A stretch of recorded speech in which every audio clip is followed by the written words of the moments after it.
We ready?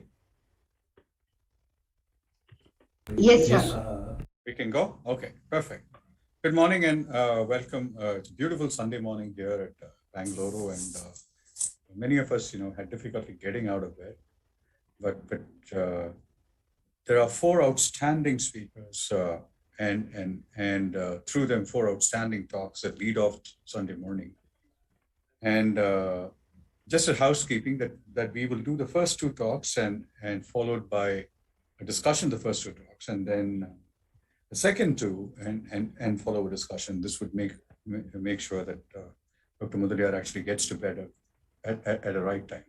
So the first speaker is Sundar Mudaliar. Sundar trained in India, a career in the Indian Army, then England and the United States. Currently a clinical professor of medicine at the University of California in San Diego, board-certified endocrinologist, continues to see patients, and a clinical researcher. But more importantly, the originator of the fuel hypothesis. But that's not the only hypothesis that Sundar has.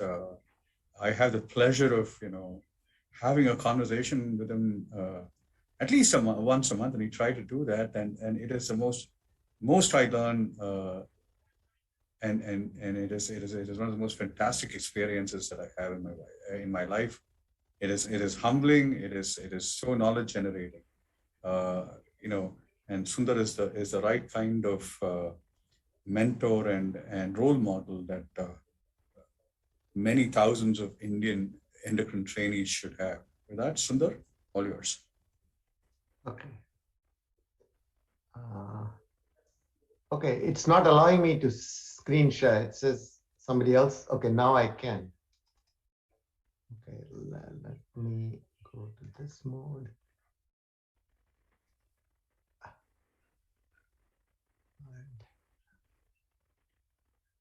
Okay, can you see my screen? Yes, sir. Yes, we can. Okay, all right. Thank you very much for the kind invitation to speak here. I thank ADA Primer and for the kind introduction, and I'm really privileged to be the first, and I will be followed by many high-powered speakers after me, including my classmate, Dr. Mohan, then Dr. Joshi and Tiny Nair. So the topic I chose is diabetes treatments from starvation to SGLT2 inhibitors. And I'll try and make a link between the two. Why do I say that? First, my conflict of interest disclosures up there. So what I will do is trace the evolution of diabetes treatments over the centuries. We used to use herbs, chemicals, till about the 1800s. And in the last 100+ years, it has been starvation diets, insulin. I forgot to add other oral agents until the latest one are the SGLT2 inhibitors. Then I will discuss the cardiovascular outcome trials, which brought to limelight these drugs' benefits. Then what are the benefits? Well, I'll describe the benefits on the heart and the kidney and potential mechanisms, including the ketone body hypothesis, which our group postulated. But I will try and address a question: why do we get ketogenesis with SGLT2 inhibitors? No diabetes drug is supposed to do that. And finally, I will try and review the concept of therapeutic ketosis.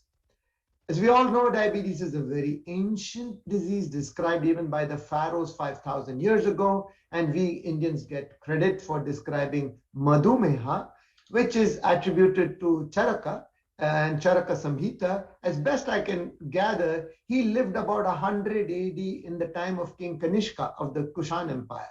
And there is documentary evidence for that in the Bauer manuscript, which is in Oxford.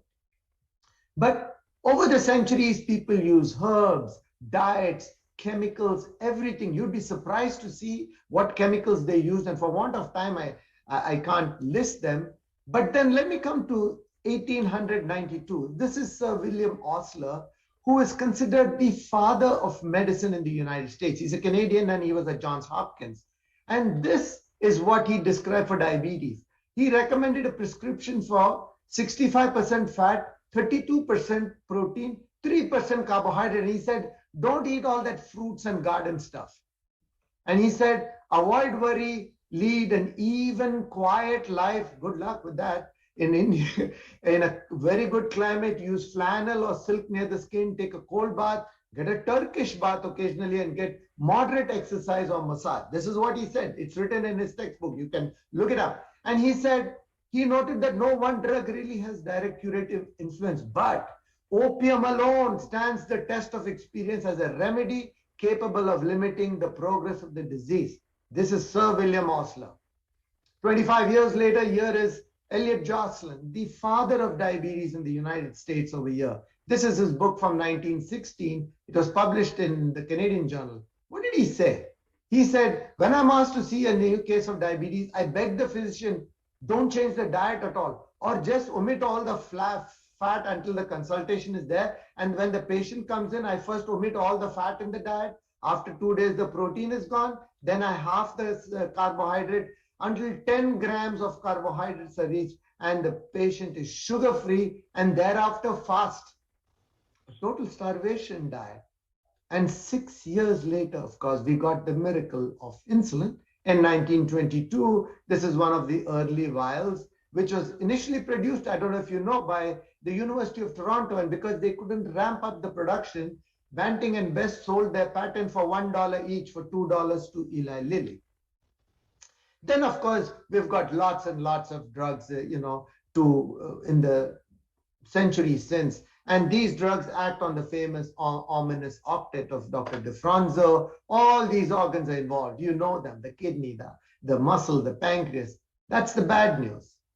The good news is we have drugs to cover all of them, SGLT2 inhibitors, metformin, TZDs, incretins. What do they do? Well, of course, we have insulin as well. 100 years old this year. And they all lower blood glucose level. That's great. But the problem is tight glucose control improves microvascular complications, has no effect on cardiovascular disease, and maybe in the ACCORD study, tight glucose control increased cardiovascular and total mortality. And that's bad because Miles Fisher defines diabetes as premature cardiovascular death associated with chronic hyperglycemia and also associated with blindness and renal failure. So the crux of diabetes is premature cardiovascular death. And then when the rosiglitazone episode took place, the FDA said, wait a minute. We need to give you some guidelines how to evaluate cardiovascular risk in new treatments. We're not going to give you approval unless you do these a priori. That's how we got the CVOTs. And what did we learn from them? Well, DPP-4 inhibitors, basically no MACE benefits, no heart failure, maybe an increase with some compounds. Renal benefits, only albuminuria, nothing on hard renal endpoints, progression to chronic kidney disease.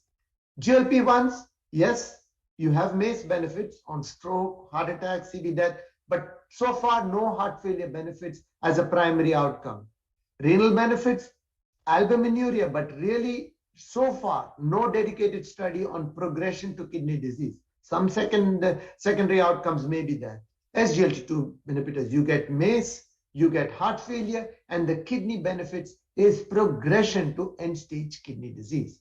So how do the GLP-1s compare with the SGLT2s? And the study will never be done, but this was a very good meta-analysis from Zelniker in Circulation 2 years ago. I think it's still relevant. And he said, in trials till date, GLP-1 and SGLT2 reduce atherosclerotic MACE to a similar degree if you already have atherosclerotic disease. Except, of course, in the Vertis study that was not seen with SGLT2, with eltugliflozin. But SGLT2 inhibitors have a marked effect on preventing hospitalization for heart failure and progression to kidney disease. I think this without doubt, except in the Emperor reduced, and I know Dr. Tiny Nair will talk about it, the cardiovascular, but this is a little puzzling and I need to figure that out. But heart failure, there's no doubt in anybody's mind. GLP-1, these are different studies with liraglutide, semaglutide, exenatide, and bottom line, no effect, 7% non-significant relative risk reduction. SGLT2 inhibitors, the 3 early studies, Emperor, Canvas, declared to me 31% robust, highly significant reduction. What about the others? Vertis with etugliflozin, 30% relative risk reduction. Soloist, sotagliflozin is a dual SGLT1, 2, 33%. And just published 2 days ago, Emperor, 31%. They're all 31. I don't know where that 31, 32 number comes in. It's very consistent over there. So I think, this is my opinion, GLP-1 agonists, their benefits are due to atherosclerotic effects on the pipe. The pipe is the epicardial arteries which are going to the heart. And it is because of A1C gets better, blood pressure, weight loss, lipids. There are GLP-1 receptors on the vessels, endothelial cells. It's got a lot of effects, anti-inflammatory. And it improves that without a doubt. And even on the kidney for albuminuria so far. But SGLT2 is on the pump. The heart is a pump. And the kidney, most people call it a filter, the glomerulus. But the tubules, the second part of the kidney, is a pump. It has to, everything the glomerulus filters out, the sodium, the glucose, the fluid, the pump has to take it back. The tubules have to take it back. And regarding heart failure, in some early studies, the effects of GLP-1 on the pump, the FIGHT study and the LIFE study, actually, there was an increase in heart failure, maybe due to heart rate increase, which is not good in mammalian physiology. I mean, if you have a minor effect and the others can overcome it, not seen so far in the large studies, but the increase in heart rate is consistent across the board. And heart rate with SGLT2 inhibitors occur very early. How early? Well, they looked at EMPA-REG and they just published it. This is the time. The time to benefit for heart failure attains significance. Look at that, 90% relative risk reduction at day 17. Heart failure and CV death, day 27. CV death, 59, day 59. This is almost, and that's a 72% relative risk reduction. This is almost, unbelievable. And this is on top of ACE, ARB, ARNI, MRA, statins, everything over there. But I think nobody will argue that SGLT2 inhibitors have a consistent effect on heart failure as a primary outcome in patients without diabetes. First seen in the DAPA heart failure study, HFrEF, LVF 31%. It reduced worsening heart failure 30%, CV death 18%, all-cause death 17%. We have not seen such profound with a heart failure or any drug since the statin study, 4S study in 1994. We haven't seen anything like this. And of course, it didn't matter whether you have diabetes or not. It also decreased progression to diabetes. There was a paper by Silvia and Zushi in Diabetes Care. Replicated in the EMPA heart failure, Emperor reduced study again without diabetes. And then sotagliflozin, the dual inhibitor. And again, the primary efficacy endpoint, CV death, heart failure, urgent heart failure visit, significant by 95 days. And of course, if you look at, this is the Emperor preserved, 27% relative risk reduction, heart failure, almost from day one, the curves begin to separate. What about kidney outcomes? Well, this was first seen in the Credence study as a powered primary endpoint, and in 4,000 patients with albuminuric CKD, CANA reduced as a primary outcome. End-stage kidney disease, that you go on to dialysis or get a transplant, or MACE CV death, 20%, heart failure hospitalization, 39%. Again, replicated in the DAPA CKD study without diabetes. These are powerful effects by a diabetes drug in people without diabetes and for heart failure and kidney failure. And just to mention, the heart failure and kidney benefits were actually a serendipitous finding. Nobody expected it at the time of EMPA-REG, and they were all surprised and shocked when the results were presented in September 2015. And various people have given several hemodynamic, metabolic, molecular mechanisms to say how the heart failure and the CKD benefits occur with SGLT2 inhibitors. However, this is my point, all these mechanisms cannot explain all the CV and renal benefits. Like you have NHE1 hydrogen in the heart, you have NHE3 in the kidney, you have some benefits here, some benefits. Also, they cannot explain the early onset of the heart failure. Diuretic cannot do it. MRA, the ARNIs, Entresto cannot do it, not so quickly like that. This can be explained by changes in fuel metabolism, which occur immediately. And small changes, minute to minute, translate into large cardiorenal benefits over weeks to months and remain sustained. And of course, as you know, in 2016, we published this. We called it the unifying hypothesis. And we said the cardiorenal benefits are due to a shift in fuel metabolism away from fat and glucose, which are energy efficient in the setting of the diabetic heart and kidney, towards an energetic superfuel like ketone bodies, which improves renal work efficiency, renal and myocardial work and function. And this is now that there are some subtle nuances in fat and glucose metabolism, which is different in people without diabetes, but I don't have really time to go into it. But trust me, it works. Why are ketones superfuel? Till the 1980s, it was not even considered a fuel. Carbohydrate, fat, and amino acids, protein. Nobody even considered it until the work by George Cahill and Richard Veech. Unfortunately, George Cahill passed away about 14 years ago. Richard Veech passed away 2 years ago. They wrote a great article and they said beta hydroxybutyrate, the principal ketone, is not only a fuel, but it is a super fuel producing ATP much better than glucose and fatty acid. So why is there ketogenesis with SGLT2 inhibitor treatment? Diabetes drugs suppress ketogenesis. Insulin suppresses it. Metformin may cause lactic acidosis. But why would you get it? Initially, this was the editorial which was written by Will Cefalu, the editor-in-chief of Diabetes Care, when Ferranini and DeFranco's papers came out together with the increased hepatic glucose production. They said a paradoxical adaptation. And I told Will Cefalu, I said, it is physiologic. He said, it is a physiologic change in fuel metabolism because there is a continued loss of glucose, which is an essential nutrient in the urine, even in the fasting state. How much? Well, in people with diabetes, it's about 100, 80, 90, 100. And if you don't have diabetes, your fasting is about 90, you still get 50 grams of glucose in the urine. Now think about it. If you are not eating at night and glucose is going out, your blood sugar will come to zero. Or you have to get up every hour in the night and eat because your glucose is going to go. So what does the body do? Well, luckily we have SGLT1, which can be upregulated, and they are high affinity, but they don't have that much capacity. So if you're going to lose about 200 grams, which is what you will filter out, 180 grams, you get about 90. 90 grams is still going out. So then the liver says, I need to make glucose. Why? Because these three tissues cannot live without glucose. The red blood cell has got no nucleus, no mitochondria. It can only do anaerobic glycolysis. If there is no glucose, those cells are gone. They're dead. You can't live anymore.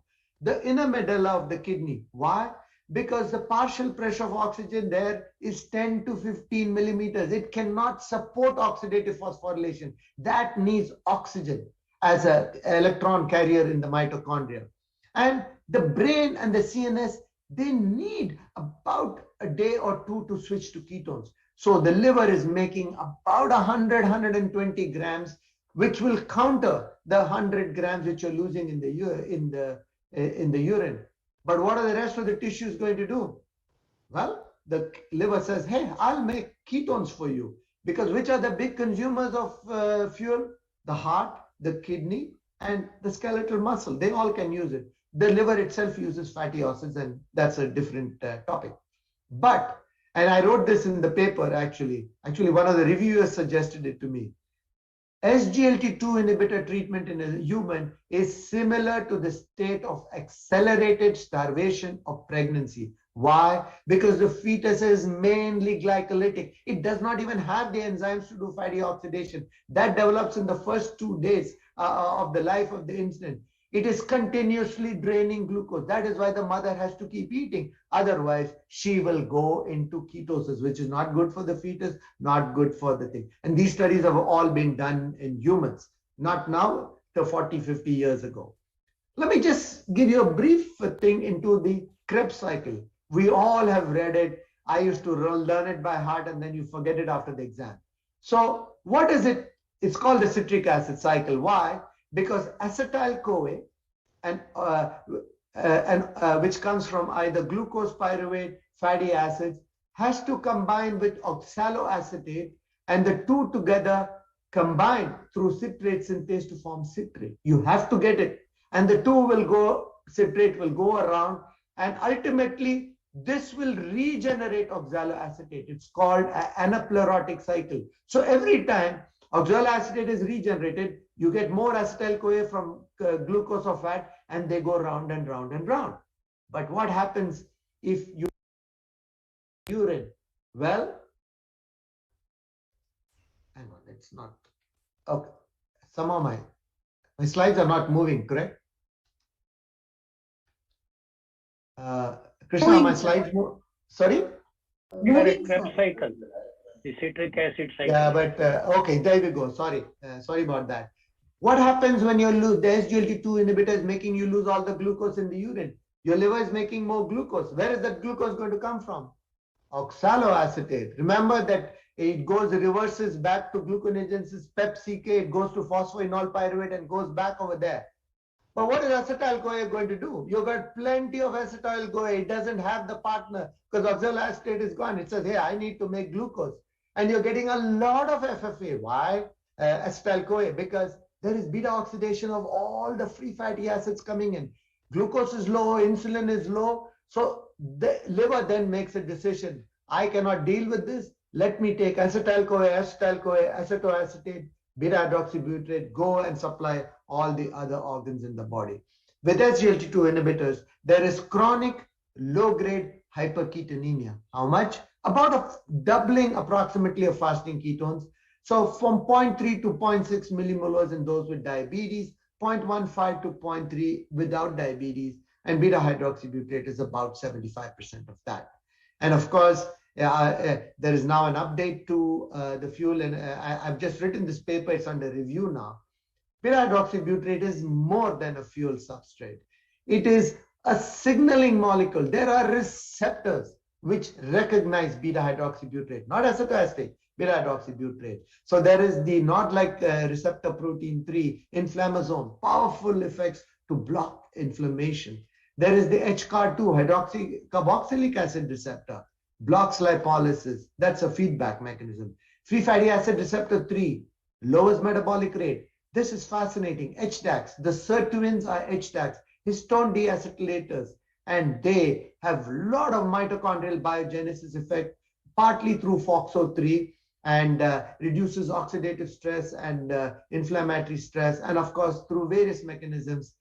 Beta-hydroxybutyrate, which is generated by caloric restriction, improves longevity across species from sea worms to non-human primates. So bottom line, ketones not only are an energy source, they are signaling molecules, suppress oxidative stress, have powerful anti-inflammatory effects, and they benefit mitochondrial biogenesis and function. The mitochondria is the powerhouse of the cell. So this is the figure I have in my paper. It's not published yet. SGLT2 inhibitors block the transporters in the S1, S2 segment. There is increased glucosuria, loss of an essential nutrient. That leads to an accelerated starvation state, compensated by increased gluconeogenesis, lipolysis, and ketogenesis, low-grade ketonemia, approximately twice baseline, more beta-hydroxybutyrate, improved fuel energetics.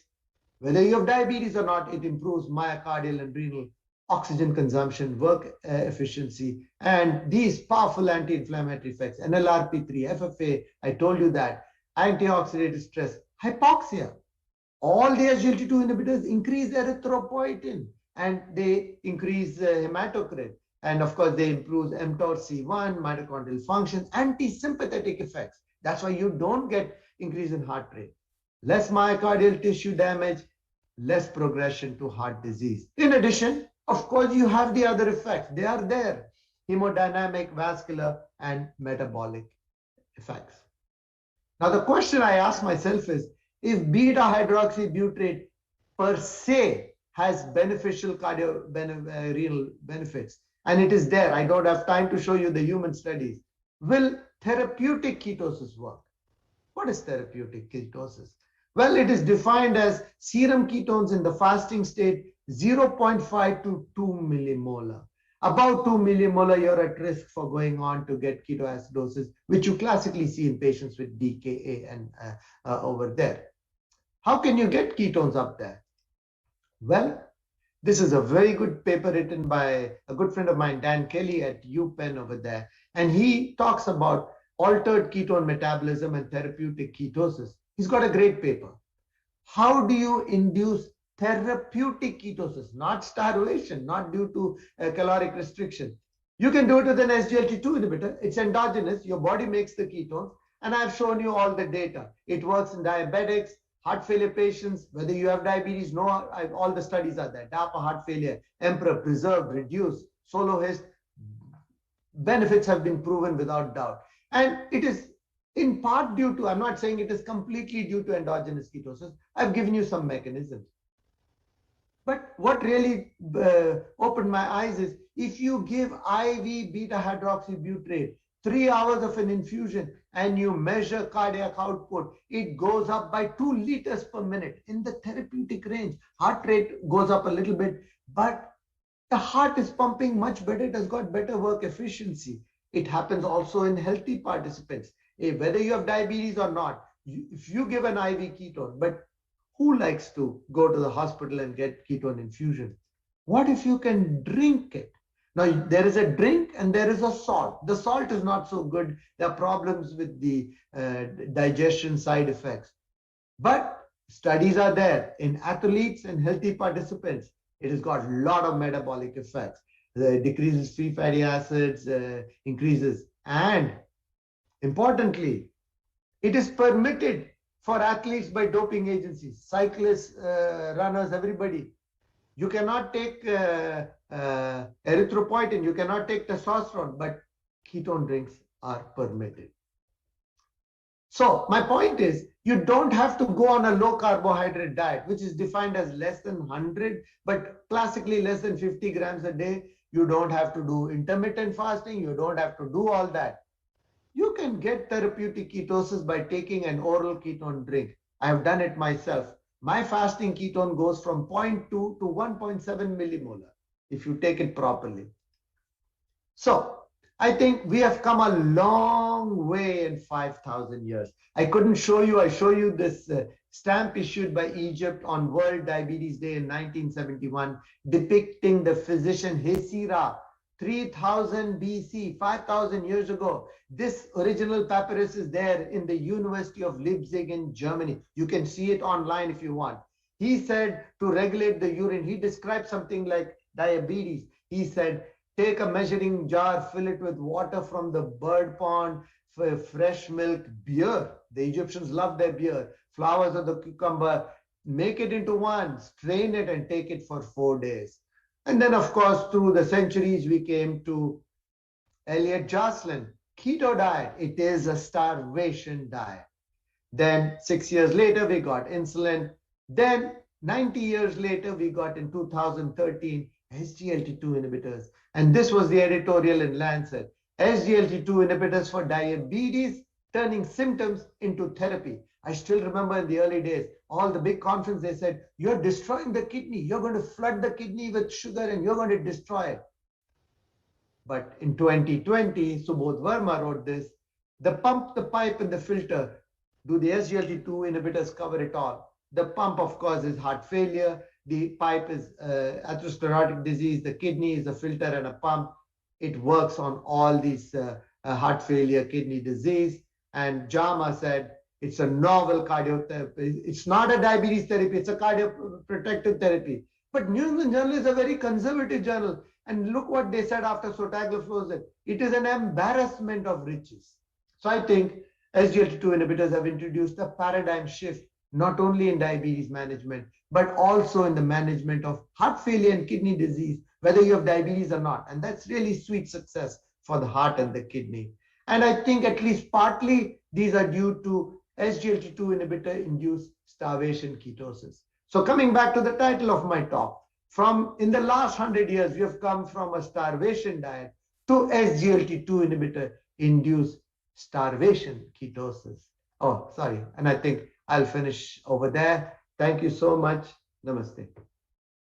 Let me stop sharing my screen. Thank you, Sundar. You can stay. You will stay back to the end of Dr. Mohan's talk, right? So Yes, I will. We'll have the questions at that time. Morning, Dr. Mohan. So for those of you who joined in late, we have a session with two classmates, and Dr. Mohan needs no introduction to this audience. So straight on to the talk. Straight on to the talk with just one word, that he has been the role model for so many young people who think that doing good research and good clinical work can coexist. Because I've forgotten now, too many meetings. Okay. Thank you, Krishna, for the kind words. And, I was just thinking how Sundar ended. He came to history and 5,000 years and 2,000 years. Here I am taking up history of diabetes. So I think it fits in very nice. Wondering how after SGLT2 I'm going to talk. And so he made it very easy by bringing in some history at the end. So after formally thanking Prasanna, Arvind, Sanjay, Krishna, Rohit, Bhavana, and all the organizers of this wonderful meeting. Second time I'm back in 2 days to talk at this meeting, and I always admire how you get such wonderful speakers and topics and enrich it every year with all the latest things in diabetes in the last year or so.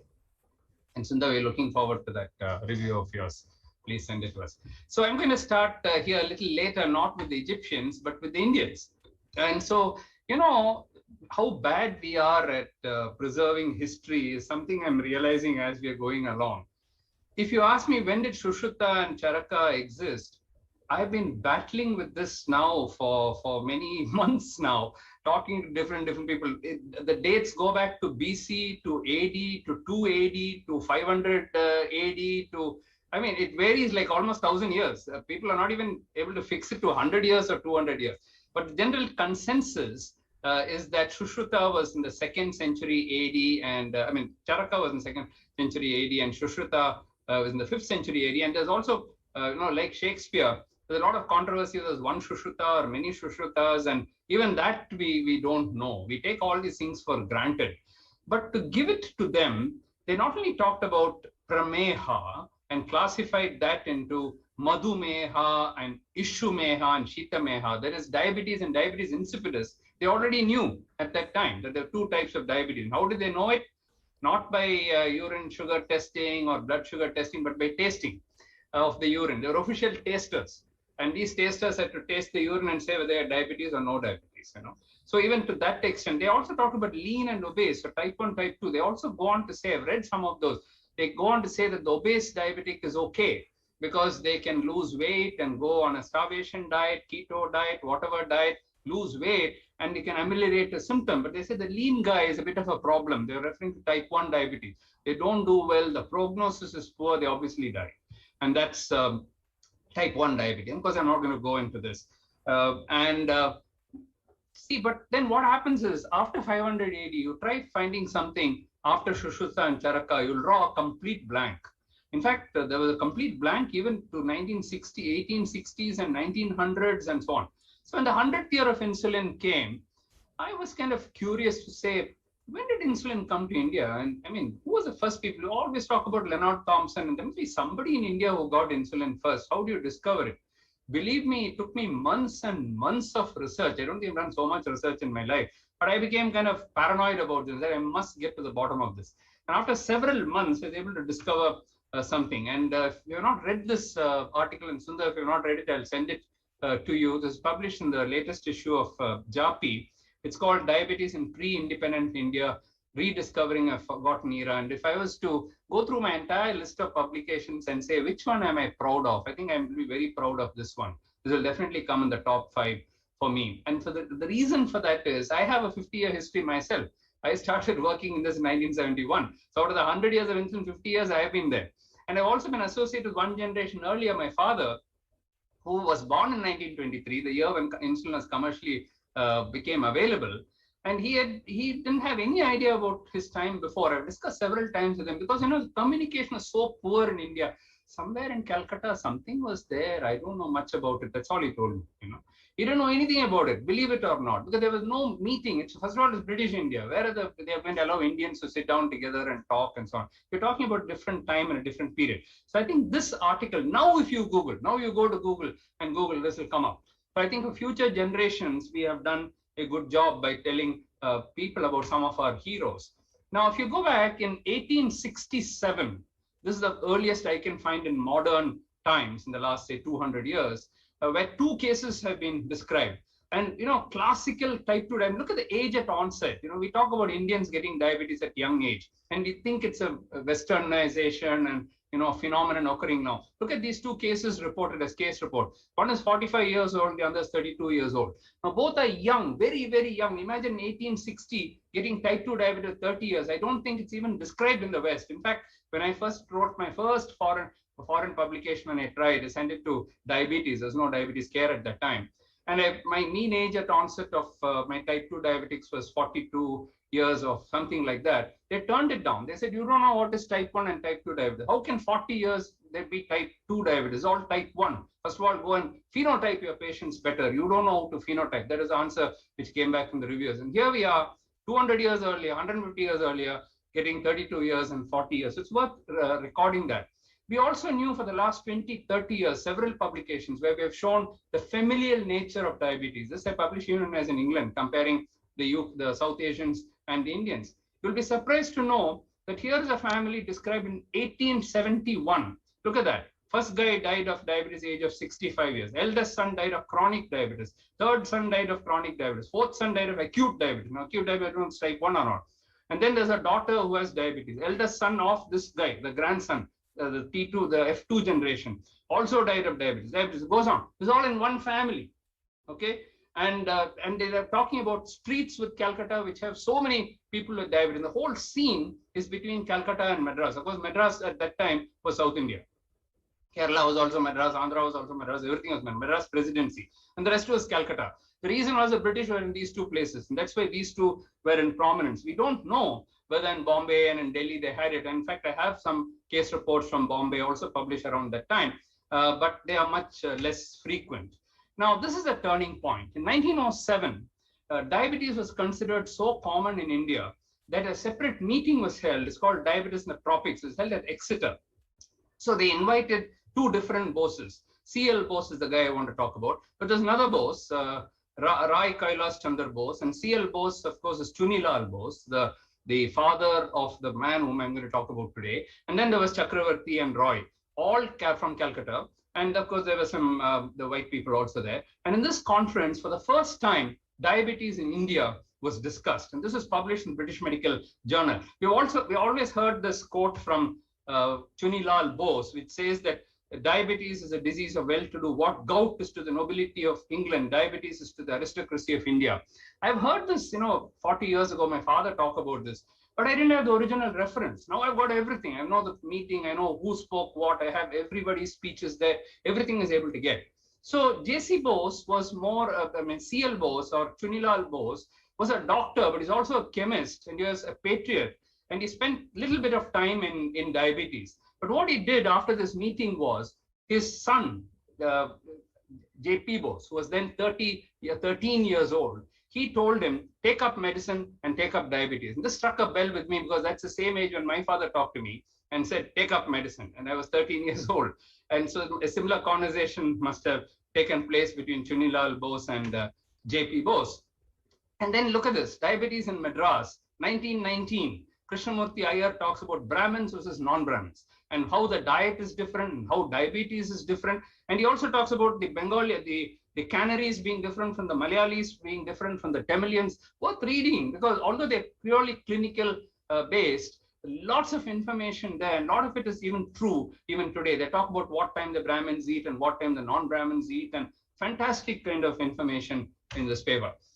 But what about the period between 1920 to 23 when insulin is being discovered in Toronto? I'm not going to go into that history that's been repeated too many times, but there's the dramatic things which occurred.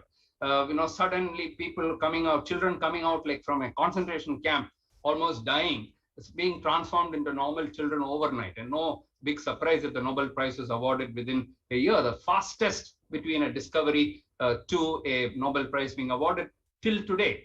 And of course, like young girls like this almost dying, now becoming young women.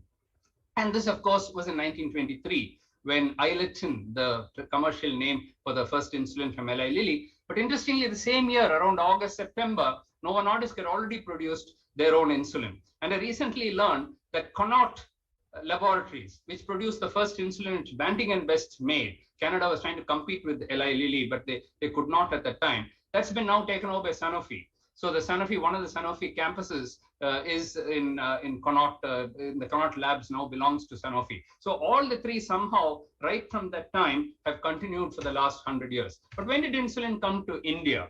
Now, if you look at March 1923, now this particular, I mean, if any of you are interested in reading anything about Indian medicine, please look up this journal called as the Indian Medical Gazette. It's something which has real treasures in it.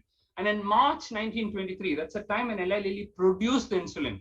Already there's articles on insulin and diabetes in India.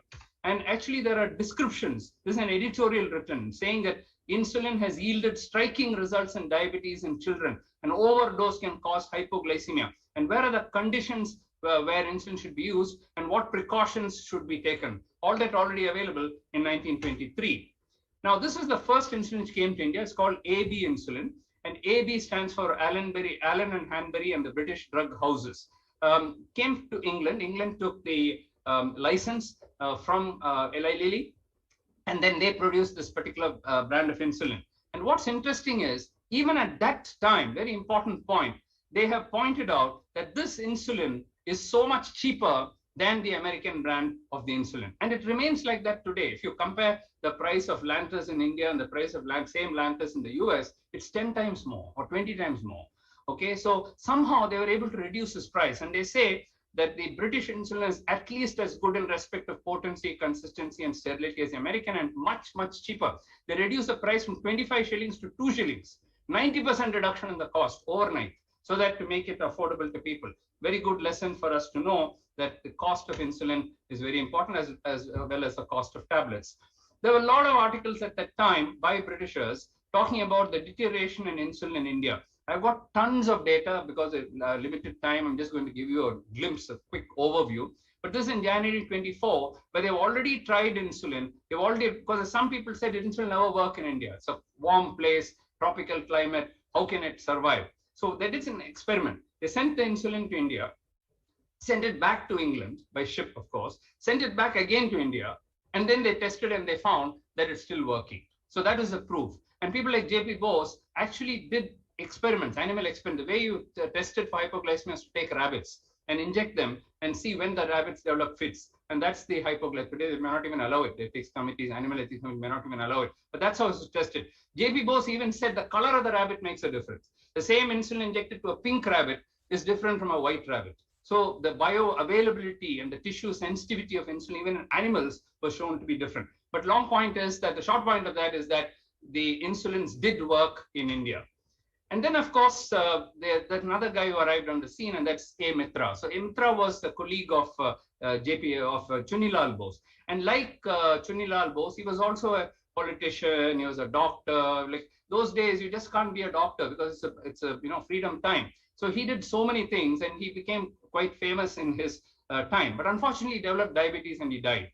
So when he died, his widow, Mrs. Mitra, said research on diabetes needs to be done because Indian diabetes is different. They seem to be very different from all that we learned at Exeter meeting. So she created a scholarship in diabetes and at the Calcutta School of Tropical Medicine. And the first official diabetes clinic was actually started at that time. And J.P. Bose, who by that time had gone to England, taken his FRCP and got highly trained and then came back, was a natural applicant for this. And he got the scholarship. And for the next 20 years, he continued to do a kind of research which I have not seen any Indian do. And therefore, to me, J.P. Bose is a real hero of diabetes. And that's a Calcutta School of Tropical Medicine. And that's J.P. Bose. 1919, completed his MBBS, started this diabetes research center and clinic in the School of Tropical Medicine, Calcutta. So many contributions, so many. It's very interesting that his father was a fellow of the Chemical Society. He was a fellow of the Chemical Society, and his uncle was also a fellow of the Chemical Society. 3 people in the family, a very rare honor given to 3 people. He also received the Minto Prize and many others. But his contributions to diabetes were extraordinary. Okay. Now, here is his first report on diabetes in children, April 1930. He writes about the first case described by Roy Bahadur was a 6-year-old child with diabetes. And he says the youngest case in my series was an acute case of diabetes, an Anglo-Indian boy. But he says, I made notes on another girl. And of course, he talks about this this child I have worked up, this girl 12 years old, and to save space, I've curtailed my notes and I've only given a few salient features in the case. And that's the first official person whose name we know to have received insulin. So she's a Leonard Thompson of India. Her name is Kumudini. She's a Bengali Hindu female. She was aged 12 years of age when she was admitted to Carmichael Hospital with diabetic ketoacidosis on 23rd of June, 1929. But the interesting thing was that she was married a year earlier. At the age of 11, child marriage was very common at that time. And this is how she looked. And just like those pictures I showed you from Toronto, and after insulin, this is how she developed. Of course, JP Bose clearly explains the clinical pattern, the blood sugar profiles, and everything. He used to do his blood sugars himself. He used to go to the lab, check his own blood sugars. He was, can't describe the man. Here are other children whom he describes. Children who are like this, boys like this, becoming like this. This girl who was confined to a wheelchair, now becoming a normal child. We have not seen these pictures of Indians who have recovered. We've only seen the Toronto pictures and the British pictures. Here are the first pictures from India, and they're all there in that article. Now, at that time, there's a guy called Ghosal. Just like now, people say insulin is a myth and insulin need not be. You go to social media and you write about insulin, that's where I get hate messages. He's promoting something, a bad thing he's promoting, like poison. He's promoting poison, something like that. But Ghosal, at that time, Lal Mohan Ghosal questions, and he says, what is this insulin? It's just a fad. And in Europe and America, they're giving it so much of importance. In India, we don't need it. Our diabetes is very different. And who replies to that? JP Bose. He says that the few thing, as far as my experience is concerned, in 400, and he uses words like, he has made sweeping and unwarranted statements about insulin treatment in this country. He ends by saying, Dr. Ghosal, if you don't know about diabetes, shut up. Don't make these stupid comments. Here are children whose lives are being saved, and you are saying that it's a myth. Please shut up and don't write nonsense. He had the guts to do that. And here's his distribution of blood glucose levels, which is doing. One of his important contributions was a handbook of diabetes, which he produced not only the first edition, second edition, third, fourth, and the fifth editions for almost 40 years. This remained the Bible of treatment. You should read it today, how beautifully he has classified diabetes so long ago. It might be of interest to you to know that B.C. Roy, the famous Dr. B.C. Roy, has also written a fantastic article about diabetes. You should see the depth of his knowledge there. And he talks about if IV insulin is given, IV glucose is given, what happens? If oral glucose is given, what happens? And nice commentary by Shashank Joshi and Jyotirmoy Pal in that. And then comes independence. 1947. And of course, the first clinic to be started in the post-independent era was by my father, and rightly called the father of diabetology in modern India, at least. The first diabetic clinic started in 1948, later became a department. Today it's upgraded into an institute of diabetes, several floors now only for diabetes. So the take-home message is, ladies and gentlemen, is that a lot had happened in diabetes in pre-independence India, especially Dr. J.P. Bose, the forgotten hero.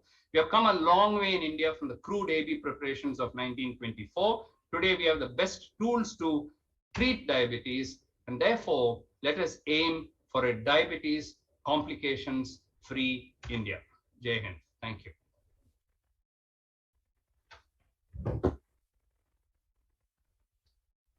Thank you. Thank you, Dr. Mohan. Thank you.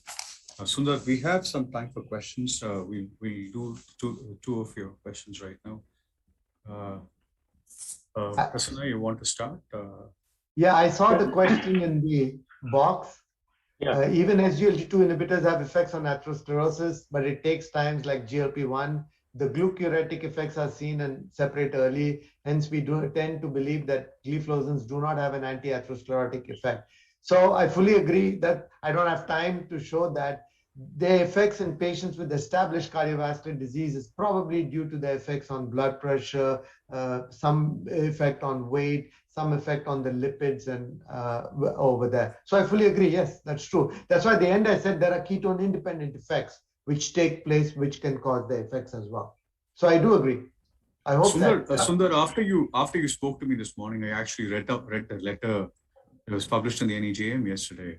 Very interesting that, they seem to suggest that, if the pump is working, the benefit on the filter is not as much. That at least with Although, very, very interesting to see those two graphs. If I can share one graph. Yeah, please. Okay, let me see if I can. Okay. So. You want me to share that? Yes, please. Okay. All right.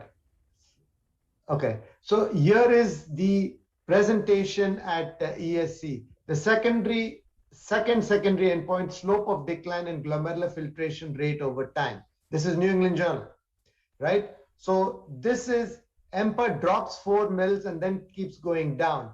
Placebo drops. So the slope of the curve, the difference in the slope is in favor of EMPA at 1.36 mils per minute. The P is highly significant. And at 148 weeks, they stop it in all groups and EMPA recovers because it's a transient effect. Whereas this continues to go down. And look at it. EMPA is over 28 months. EMPA is 3.3. This is 5.7. So show me what is missing in that picture. Sorry for that. Yeah. So if you can stop sharing, I'll share it because it is very interesting. And thanks for pointing it out because I looked at it only after you talked to me about it this morning. See this? Very interesting. The letter is written, this is in response to the Emperor Preserved. And remember that except for the ejection fraction, everything else is the same in both the studies.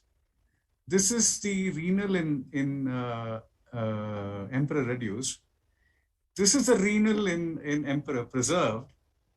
And in the absence, I mean, if you just go by these two studies, in the absence of heart failure, the renal benefit is not there. Very interesting. Right. I mean, we have to look more into this, but I mean, I want to hear you. If I may answer, yeah. The endpoints here are the major adverse, which was a more than 40% drop in the EGFR, right, and or going on to dialysis and transport. Look at the event rates in both of it. That is EGFR decline. So on the whole, everybody benefited, but somewhere, but it was not significant in you going towards the end of it.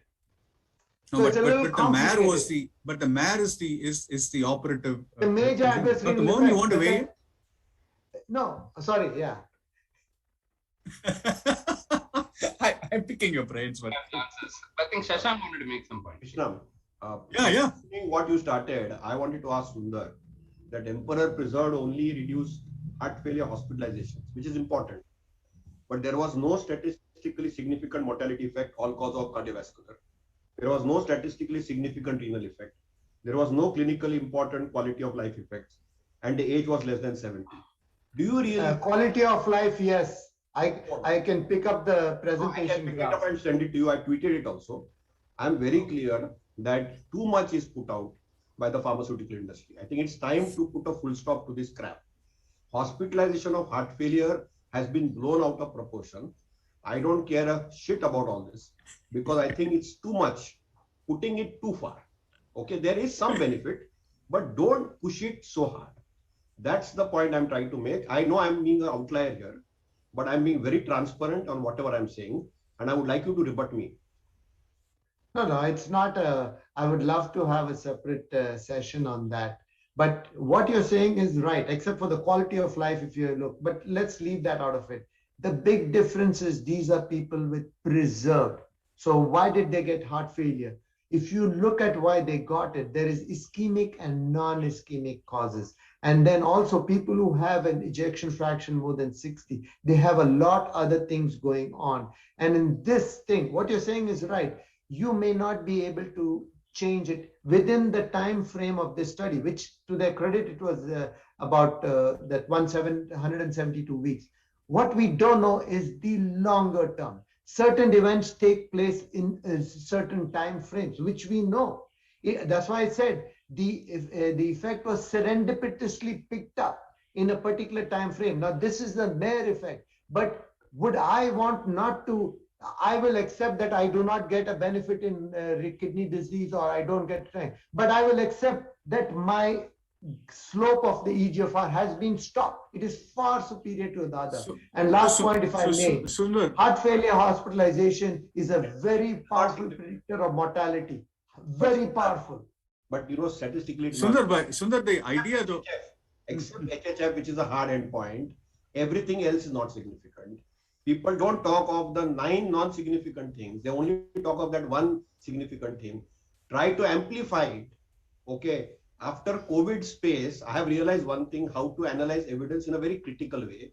So maybe I'm sounding cynical, but I think, you have a point, Sundar, which you are making, which is a hard attempt, but you can't deny that there was no statistically significant renal effect. And everything in EMPA appears to be serendipity. Whether it was EMPA-REG, where also the curve separated very fast, or whether it's EMPEROR-PRESERVE. So the way they have built a narrative and marketed the narrative through science is something which I want to highlight. Sundar, actually, the idea, Sundar, can I get in? Because the idea that the reason I put up that graph and wanted your opinion is not about the study itself, but for your from your understanding of the mechanism, it's very interesting. So what does this mean? See, so far we have been always saying that irrespective of the degree of heart failure, there is renal benefit. Irrespective of renal failure or the EGFR, there is heart failure benefit. For the first time, you're seeing a divergence, right? We have not seen this divergence so far in any of the studies that have been presented. But for the first time, you're seeing a divergence saying that, and we should take it to the right pinch of salt, that if the pump is working, the renal endpoints may not be as significantly affected. So I just wanted to know if it's from a mechanistic thing. I mean, we can do a whole bunch of SGLT2 talks, but what I wanted to know is from the mechanism of what you think is happening. Okay. I think it is a continuum of effects. The one which takes place first is the reduction in heart failure thing. Granted, it didn't come. Let's wait. Now, I will not say these effects are bogus because they were replicated by multiple studies. Let's wait for DELIVER to come, which is going to show what it is on that thing. And the third point which I want to make is statistical significance is a totally arbitrary. If you go and look at the history, I mean, Mohan, great talk. I've read the paper, excellent talk. Where did the P of 0.05 come from? It comes from the agriculture literature. It is not meant for the biology. I mean, I'm sure you know all that, Shashank, but I don't. And the two people who wrote it. Now we are digressing. No, I'm just saying. Okay. It is in the lifespan of an event. I agree. I mean, you have your opinion, and I respect. So I'm going to pull this back and get back to history now. Dr. Mohan, superb talk. I just looked, I mean, I don't know if that description of Kumudini also included rickets, because I saw the knees in that photograph. She's stunted, she's got rickets, she's got multiple problems. Can you imagine at that time, the way they were treated the children and so on. This is pre-independent India. And we're talking about 100 years ago. So I wouldn't be surprised at all. Rickets was so common at that time. So, but can I ask you one more question? I'm sure in your readings, what was the effect of the 3 Bengal famines in this whole thing? Because, there could have been a significant shift in the nutrition. And one of the things that I know is that that potatoes became a staple of Bengal simply because of the famine. Do you think that was that reflected in the literature that you reviewed? Not, but I'll now delve into that and see what happened to diabetes rates and what happened to because from the Dutch famine and other things, we have such good, this is where India, the recording is so, to get a photograph of JP Bose, it took me months. I wrote he was a fellow of the INSA, FNA. So I wrote to them, we have only 4 lines about, we don't have his photograph. I said, why wouldn't we keep a photograph in INSA, of a great guy like this doctor? He must be the only doctor in INSA. Why wouldn't you keep his photograph? Then somehow Dr. Satyanath Mukherjee now I'm in touch with his granddaughter and everyone else, his granddaughter-in-law, and everyone. Now I'm in touch with the family. I got everything now. But to get one photograph of this great man, what all he has done. He's done biochemistry. He was a clinician, research, fantastic. You should see his publications. 100 years ago, the guy is able to do all this. Amazing. Sir, I also know that you just dwelt into pre-independence era, but you have been first hand in seeing the effects of the Chennai team because it happened partly from your home. Maybe you can take if you can take a few seconds to talk about it. The Chennai legacy. As far as Chennai and Tamil Nadu is concerned, definitely Stanley was the first. I checked recently with Anand. So I'm continuing this, by the way. I have not. I think Prasanna you will also be contacted soon. I think PV may be talking to you soon. So I said, Okay. not enough if you stop. So 48 and beyond. So I've managed to get a lot of information, much more information now, because in 1966 conference, the World Congress on Tropics, which J.C. Patel and N.G. Talwarkar organized, P.S. Hajgaonkar did something fantastic. He tried to pick up every paper published in India, and it's included at the back, the last 20-30 pages. I've been talking to Shashank. He has given me the Bombay story. So Delhi, Vinod Kumar is working on it. And so different, of course, Chennai, I have it. So MMC came in 1951, and it was not Dr. Sam G.P. Moses, but KPG Menon who started it. Sam G.P. was that time a PG. He was only studying. And so that history I have. The Hyderabad history I have. I think Bangalore not came much later. So I'm trying to get some information pre-Munichodappa, what was but I think the main story was in Calcutta and in Madras, because the British were there and they were writing more about it. Hey, Sundar, finally, let me ask you, and maybe we'll close with that. So when is this beta hydroxybutyrate drink going to come out into the market? I fast 8 days a month, but if I can have a beta hydroxybutyrate drink, I'm good with that. It's already available. It's in the market. The only thing is there's only one. It contains 1,3-butyl and I mean, this is complicated. And do you know who holds the patent? Yeah. It is held by the University of Oxford. Rory Holman is part of it, and the US Department of Defense. Anyway, that's it. It is available. It is very nice. I've done the experiment on myself, as I said. It takes my fasting ketones from about 0.2 to between 0.8 and 1.7 millimoles. But I wish all luck to Tiny Nair. You're going to have a tough time defending. Did you also get energy after drinking it? It's complex. It's complex. Yes, No. Absolutely. So I'm reminded of boost is the secret of my energy. So we will stop here. This has just been amazing and fantastic. To listen to the two of you. Please stay back if you can and contribute. I'm sure Shashank could help with some dose of rebuttal after his talk, and we will take this forward. So thank you so much. Amazing talk, Dr. Mohan. Always. Pleasure to listen to you, Sundar. What can I say? Let's move on. We will have two, again, exceptional speakers for this. And I think we will start with the incomparable Shashank Joshi. I know Shashank for many years, friend, close to being family.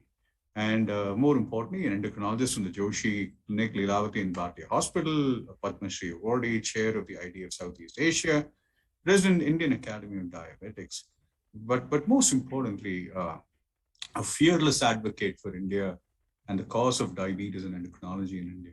And in the last 1 year, his contributions to COVID-19 and its care have been exemplary. Shashank? Thank you, Krishna, Prasanna, and Arvind and Sanjay for asking me to speak in COVID, what works and what doesn't work in this space. I know, no hard feelings, Sundar. You were simply amazing and you always amaze me. But we are switching gears into COVID space. My last minute I'm going to definitely spend on diabetes and COVID. But COVID is predictably unpredictable.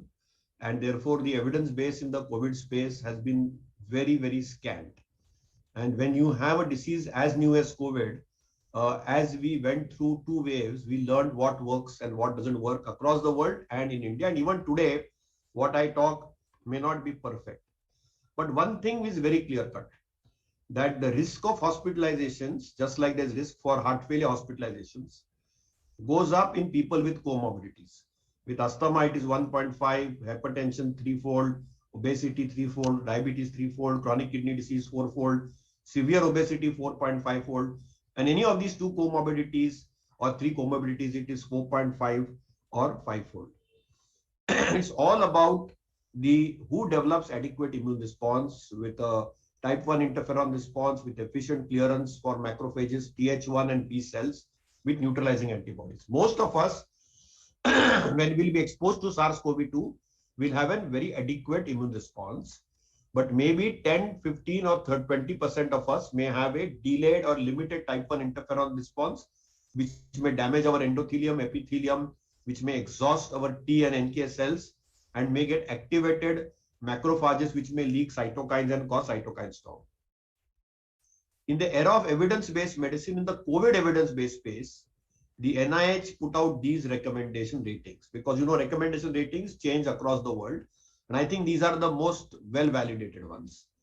Rating of recommendations A, B, and C, strong, moderate, optional.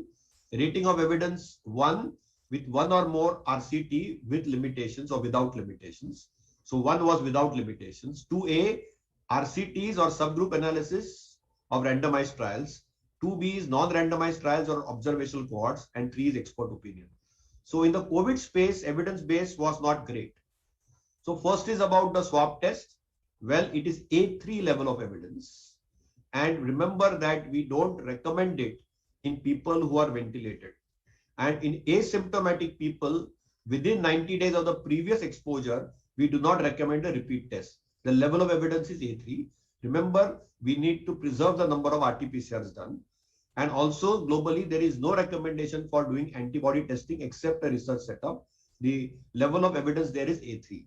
So remember very clearly, do the test once. If positive, go ahead, don't repeat it for 90 days. And number 2, there is no role for antibodies. There are 3 types of COVID. First COVID or naive COVID, we do have an entity which is exceedingly rare called breakthrough infections, but that's on the anvil in the Delta strain now.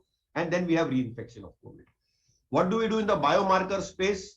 The A3 level of evidence occurs only for 2, CBC and CRP. All other things, including LDH, D-dimer, ferritin, IL-6, NLR, do not have an odds ratio of critical significance. A CBC with RDW more than 14.5, a very elegant JAMA paper has suggested that if it is high, it will predict severity and mortality and progression. And an NLR going up will also predict severity and progression, and so will a CRP. The vital 7 for care are temperature, pulse, respiratory rate, blood pressure, 6-minute walk test after oxygen saturation, glucose, and digital connectivity. And we know that the pulse oximetry is the COVID stethoscope. We need to recognize that we need to wait and be patient, see the large reading, use the middle and ring finger, remove the mask when we do it, remove the nail polish, and measure the pulse oximetry appropriately. It's very crucial to remember COVID timetable is 14 to 21 days. Post-COVID timetable is 3 months. It is the right approach, right time, right meds. There is no role for antimicrobials or antiparasitic unless they are indicated from the ID space. And insist to speak to every patient on the phone. A lot of telemedicine can be misleading because of relatives, and that's very, very crucial. So what are specific outpatient mild to moderate COVID therapies which are standard of care? Where a combination of monoclonal antibodies to treat mild to moderate COVID has a level of 2A evidence, which is Casirivimab and Indivimab. In India, we are using 600 plus 600. It is available now in India. It's expensive, 59,000 rupees only, but can be life-saving and may have an impact. But there is no evidence to use chloroquine or hydroxychloroquine with or without azithromycin. So clearly the evidence based on that is A1, which means there is sufficient literature published on planet Earth today not to recommend chloroquine, hydroxychloroquine or azithromycin. Also, there is no role for dexamethasone outside the indication of the disease in mild to moderate COVID. Unless there is desaturation, there is no role for early use of dexamethasone or systemic steroids. There may be a role for inhaled steroids, which I'll allude to a little later, and the level of evidence there is A3. There is no role for use of antibacterial therapy like azithromycin, doxycycline in absence of another indication. Level of indication is A3 level of indication. And all other therapies are in investigational space and in research mode, including ivermectin. So remember, the only thing which probably may have a role is there is a role for a monoclonal antibody at A2A space. Chloroquine, hydroxychloroquine, azithromycin, early use of dexamethasone or steroids, which in the oral space, azithromycin, doxycycline are out. Ivermectin is still under scrutiny, but according to me, there is no current evidence to recommend it. So look at how therapies have come and therapies have gone. Favipiravir, not recommended. I will talk a little bit. It may clear the viral load and virus if you use it in the first 48 hours. Hydroxychloroquine is out. Doxyivermectin is out. Covalescent plasma is out. Methylprednisolone probably may have a role if you use it in the hospitalized space. Remdesivir has no data to show mortality data. There is some evidence for monoclonal antibodies, some evidence for methylprednisolone or dexamethasone, maybe some evidence for tocilizumab. And those are the only therapies in COVID space which have some rational evidence in the current space. We know monoclonal antibodies is nothing but like giving somebody who's bit by a dog. When we give, and we don't know whether a dog was immunized, we often give passive immunity or give a immunoglobulin. Similar to that, we give these monoclonal antibodies because they target the specific viral epitopes on the receptor binding domain of the spike protein of the virus. And what is available in India is the Regeneron antibody, which the previous US President Trump got, which cleared the virus quick and fast. It's useful in our space because obese people, CKD, diabetics, immunosuppressed people, people above 65 it works, people with cardiovascular disease, COPD, respiratory disease, and some conditions in the pediatric space it may work. So the challenges are we need to be proactive. And I use a very simple score called Utah COVID risk score to stratify who needs the antibody. Again, it works best in the first 72 hours. You can use up to 7 days. Now there is recovery trial data to show that it may also be useful in select subsets in hospitalized setups. So if you are a male, you get a point. With every decade of life, you keep on increasing the points. So if you are 70 to 80, you get 4 points. If you are non-white, you get 2 points. If you are diabetic, severely immunocompromised or obese, you get 2 points. If you are simple hypertension, coronary artery disease, cardiac arrhythmia, CHF, CKD, chronic pulmonary liver disease, cerebrovascular disease, neurological disease, 1 point. Simple shortness of breath is 1 point. So obviously it's a simple drug. It can be used easily and it is effective against all the variants, whether it's alpha, beta, gamma, epsilon, iota or delta. You can see this antibody works. The Lilly antibody unfortunately did not have adequate data against the variants. So obviously it can be useful in the immunocompromised seronegative cases. It may also be useful for post-exposure prophylaxis for household contacts. And it may be a option available to us as we move into the third wave for India. And cost is the only rate limiting step. The other thing which is available in this space is something called as inhaled budesonide. It has data which was published which shows that it may be useful 2 puffs of 400 micrograms twice a day, particularly in people who have persistent cough for more than 5 days and not for everybody. This was the data which suggested that this was a large trial which was published to show that people had reduced hospitalization risk for asthma and COPD. And we know that inhaled steroids may downregulate the ACE2 receptors. And there was this STOIC study, which was a phase 2 open label RCT. We showed a relative risk reduction of 91%. And clearly the data in the inhaled budesonide group is pretty compelling.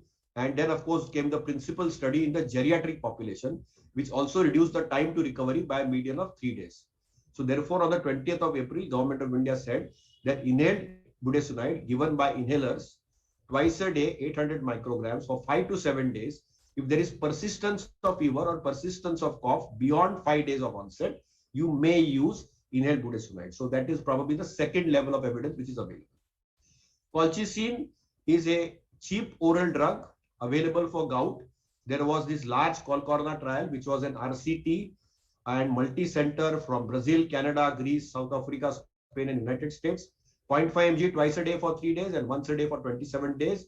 And probably had this little data that it could be safe, inexpensive agent to clear the virus, because among the COVID PCR confirmed cases, it had a lower rate of composite death and hospital admissions compared to placebo. And in absence of orally administered therapies to prevent complications in community-treated patients, probably colchicine is an option we can look at. But currently, the global database as well as the Indian experts don't feel it is sufficient compelling evidence to make it as a routine care. Then, of course, the only therapy with recovery which showed us which works in COVID is prone position, oxygen, and dexamethasone. That's clearly data which is beyond reasonable doubt. Remdesivir has its own share of challenges. We know remdesivir improves clinical recovery, reduces hospitalization, but does not save lives. So that's something which we recognize very clearly. There is an investigational agent called molnupiravir undergoing trials in the US and in India. It's a short-acting agent, just like favipiravir. If used in the first 72 hours, may have a role in viral clearance. We don't know about its outcomes. Ivermectin is touted to be a very popular agent, but doesn't have any strong RCT evidence base to support it. Neither has covalescent plasma, which has failed. And of course, the various other IL-6 inhibitors, I'll talk a little later.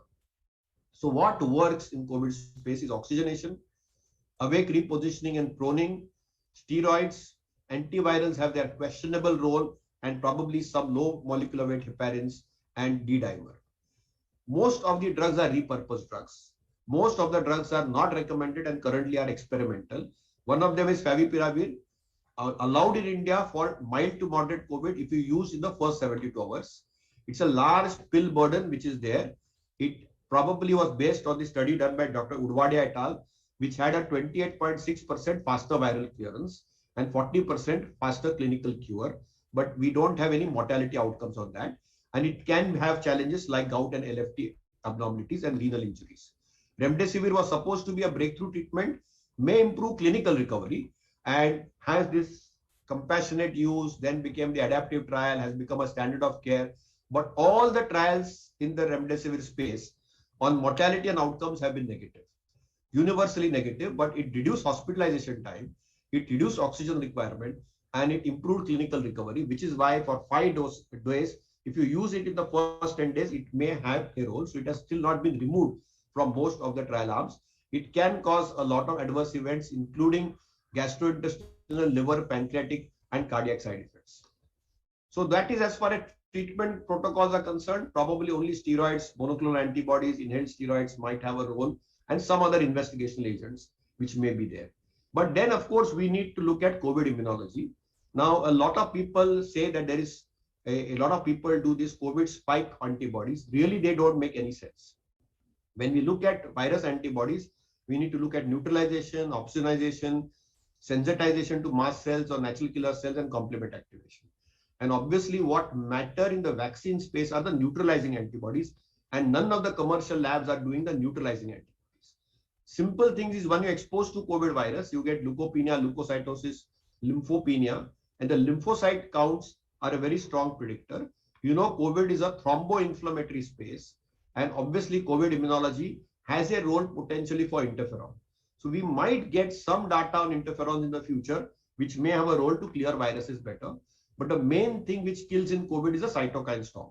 And how is it different from any other viral infection? The cytokine response in COVID is hyper amplified because the recruited T cells hyper amplify a pro-inflammatory cytokine response. And that destroys the lymphocytes, which are the T lymphocytes. And that completely pours out everything what is there in chemokine space. It amplifies it and you get it consumed. So you can have CD6, which is a co-stimulatory receptor expressed in the T cells. One of them is itolizumab. It's a humanized anti-CD4 antibody, which can actually be central to immunoinflammation. So we have 3 antibodies now, which are available. These are again like monoclonal antibodies. One is of course anti-CD6 antibody itolizumab. It works on the ALCAM-mediated T cell activation, binds to the CD6 receptor, downregulates IL-6, IL-2, TNF-alpha, and IL-17. Longer duration of action, can be used early. Then, of course, the most popular, the one which became out of stock, tocilizumab. Clearly now good data on the mortality front. Initial data was controversial. Blocks IL-6, does not have any impact on immunomodulation on the regulatory T cells, has a short-term downstream pathway. And then there's an IL-1 inhibitor available in Europe and US called anakinra. So which one is better, tocilizumab or itolizumab? One is a cytokine formation blocker, other one is cytokine receptor blocker. Tocilizumab also is a humanized, antibody for the IL-6, very, very specific in its action on the signaling pathway. It can be very useful in severe COVID or critical COVID who have high IL-6 levels and is contraindicated in many spaces. But there is some very, very clear-cut compelling data. There were 3 RCTs, Remactata, Covacta, and Impacta, and all these studies showed probably that there was some role. So currently, if you look at the global guidance, they recommend that among hospitalized patients with progressive or severe or critical COVID, where there are elevated markers of systemic inflammation, which are steroid resistant, which that means they are not responsive to steroids, then probably there would be a role for tocilizumab, and that's something which is there. And the largest trial which was done in tocilizumab had a criteria for systemic inflammation of a CRP above 75. There has also been some emerging role for a JAK inhibitor called baricitinib, and this is nothing but a reversible Janus-associated kinase inhibitor, which selectively inhibits JAK1 and JAK2. There has been an ACTT2 trial which had remdesivir with baricitinib. Currently, we see it if people are intolerant to steroids or there is a contraindication for steroids, you can use baricitinib with remdesivir. And the data on that is that it is superior to remdesivir alone in reducing recovery time, accelerating the clinical improvement, and notably, fewer people need high flow oxygen or non-invasive ventilation with fewer side effects. And there are large double-blind RCT, ACCT4, and both the RCCTs have weaknesses. But there is some benefit for baricitinib, and it is not a replacement for steroids. So it's an expensive proposition, and there's data which is there. The last point in the COVID space before I talk on diabetes is the role of hybrid immunity. Because now we know that if you are exposed to COVID and have got COVID and then take a vaccine, probably there is an amplification of immunity, and this is called as hybrid immunity. If you just take vaccines, you probably might get a little better antibody response artificially compared to natural immunity. And current concept in COVID space is all about hybrid immunity. So this is why they are recommending mix and match therapies or heterologous prime boost, and immunology in COVID keeps on surprising us. So COVID treatment is predictably unpredictable like COVID, but now we have a better pattern recognition of red flags, and we have better life-saving medications available like monoclonal antibodies, inhaled corticosteroids, steroids in general, and maybe some limited role for remdesivir, some limited role for tocilizumab, baricitinib, and some other agents which are there in the current space. The last point of my talk is going to be on a little bit on what's cutting edge in the COVID space in diabetes. And there is sufficient data. Initially last year when we never realized an entity called COVID diabetes. Now we know that COVID gains entry to the cells via the ACE2 receptors. And we know there is ACE2 expression in islet cell and exocrine cells is inconsistent, which means compared to other tissues, the pancreatic beta cells as well as exocrine pancreas don't have sufficient ACE2 expression.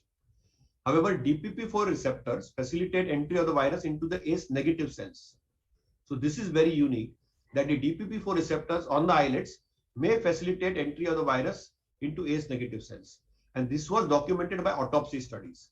And the likely factors, and this was a very nice paper in Nature, we suggested that TMP-RSS, HMB, and NRP are cofactors which facilitate this entry via the DPP4 pathway. Also, there's adequate data that once you get COVID, there is accelerated beta cell loss. And this is fundamentally which causes beta cell apoptosis.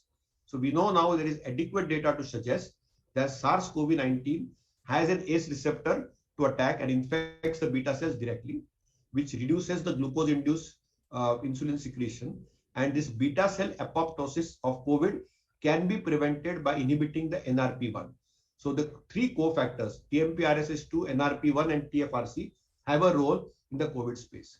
The third evidence came, and again, a very nice preprint paper now which has gone in public domain, is the beta cell transdifferentiation.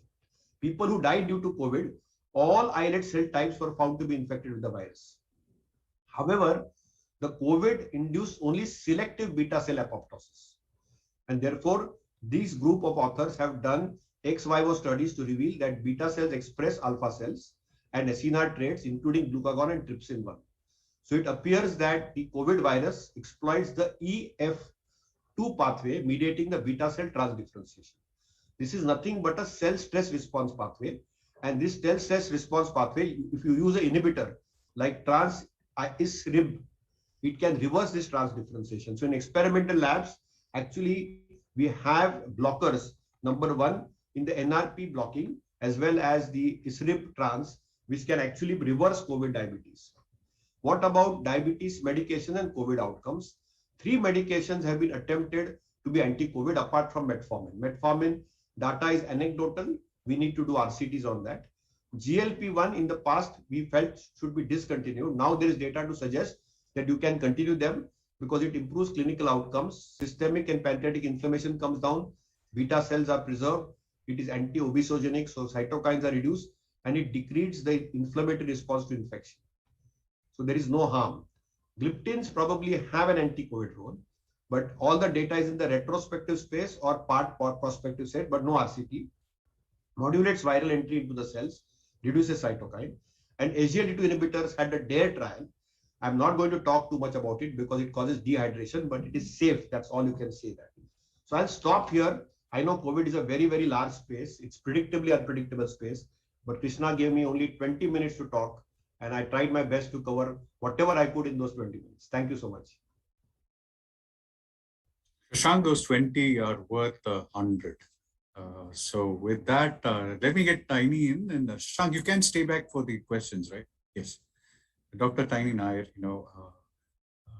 if there is someone who I have seen simplified statistics to the point that that you keep hitting your head that, is it so ridiculously simple?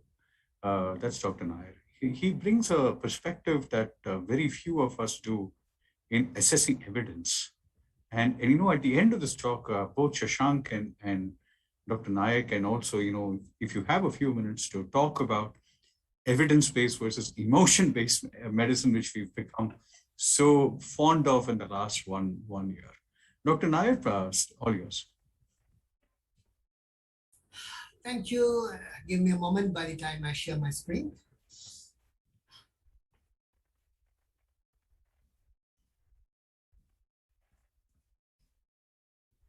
Is my screen visible and am I audible? Yeah. Thank you. Achilles perhaps is one of the greatest Greek warriors in Greek mythology. He's kind of invincible because when Achilles was small, it seems his mom took him to the river Styx and dipped him holding on to his ankle, but that holding of ankle left him vulnerable, whereby we know it as the Achilles heel. Now, if we look into heart failure treatment, we know that today we are kind of armed to the teeth. A to Z for heart failure: ACE inhibitor, ARB, ARB, beta blocker, CRT, diuretics, cytosine, ivermectin, monocorticoid receptor antagonists, SGLTs, vaccines, everything.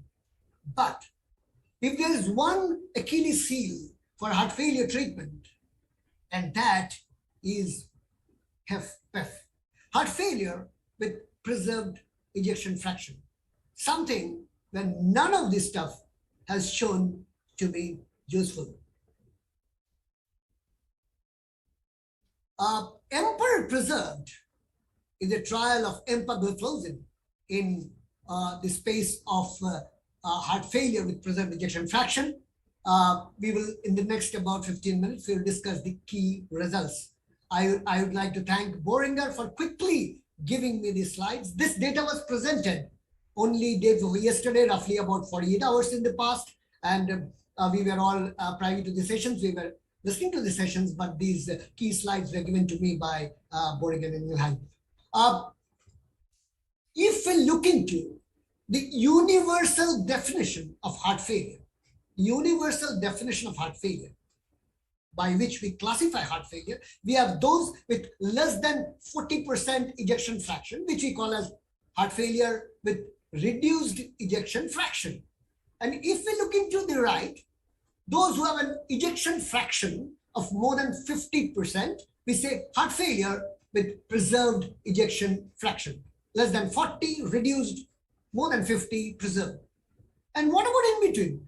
We know that in between, we term them as per the ESC as a heart failure with mildly reduced, or we used to call it medium range ejection fraction or mid-range ejection fraction. So they lie in the middle.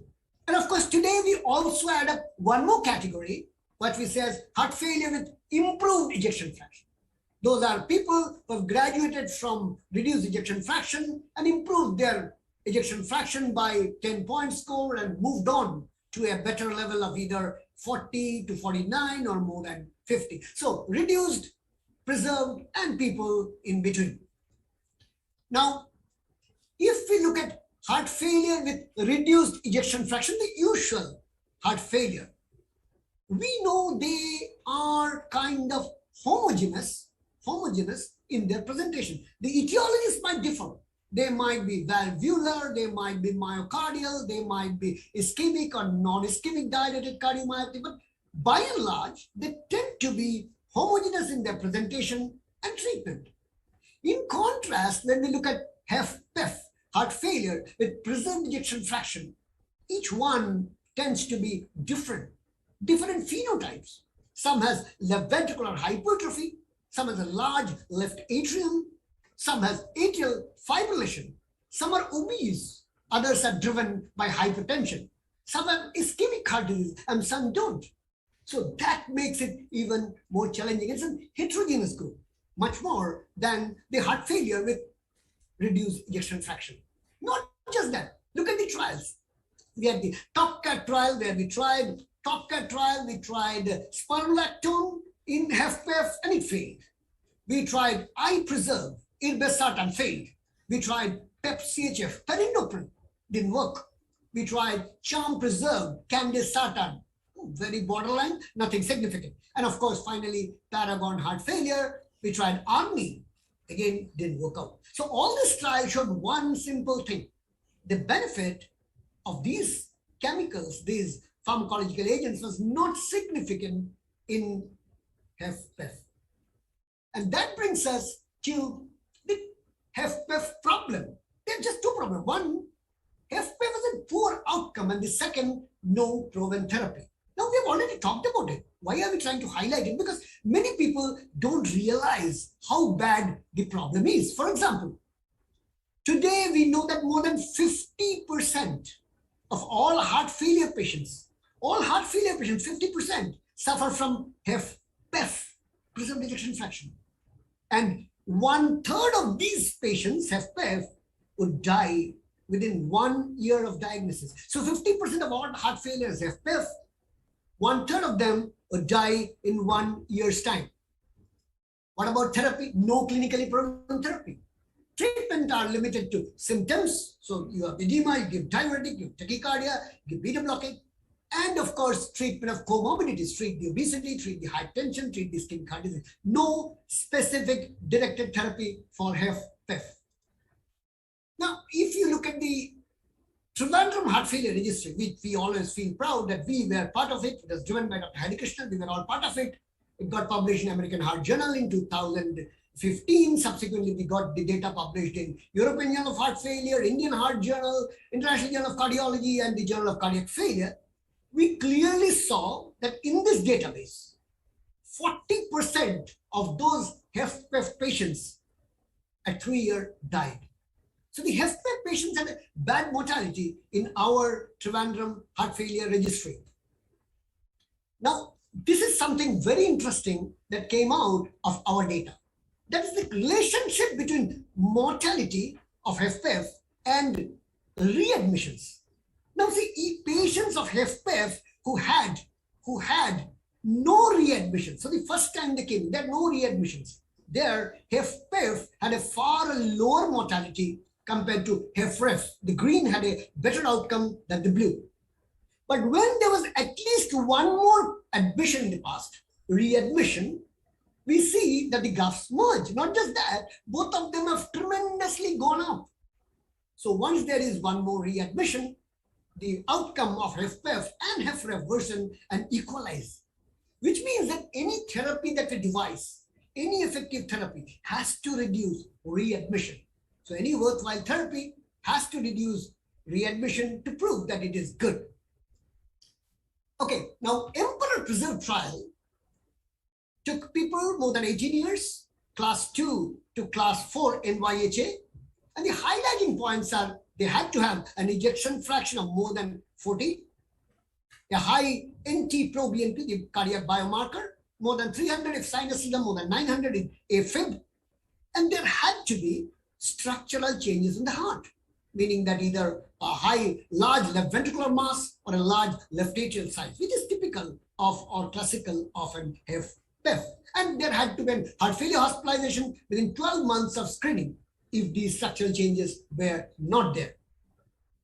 Now, if we look into the study design, the aim was to look into the safety of the phase 3 trial, so safety and efficacy of empagliflozin in patients with preserved ejection fraction. And both diabetic and non-diabetic were included, class 2 to class 4, as we've already described. The study went like this. Emperor preserved ejection fraction more than 45,988 patients, randomized to either 10 milligrams of empagliflozin on top of their standard therapy or placebo, follow-up of 26 months. The composite primary endpoint was adjudicated cardiovascular death or adjudicated heart failure hospitalization, and the secondary endpoints were first and recurrent heart failure admissions, first and recurrent, the number of admissions, and of course the slope of the change of eGFR, because we know that in heart failure, kidney function worsening is common, and we wanted to look into the slope of the eGFR. Now, this is how the baseline characters look like. Let's look at the highlights. Class 2 were 80%, class 3 and YHA 20%, so mostly class 2 and class 3. If we look into the ejection fraction, 1/3 belong to an ejection fraction between 40 and 50, 1/3 between 50 and 60, and 1/3 more than 60, which means if we take the true definition of preserved heart failure, preserved ejection fraction more than 50, 2/3 of the patients, 2/3 of them belong to those above ejection fraction of 50% in Emperor Preserve trial. If we look into the comorbidities that they carried, we know that all these HFpEF patients have a lot of comorbidities. We carried a lot of comorbidities, atrial fibrillation in 50%, diabetes in 50%, and hypertension in 90% as expected. The other part is looking into their medications. We know that, as we have shown, there is no true medicine that actually benefits HFpEF. But then again, whatever data we had, you see they were all well treated. 80% plus were on RAS inhibitors, 40% on MRA, and about 90% on beta blockers, 10% on digoxin. So these well-treated patients, when they were put on empagliflozin, these are the results. Surprisingly, compared to placebo in black, empagliflozin produced a significant lower event rate of cardiovascular death and heart failure hospitalization. So the total of cardiovascular death and heart failure hospitalization was reduced by 3.3% in absolute risk reduction. So ARR was down by 3.3%, and that translated to a relative risk reduction of 21%, and which showed statistically significant HR of 0.79 with a p-value of 0.001, statistically significant. And that translated onto a number needed to treat, NNT of 31. So NNT of 31, relative risk reduction of 21% with a p-value of 0.001 on application of empagliflozin on top of standard therapy for HFpEF when we look at the endpoint of cardiovascular death and heart failure hospitalization. When we looked into the secondary endpoints, which means the first and the subsequent heart failure hospitalizations, they were reduced by 27%, relative risk reduction of 27%, and again, a p-value of 0.001. What about the kidney function? Look at that maroon line. Look at the maroon line. This shows the decline of GFR in the empagliflozin group, much more flatter compared to the placebo arm. And that translates to the rate of decline of GFR in empagliflozin arm was about half that of patients treated with placebo. In fact, the EMPA group had a minus 1.25 compared to minus 2.62 in the placebo group. Now, if we try to see how much of benefit this translates into different subgroups, surprisingly, whatever age, sex, race, and region we look into, we see that they are pretty homogeneous. So this benefit of empagliflozin on top of standard therapy in HFpEF translated onto almost every kind of subset that we were looking into. What about ejection fraction? Less than 50, 50 to 60, more than 60, we see there is benefit. But do note that as we move up in ejection fraction to more than 60%, the statistical strength distinctly comes down. So above 60, the statistical strength of the value of benefit comes down. And again, do note that this benefit was equal, whether there was diabetes or no diabetes, reminding us of Emperor reduced as well as DAPA-HF, where we got the same result of diabetes and no diabetes. Cardiac failure was endpoints were good in both of them. Now, what about different specific subcategories? Look at that. Baseline use of ACE or ARB, yes, no. Baseline MRA, yes, no. Baseline NT-proBNP, body mass index, systolic blood pressure, history of AFib or no AFib.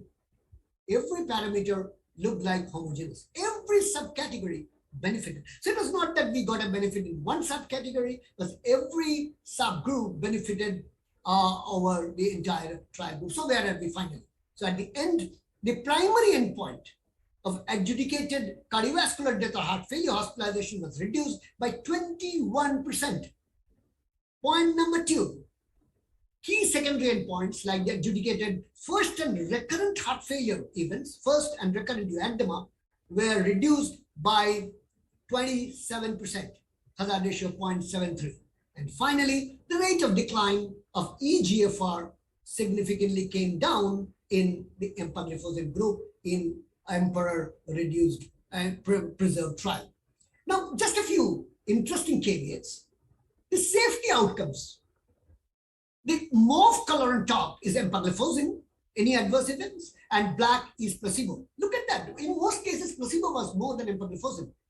But some of them did have empagliflozin more. And if you analyze them, for example, hypotension, symptomatic hypotension was about 6.5% in empagliflozin and 5.5%, 5.2% in placebo, slightly higher. Urinary infections, as expected, were slightly higher in the empagliflozin arm, but again 1.5, 1.9. Genital infections 0.3 and 0.3 almost similar. Now, couple of interesting caveats was that yes, this was expected. The HbA1c dropped by 0.19. The hematocrit rose as expected in all SGLT trials. NT-proBNP dropped. Body weight reduced, and of course, systolic blood pressure reduced. So systolic blood pressure, body weight reduced, NT-proBNP, the biomarker, got reduced, hematocrit went up, and HbA1c came down, as expected out of any SGLT trials. Now, couple of interesting benefits is this.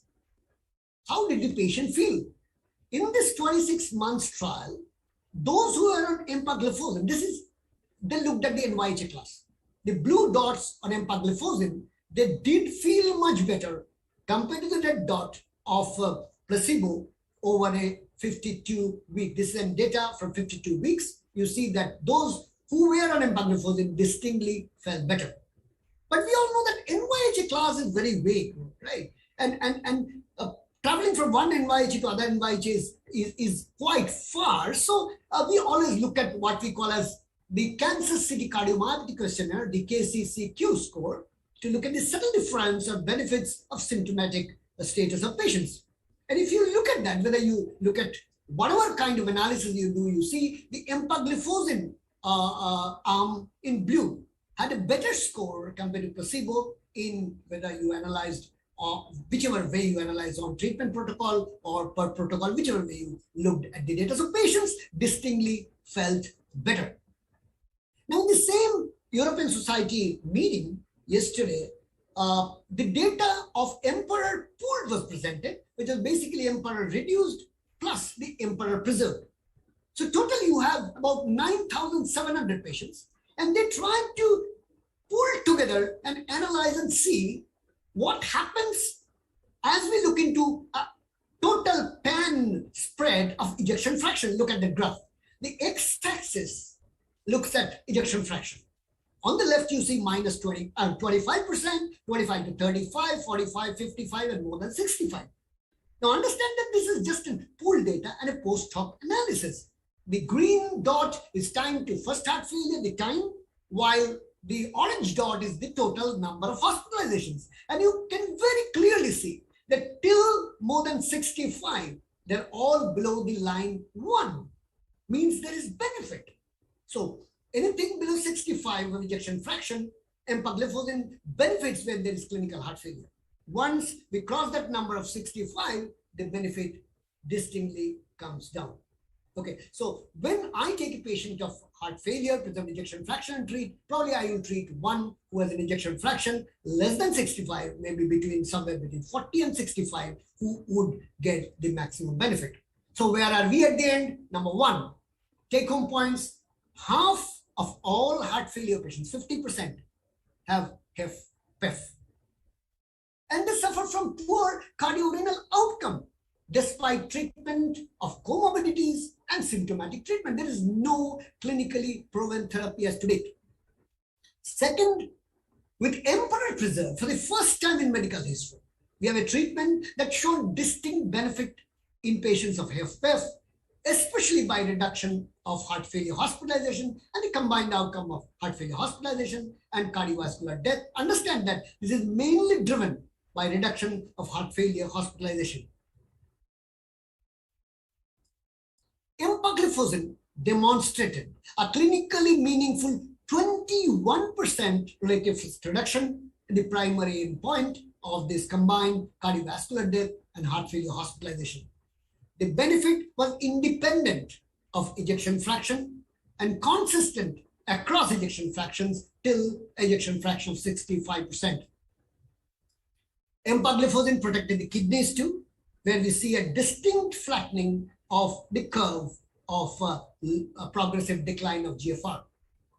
Patients felt better. I think this is very important. We often don't highlight. Patients don't want to listen to the mortality data.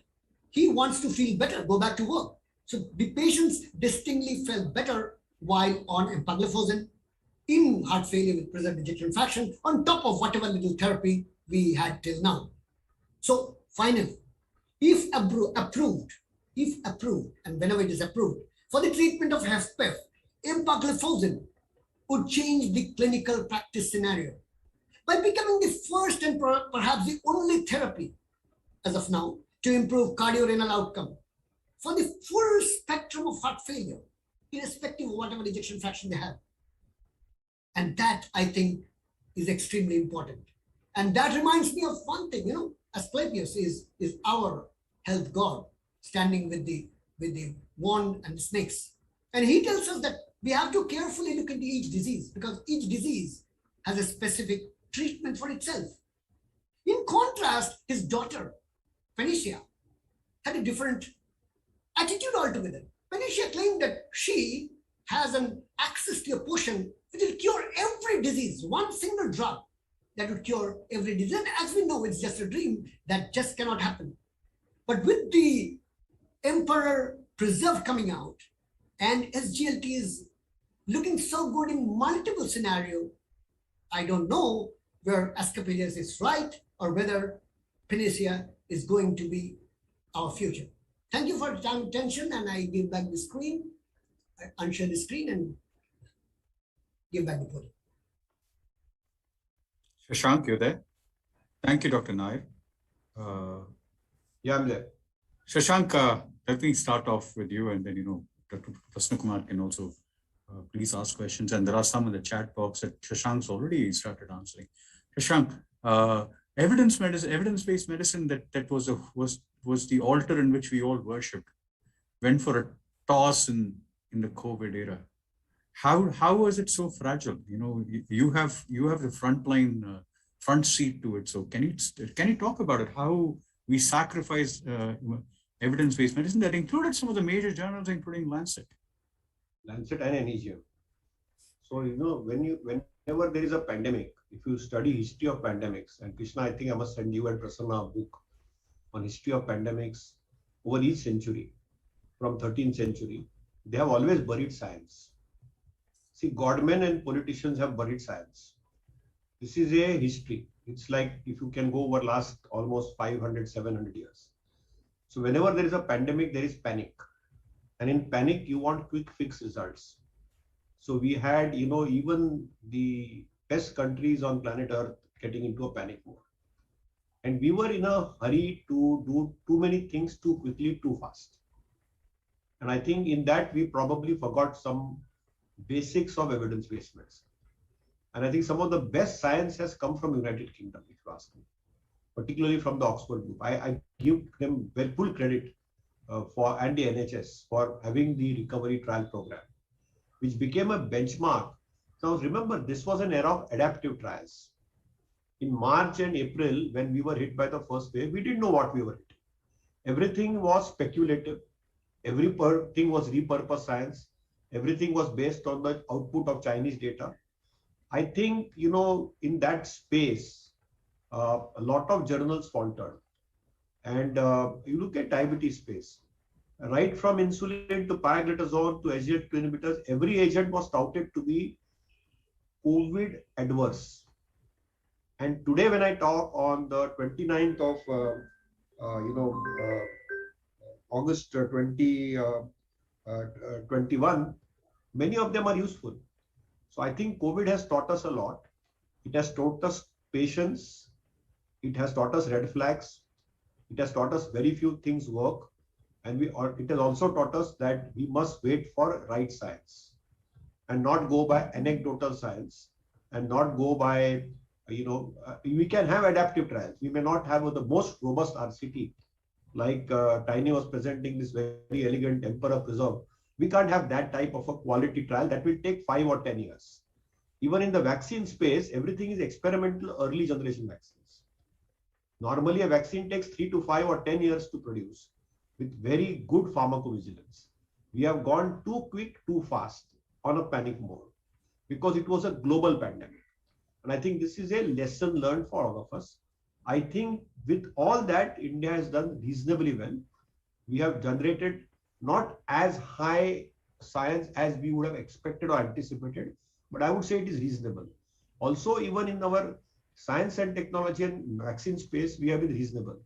So I think we have done reasonably well, despite of all the limitations. Remember, India spends only 0.5% of its GDP on healthcare budget. And despite of all the limitations, I think there was very good private and public sector cooperation. And we still have risen to both the waves reasonably well, except for that explosive Delta variant, which had a little bit of stretch on our oxygen capacity building. But for that, I think we have done very well, if you ask me. So I think, Krishna, I accept that this has been a challenging time, but I also should say that science always will be supreme and evidence-based will be supreme. We will get evidence. And we also saw a lot of clutter in social media. And we get over-cluttered because of that. And we should not get cluttered. We should still be patient, be very, very clear in our pauses and walk the path. And now we have some answers. We clearly know who deteriorates, who doesn't deteriorate. We clearly know the right medication at the right time in the right patient will save lives. And currently the trend across the world is to save every life with COVID and try to minimize people with severe COVID and critical COVID. That's our simple goal. I think we don't have sterilizing vaccines to eliminate COVID right now. And we have to also accept some gross realities that it's going to be endemic with us. We have to live with COVID, but we have to see that we be safe with it and also not behave recklessly. I still feel that the most important tool, which I didn't talk at all in my talk, is mask. If you wear 2 appropriately well-fitting masks, which are not N95 or a single N95 mask, it is far more effective than anything else because we understood it's an airborne droplet virus. Look at WHO. In March last year, they said there is no need to wear a mask. Even today, you saw that one of the anti-maskers died in Texas. and it's a shame. We are really being, gloated by quasi-science, by non-evidence-based Googleopathy and WhatsApp medicine. And those are the degrees people have acquired now. And I think it's time to embrace evidence-based medicine. It will have to be patient, and we have to save every life.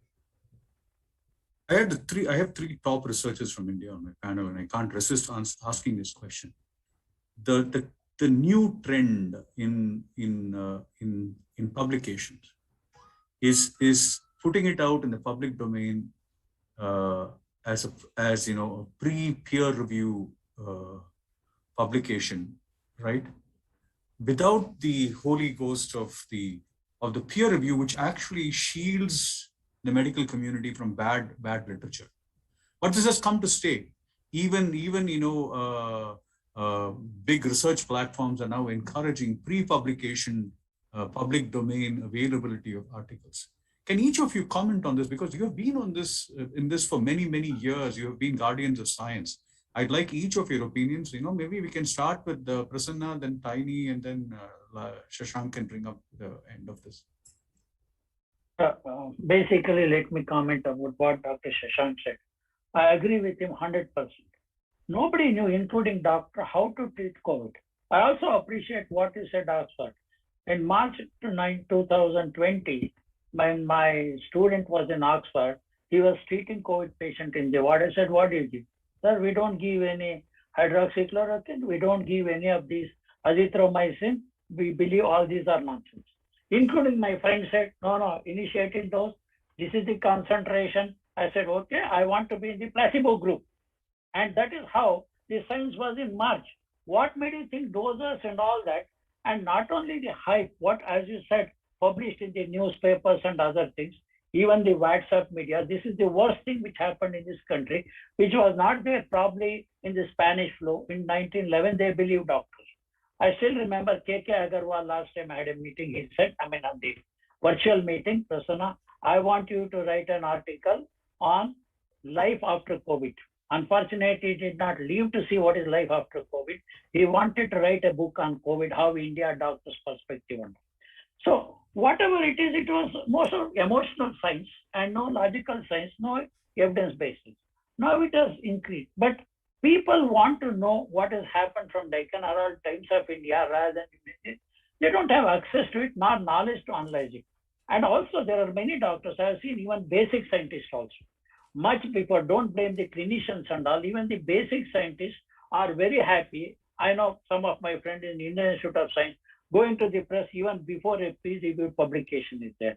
And newspaper people, when they come, sir, what is new today in thyroid? What is new in thyroid? Nothing is new last 50 years.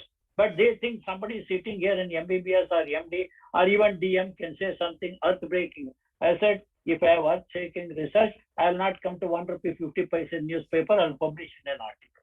This is how the mindset of doctors and politicians are added to that also. That is how it has become worse. But people who are educated researchers will say, okay, sorry, I have not seen that article. Let me go through that. Like Tiny Nair, what was published yesterday, is analyzed so beautifully. That is, MBBS person can understand how to interpret this data with it. Everybody has access to data, but interpretation is also very, very important. That comes only from good researcher and research papers. No, but Prasanna, I want you to answer this specifically. Do you think that we have gone too far away from peer review as a gateway to publication?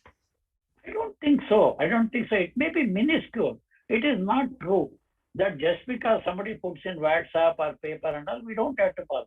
At least if I see the good sense, as you said, whatever you see in India, 98% of the researchers are not doing that. Do you think you, Tiny or Shashank are doing that? Definitely not. Or our own friends, 90. There are always black sheep, 1% in everywhere. I'm talking about those 1%. I don't agree India is bad or US or anywhere. I see many countries this is happening. I don't think that we are doing it as excess or anything. Still good science is there. Tiny? Yeah, I think the first question is very important. See, our science is built upon evidence-based medicine, no doubt about it. But also understand that there's something else that we call as heuristics, right? What is heuristics? Dr. Krishna sees a patient there in the ER. He says, this is ketosis. Okay, don't waste time send for a ketone. I see a patient and say, this is not MI, this is pulmonary embolism, get a CT done, right? In an emergency, heuristics isn't science, and that comes from experience. Evidence-based medicine is okay for baseline foundation, but when facing a crisis like pandemic, heuristics come in. A lot of heuristics over time would turn out to be wrong. So I think there's nothing wrong in it that we reacted in the pandemic saying that ivermectin is good. Next day we said this is good and that is bad and all that, number one. Second thing I think is very important that we strongly as a group say no pre-publication, in the no peer review pre-publication, because I will tell you, I regularly review articles for Annals of Internal Medicine. It wasn't from a huge institute, it was a large article, I'll not tell you what, and very clearly I said, no, this is wrong statistically. And then the 3 reviewers, everybody said it is wrong and it's not published in Annals. A few days later, it came up as a pre-publication available, and then that was quoted extensively in social media. People started speaking WhatsApp. So, Dr. Shashank Joshi or Dr. Krishna or Dr. Prasanna Kumar would know and say that this is the law, this is just in social media, or this is not reviewed by a peer. But a common man doesn't know. And it might translate to something, but I think as a group, we should all say, unless it is peer reviewed, we will clearly say this is valueless and we don't accept pre-publication, preprint server, whatever will you call it. Shashank? I think I'll give you a very classic example. See, India is very proud to make 2 Make in India vaccines. One is ICMR Covaxin and second is DBT Zydus COVID. Now, the subject expert committee of DCGI accepted it with interim results. They were privy to it. Media asked them for data in preprint space. When the interim results are presented, how can you put it in preprint space? Number 1. Number 2, that preprint is not peer reviewed. Number 3, why preprint started, Krishna? I remember Krishna was, I must tell, Tiny and Prasanna both knew the New England Journal editor, Jeffrey Drazen, personally. He invited me, that time he was at Ramchandra. And then I invited him to API in 2005. Krishna also came. And that time there was the World Association of Medical Editors. And these big journals have formed a cartel. This cartelization, only the big names come in. So with due respect, Tiny, you presented very nice data on Emperor Preserved, and the editorial is written by a large, big cardiologist, heavyweight cardiologist. There's nothing like heavyweight. The smallest researcher is as good. Prasanna's student in Oxford is as good as that heavyweight Drazen. Okay, but just because he's a Drazen or a Bronwald doesn't mean he has access to New England Journal of Medicine. To break that legacy, open access publishing started. That means if I know the editor, I will get the publication. If I don't know it, I will not get it. So a lot of good science was getting blocked. This is the other side effect of that. What has now happened is Yale University and BMJ decided to go radical. They started this BioVirix preprint server so that without peer review, you can have the full text. So it is open for global scrutiny, number 1. And then we got this whole channel of predatory publishers. So what has happened now is we have to take the golden mean. 84% of COVID preprints have never seen the light of full publication of peer review. Number 1. Number two, this started because a Tiny Nair, Prasanna Kumar, Krishna or Vijay Panikar, I can see now, or a Bhavna can't get into a New England Journal of Medicine. You need good science, but you need a Harvard backup or a big institute backup to get there, because their trust and faith is very poor. And this is sad. I still remember Jeffrey said, if there's something decent from India, we'll publish it. And there was an excellent Kala-Azar paper written by Dr. Shyam Sundar from Banaras Hindu University. That paper got into New England Journal of Medicine. I'm very proud of Shyam Sundar. He used to every day on a Thursday take a train, 2nd class, travel to Mughal Sarai, go to Muzaffarpur, give those drugs to Kala-Azar, to those people there, come back again to BHU on Monday morning and again work 24/7. He has a publication in New England Journal of Medicine. So it is not difficult, but normally you would have never gone. So unless and until you don't have those connections, that is why this whole preprint started. Now it has got like the extreme. Media wants everything in preprint. So, and then the peer review only has gone for a toss, because now what has happened is people think that they have, see, mathematicians are predicting COVID models. Okay. Hey, there is a professor from IIT saying, Kanpur fellow told us, IIT Kanpur fellow, he may be very brilliant in his IIT. He's telling us, COVID wave will come in 2 weeks in Maharashtra. I said, boss, it will not come. I am telling you, Delta variant. I have talked to the genomic scientist, Anurag Agarwal from CSIR. They are telling this is not going to come for another 2-3 months. We see people every day. We are not fools sitting here. We have some experience in the past with HIV medicine and public health. Please trust us. No. Our mathematics says this. Sorry, your mathematics can go to hell. This, and they are influencing people. So I think, Krishna, we have to have a golden mean. We have to know to draw the Lakshman Rekha. Unfortunately, in COVID, Lakshman Rekha was gone for a toss. Evidence-based went for a toss. WhatsApp, social media became the name of the game. And therefore, we had to go to lay people and reach out to lay people to allay anxiety. It developed into COVID psychosis. And I have a friend called Guru Anna, Nita knows him very well. Okay, he's a psychiatrist, Harish Shetty. He's basically from Karnataka, from Mangaluru. And he is the one who is telling people, ki boss, tension lene ka nahi, in Panikar's language, tension lene ka nahi. There is no need to get stressed. Because, people read in newspaper, they see somebody on TV, and then they call, Hare, a COVID wave aa gaya. Avi gaya, wave avi gaya. Hare, what a wave avi gaya? There is nothing. Yesterday, 388 cases got reported from Mumbai because testing went up to 38,000. Everybody said third wave has come. You see, it is like panic. There is nothing to panic. COVID is here to stay. Most cases, 80% are asymptomatic. Even those 20%, if the red flags are used properly, if you isolate properly, you are going to recover. Only 1% may succumb, in which if we give the right treatment, go to the right doctor at the right time, you are going to survive.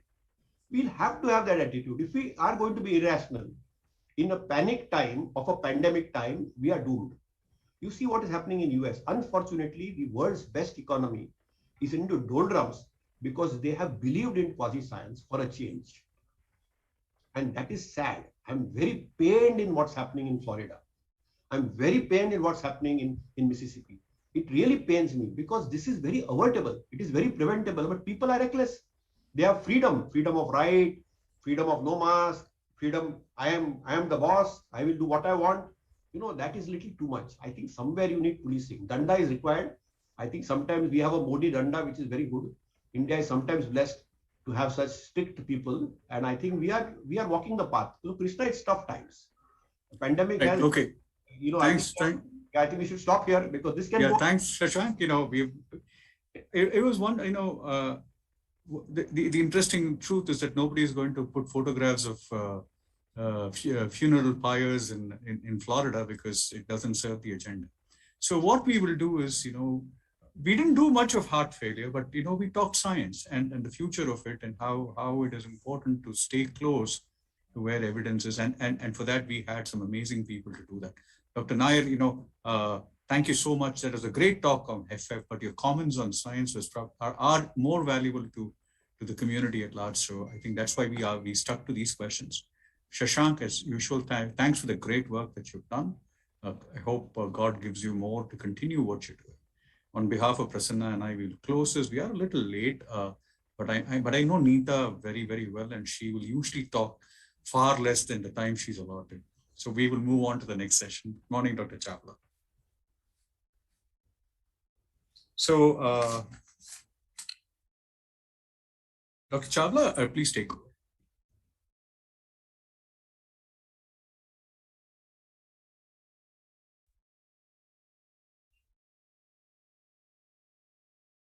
Dr. Nita needs to start. Who is introducing her? Krishna? No, I think the first person to speak is Dr. Panikkar. Okay. Dr. Chawla, you can do the introductions. Okay. So, good morning, everyone. Once again, thanking Dr. Krishna, Big Brother Arvind, and Dr. Prasanna for this opportunity to be part of very prestigious conference, ADA Primer, which is year after year getting very, very prestigious. So today we are going to have a debate on sulfonylurea, and for that we are going to start with Professor Vijay Panikkar, who is director of Dr. Panikkar Specialty Care Center.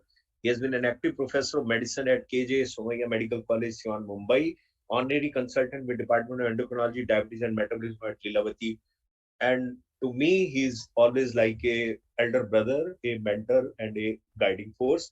He's going to talk for sulfonylurea. I think this is what is correctly the topic, Dr. Panikar.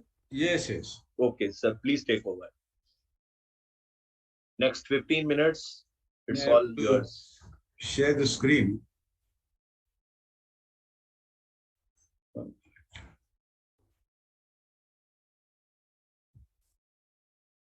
We are counting your time. अरे वही एक minute यार. ये share screen. Share screen is at the Yes. bottom. Yeah. Yes, no. Oh, there was something else on the screen. Okay. Yes, can you see it? Yeah, yeah. Great. Rajiv, nice seeing you and thanks for a kind introduction. Thank you, sir. Nice seeing Krishna, and thanks to Krishna and Arvind and the entire team for this wonderful program. Have we been unfair to sulfonylureas? My answer is yes. See, there are 8 drugs currently available, 6 oral, 2 injectables. How do you really look at a drug? Look at the efficacy of the drug, durability, beta cell exhaustion, hypoglycemia, weight gain. These are what Neeta is going to say, that sulfonylureas cause this, cause that. And before she says anything, let me finish it off. It's the most effective hypoglycemic agent next to insulin only. Is the most effective secretagogue. That's done. Durability. We all talk about durability. Look at this. This is the advanced study, largest ever study in diabetes. 11,000 patients, 450 from India, 5-year follow-up. Look at the control. HbA1c, almost 4 out of 5 patients achieve HbA1c below 7 in the advanced and maintained for almost over 5 years. Progressive intensive glycemic control sustained over 5 years. So that's durability for you. Everybody says that sulfonylurea causes beta cell exhaustion. Look at this UKPDA study. What does it tell us? Look at this. This is metformin, this is diet, and this is sulfonylurea. Beta cell function remains and steadily goes down. So there is no solid evidence of beta cell exhaustion in the clinical setting over 6 years in the UKPDAs. And it is because of diabetes that you have the apoptosis, not because of the sulfonylurea. Hypoglycemia, yes. There are only 2 molecules which are predominantly notorious for hypoglycemia, and that is sulfonylurea and insulin. Rest of them are neutral, very minimal risk. But look at this study, look at ACCORD, advanced VADT. The severe hypoglycemia was the least in the advanced group, 2.7. And what is the difference between advanced and ACCORD? Both of them targeted a mean HbA1c of 6.4. Severe hypoglycemia was only 2.7% here, 16% in ACCORD. What are the secretagogues used? A glycoside modified release in 92%. You had glibenclamide and glimepiride being used there, plus the others. And if you look at the ACCORD, UKPDS, and advanced, 6 times less hypo, and maximal dose of glycoside MR in 70% of the patients. Weight gain. Everybody says, my God, sulfonylurea will cause weight gain. Yes, it can. There are only 2 or 3 molecules which will cause weight gain. And that is your sulfonylurea, glitazones, and insulin. The DPP-4 and metformin is weight neutral. SGLT2, GPL, GLP-1 analogs can cause weight reduction. But look at this in advance. Over a 5 to 6 year period, HbA1c 6.4, no weight gain. UKPDS 1.7 kg weight gain. ACCORD 3.5 kg weight gain. So with a modified release glycoside, which is sulfonylurea being used today, the newer sulfonylurea, no weight gain. This was the Zodiac 39 study again, which shows that initiation of individuals, these results are opposite to the commonly held opinion that sulfonylureas will cause weight gain. Not necessarily. If you have a good lifestyle modification, along with the proper sulfonylurea metformin combination, weight gain is not a major issue. Cardiac safety. Everybody talks of cardiac safety. And what is that? Ischemic preconditioning. In fact, glimepiride and glycoside, sulfonylureas other than glimepiride and glycoside abolished this ischemic preconditioning. So the newer sulfonylureas, that's your glycoside, glimepiride, are safe. Look at this. These are major studies. TICOS, SAVOR TB, examine, where sulfonylureas have been there in the placebo group and as well as in the study group, and significant number, comparable. And there has been no adverse outcomes with these sulfonylureas. This is the standard of medical care, ADA 2019. What does it say? Drug, efficacy. Metformin is high, cardiovascular outcome, neutral, cost is low. Modern sulfonylureas, when you say modern sulfonylureas, you're talking of glimepiride and probably a modified release glycoside. Efficacy is high,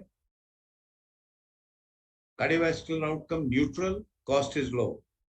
DPP-4, efficacy is intermediate, heart failure potential risk, cost is high. This is again for heart failure, metformin neutral, sulfonylurea neutral, DPP-4 caution. And that's a red label warning from the US FDA. There are other benefits of sulfonylureas, especially which are shown in the advanced study. There was a 21% reduction in renal event, 30% less albuminuria, and a positive 10-fold reduction of cardiovascular mortality. And over a period of time, 20% more patients regress to normal range versus standard treatment, probably the pleiotropic effects of a glycoside. So modern sulfonylureas, this is the International Task Force consensus, in the elderly patients can be used as they're associated with low risk of hypoglycemia. But here I would grant, yes, if you're really worried about hypoglycemia, you have today other molecules which can be used instead of sulfonylureas. But here again, if the sugars are high and you have no option, a low dose sulfonylurea, especially a modified release glycoside, is very safe as far as hypoglycemia is concerned. Mild and moderate renal impairment, preferable at lower doses, it can be used. Most of the other drugs cannot be used in renal failure, neither your SGLT2 nor your DPP-4 except linagliptin, GLP-1, nothing can be used. But sulfonylurea, again, glycoside, that is not excreted by the kidneys, can be used. During Ramadan, it can be used. So you have sulfonylurea, which is time-tested and efficient, excellent track record for decades, durable, control, most effective, no question of that, no GI side effects, no nausea, no nothing, very cost effective. And the myths and facts, efficacy unbeatable, hypoglycemia, yes, it is there, but the modern sulfonylurea, minimal hypoglycemia, if used wisely, absolutely no problem. It has less chance of hypoglycemia than giving insulin. Weight gain, modern sulfonylureas like glycoside can weight neutral. Beta cell apoptosis doesn't cause it. Durability, we have seen cardiovascular safety. The recent Carolina results adds to the time-tested cardiac safety of glimepiride. So do sulfonylureas still have a place? Yes. Potent glycemic action, durable glycemic control, weight neutral, less risk of hypoglycemia, cardio safe, cost effective, robust evidence. Sulfonylurea clearly have a place in the care of type 2 diabetic patients and should be considered an important part of the armamentarium. Thank you.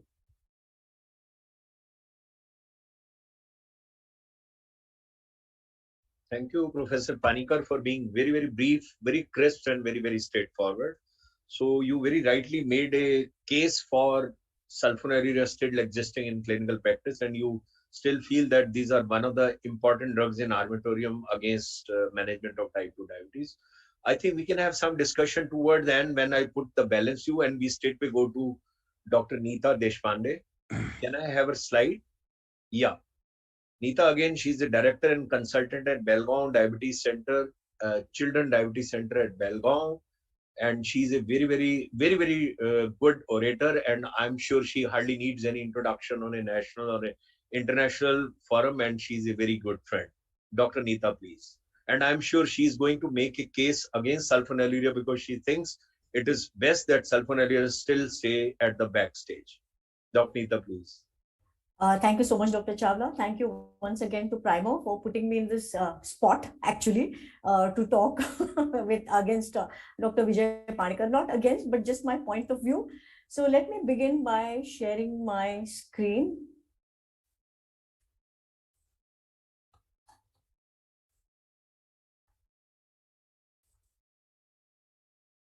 Yeah, this has been the topic actually. Have we been unfair to sulfonylureas? That was the topic. My answer is we have, it's not that way. So have we been unfair to sulfonylureas? No. So do I mean that sulfonylureas do not have a place? No. But have we been unfair to sulfonylureas? I would say no. My flow of thought will be, have sulfonylureas been unfairly implicated? That is what this debate is all about. Well, I'm going to talk about the glucocentric behavior of sulfonylureas and why newer drugs are preferred, and that adverse effects of sulfonylureas need not be accepted anymore. And what do the evidence-based guidelines say?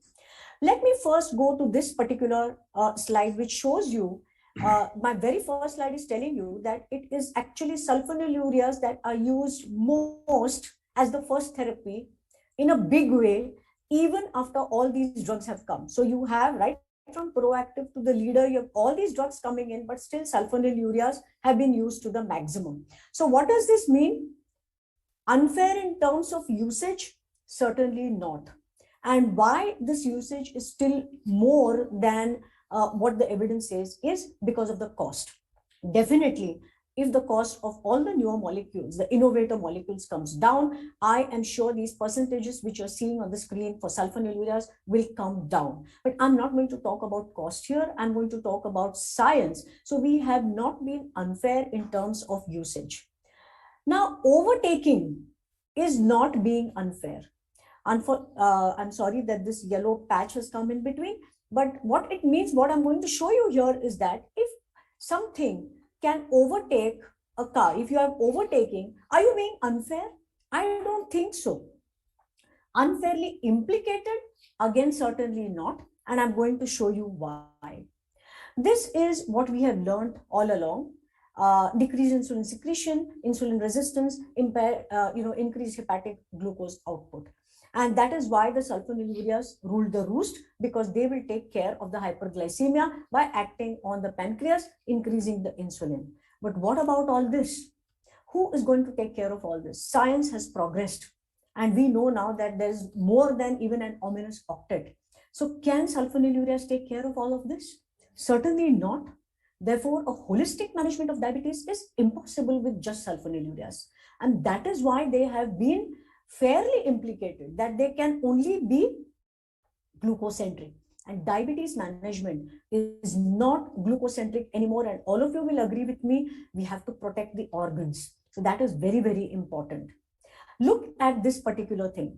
Now, I'm going to show you a series of slides with different newer drugs. And this is just as a prototype. I'm not going to show you all the evidence. So this is regarding the efficacy of some newer drugs. And you can see here, I'm showing you DPP-4 inhibitors as an example, and you can see that insulin resistance and insulin sensitivity are both improved. So efficacy-wise, it has proven its mettle. If you want something that is to the level of insulin, 1%, 2% reduction, there's glucotoxicity, use insulin.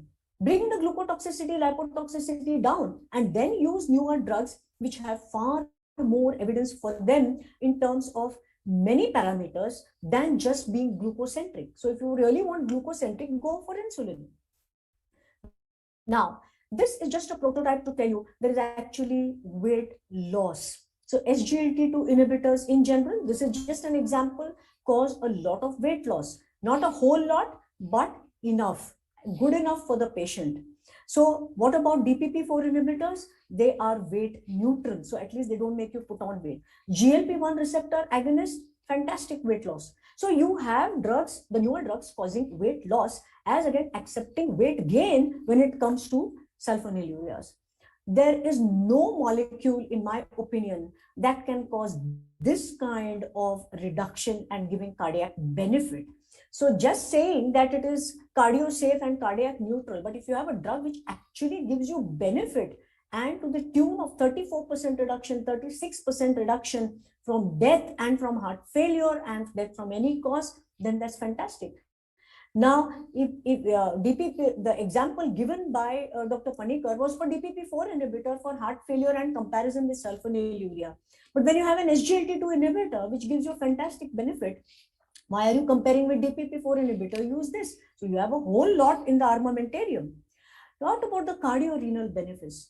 I'm sure that there is no doubt that the sulfonylureas can simply not compete with the magnitude of effect that newer drugs have, where cardiorenal benefits are there. And you can see here, this is a prototype, and I've not even put in newer studies over here. In general, overall, all SGLT2 inhibitors were found to be renoprotective and reduce the composite of worsening of all renal parameters. So this is there for everyone to see. Every conference is showing you this.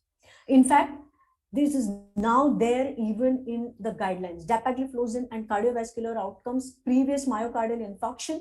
Look at this sub-analysis from DECLARE-TIMI. So dapagliflozin reduced the relative risk of MACE by 16%. Greater benefit for MACE within 2 years after the last acute event. FDA approves treatment for chronic kidney disease.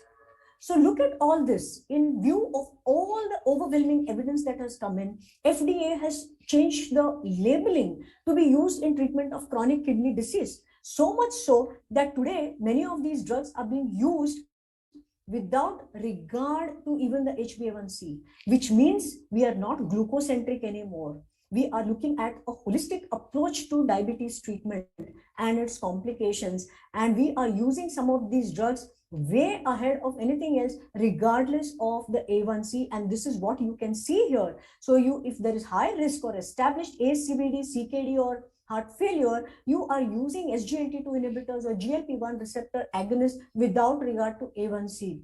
So A1C is important, but it is not all. And that is why holistic management is required. Now, this is another guideline which talks to you about using these drugs, SGLT2 inhibitors or GLP-1 receptor agonists, ahead of anything else, because we have moved away from the glucocentric molecules. And we are talking, all we have heard about is newer sulfonylurea. This is like Rahul Gandhi still being a youth icon when he's 50 plus. Modern. What is really modern? It has come in 26 years ago, glimepiride, gliclazide even earlier. So they are not modern. So if they wanted to show their cardiorenal benefits, then you would have had a plethora of studies by now and nothing has come forward. So really, are we talking about one advanced study or one such Carolina study where you have this kind of evidence where it is just somewhat equal but no benefit? Please remember that. Sulfonylureas can cause weight gain to the range of 1 to 3 kgs. Dr. Panikkar himself said, you do a good lifestyle modification and you can mitigate this weight again. But can you really do that much weight? We are struggling with lifestyle modification. Patients don't adhere to medicines. Are they going to adhere to lifestyle modification?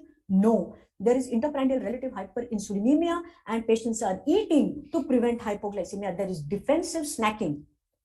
Now, what are all these other factors which cause hypoglycemia? So there are all these factors to take care of when you're using a sulfonylurea: renal impairment, hepatic failure, behavioral factors, missed meals, impaired drug clearance, and so on and so forth, alcohol. And when all of these are being given and sulfonylureas are going on concurrently, you have to be so very, very careful. You have to bother about all these other things. It's not like you prescribe and you go away. Decreased beta cell mass when sulfonylureas are used. This is real. Apoptosis, oxidation, lipotoxicity, and inflammation are real, and we have to worry about that. This is as new as 2012, where apoptosis of beta cell is seen in some cases because of intracellular reactive oxygen species, and animal and human islets seem to increase the apoptosis of beta cells, is what is being given here. And look at this meta-analysis that I'm showing you here, and this is a newer one, reflections on the sulfonylurea story. 2019, what it says is low dose sulfonylurea is better than high dose, and sulfonylureas with pancreatic specificity are better than those. What is low dose sulfonylurea? Is it going to have the same efficacy as a high dose? Then why are you using them? So that question always remains. Now, this is, I'm showing you all-cause mortality. I'm showing you a series very, very quickly, which shows you that non-sulfonylurea therapies, when they are used, the mortality is less. Look at the odds ratio in front of non-sulfonylurea. Again, some more studies. Non-sulfonylurea mortality is less. Again, some more non-sulfonylurea. It is overwhelming that mortality, CV mortality is less with non-sulfonylureas as against this, as you can see over here. Again, same data. Now, a systematic review and network meta-analysis, which tells you that all-cause mortality and C was significantly lower with modern SU like gliclazide. But this is comparing it to other sulfonylureas. What about when you compare it with an SGLT2 inhibitor? Why not? When you have it and it is showing. So this is just between class. This is lesser evil that you are using. But is it better than with SGLT2, DPP4, GLP-1 receptor agonist? Let me tell you, ladies and gentlemen, that sulfonylureas are on the defensive. They say weight gain is minimal, but you have weight neutral and weight reducing agents. Why don't you use them? They say hypoglycemia is present, but it is minimal. But you have agents that cause no hypoglycemia. They say it is the only CVOT trial, the Carolina, but it piggybacked on a DPP-4 inhibitor. But there are several trials that prove actually the merit on a positive basis of several molecules. After many years and several studies, finally there is a hint that they do not harm the heart is what is being said. But you have now molecules that actually reduce the CV events. Why don't you use them? And the guidelines have said the same thing. So, are they bad? Are sulfonylureas bad? No, but they are not good enough, is what I would say. We have not been unfair to sulfonylurea because we have been fair to the patient with the diabetes. So it's not fair to the molecule or unfair. You have to be fair to your patients. And that is all that matters. I rest my case. Thank you. Thank you, Dr. Neeta, for a wonderful oration. And it is very difficult to counter you. So this typically not being a debate, thankfully, it is going to be a point of view only, because it will be very difficult to counter you. And last two slides were really the crux that have you been unfair to sulfonylurea? Well, you don't have to be fair to a molecule, you have to be fair to your patients. I think with that, I'll do a very small presentation, and then towards the end, we can have some discussion. Can I just rebut? Okay, sir. Yeah. Neeta, wonderful discussion. You have really shown all the molecules beautifully as they are. But your one statement, see, now I'll tell you, practically 70% of our patients do need sulfonylurea. And what you said, that you would prefer insulin over sulfonylurea. See, there is no question. SGLT2, GLP-1, DPP-4, they are good molecules. I have no issue with them. The question is, if you are saying don't use sulfonylurea and give insulin to those patients, I don't buy that. Absolutely no. Sulfonylureas have a role, and even today, in most of our practice, 50 to 80% of the patients do need a sulfonylurea backup to control their glycemic index. And they are safe. And this, your thing that no, you give insulin. Why? Other than insulin will cause all the things, your weight gain, hypoglycemia, much more than sulfonylurea. That is the point I want to make. Rajiv, it's all yours. Yeah, I think a very valid point given by you. So what exactly, this is what exactly I was saying. She said, are sulfonylurea good enough? So I think these are still good enough for maybe 60% of our patients. Those who are garden variety of patients where we don't have an atherosclerotic cardiovascular disease, we don't have presence of diabetic nephropathy, we don't have presence of incipient heart failure, and many of our patients where weight is not a real concern. So I'll try to just balance it out, and toward the end again we will all have some discussion. So I'll start with a very good quote by IDF, which says the journey of 1,000 miles begins with a single step. The diabetes journey begins with the diagnosis, and to get that journey started in the right direction, it has to be the right treatment opted right in the beginning. Let me start with RSAG Endocrine Society clinical practice recommendation got published in 2020. All of us, fortunately, Dr. Panikkar, Neeta, me, everyone has been part of these guidelines, so we cannot refute what we said. Of course, we talk about ABCDFGH approach, which is age and BMI and presence of CKD or established cardiovascular disease, but Again, we also talk about that glycemic control is fundamental in patient with type 2 diabetes. So a doctor's expectation from treatment of type 2 diabetes are always that it should be easy to prescribe, it should provide good control of diabetes, and should have durability of action lasting for 4-5 years with minimal side effects and good adherence. And maybe it is friendly to patient also, and with it can check the progression of complications. So therapeutic options, I'll not be going into the details. You have a huge armamentarium to choose for after metformin. Of course, with our guidelines also, we still go that metformin has to be the first line option. And it is important here again to highlight the importance of getting a good glycemic control. Just 1% reduction, whether you get it by sulfonylurea, GLP-1 analog, or any other drug for that matter, will do wonders in terms of reduction of microvascular complication and overall death related to diabetes by almost 21%. MI, well, in the initial UKPDS was only 14%, not p-value significant. For further follow-up, almost 16%, which was p-value wise significant. What is more important is that let's not follow a stepwise approach, have a proactive approach so as to reduce on that poor legacy of memory or poor glycemic effect, so that we can cut down on overall micro and macrovascular risk.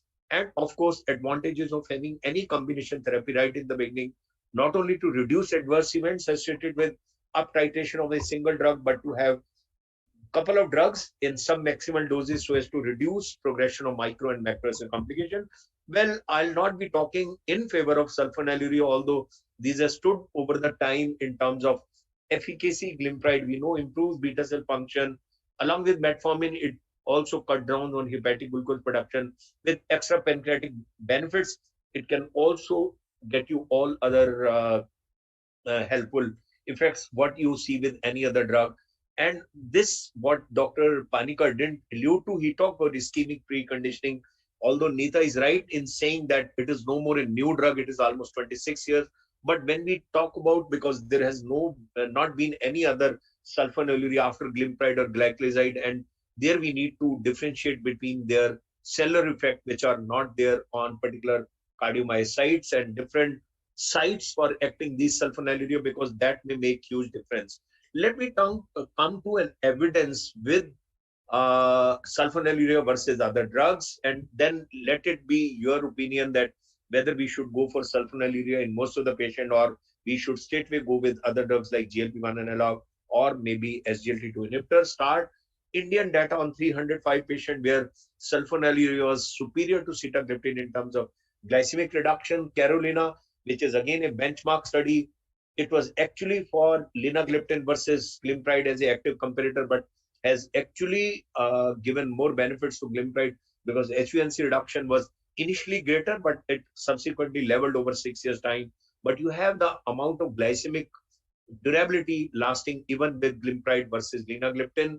Another study in 2018 in diabetes, obesity, metabolism, which talked about sustainability of glimepiride versus SGLT2. So you just straightway cannot say that with glimepiride or with other sulfonylurea you are going to have lesser durability of glycemic action, because it is as good as versus DAPA almost for 1 year period. This is the 52 weeks data. So do sulfonylurea address the safety? I do agree. Dr. Panikkar also conceded to that there is a little bit high risk of hypoglycemia, but good thing is it is still CV neutral. I agree with Dr. Neeta that when you are looking for CV outcome benefits in terms of 3-point MACE reduction, in terms of composite of heart failure with CV death reduction, that is not going to be there with sulfonylurea.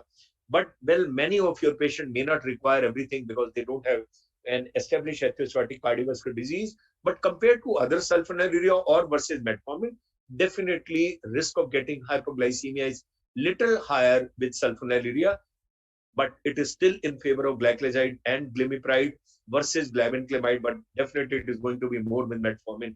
Issue of weight gain has been sorted out. It is actually because with sulfonylurea, you have extreme degree of reduction of glycosuria, which actually leads on to preservation of those calories. And that is why you might have little bit weight gain.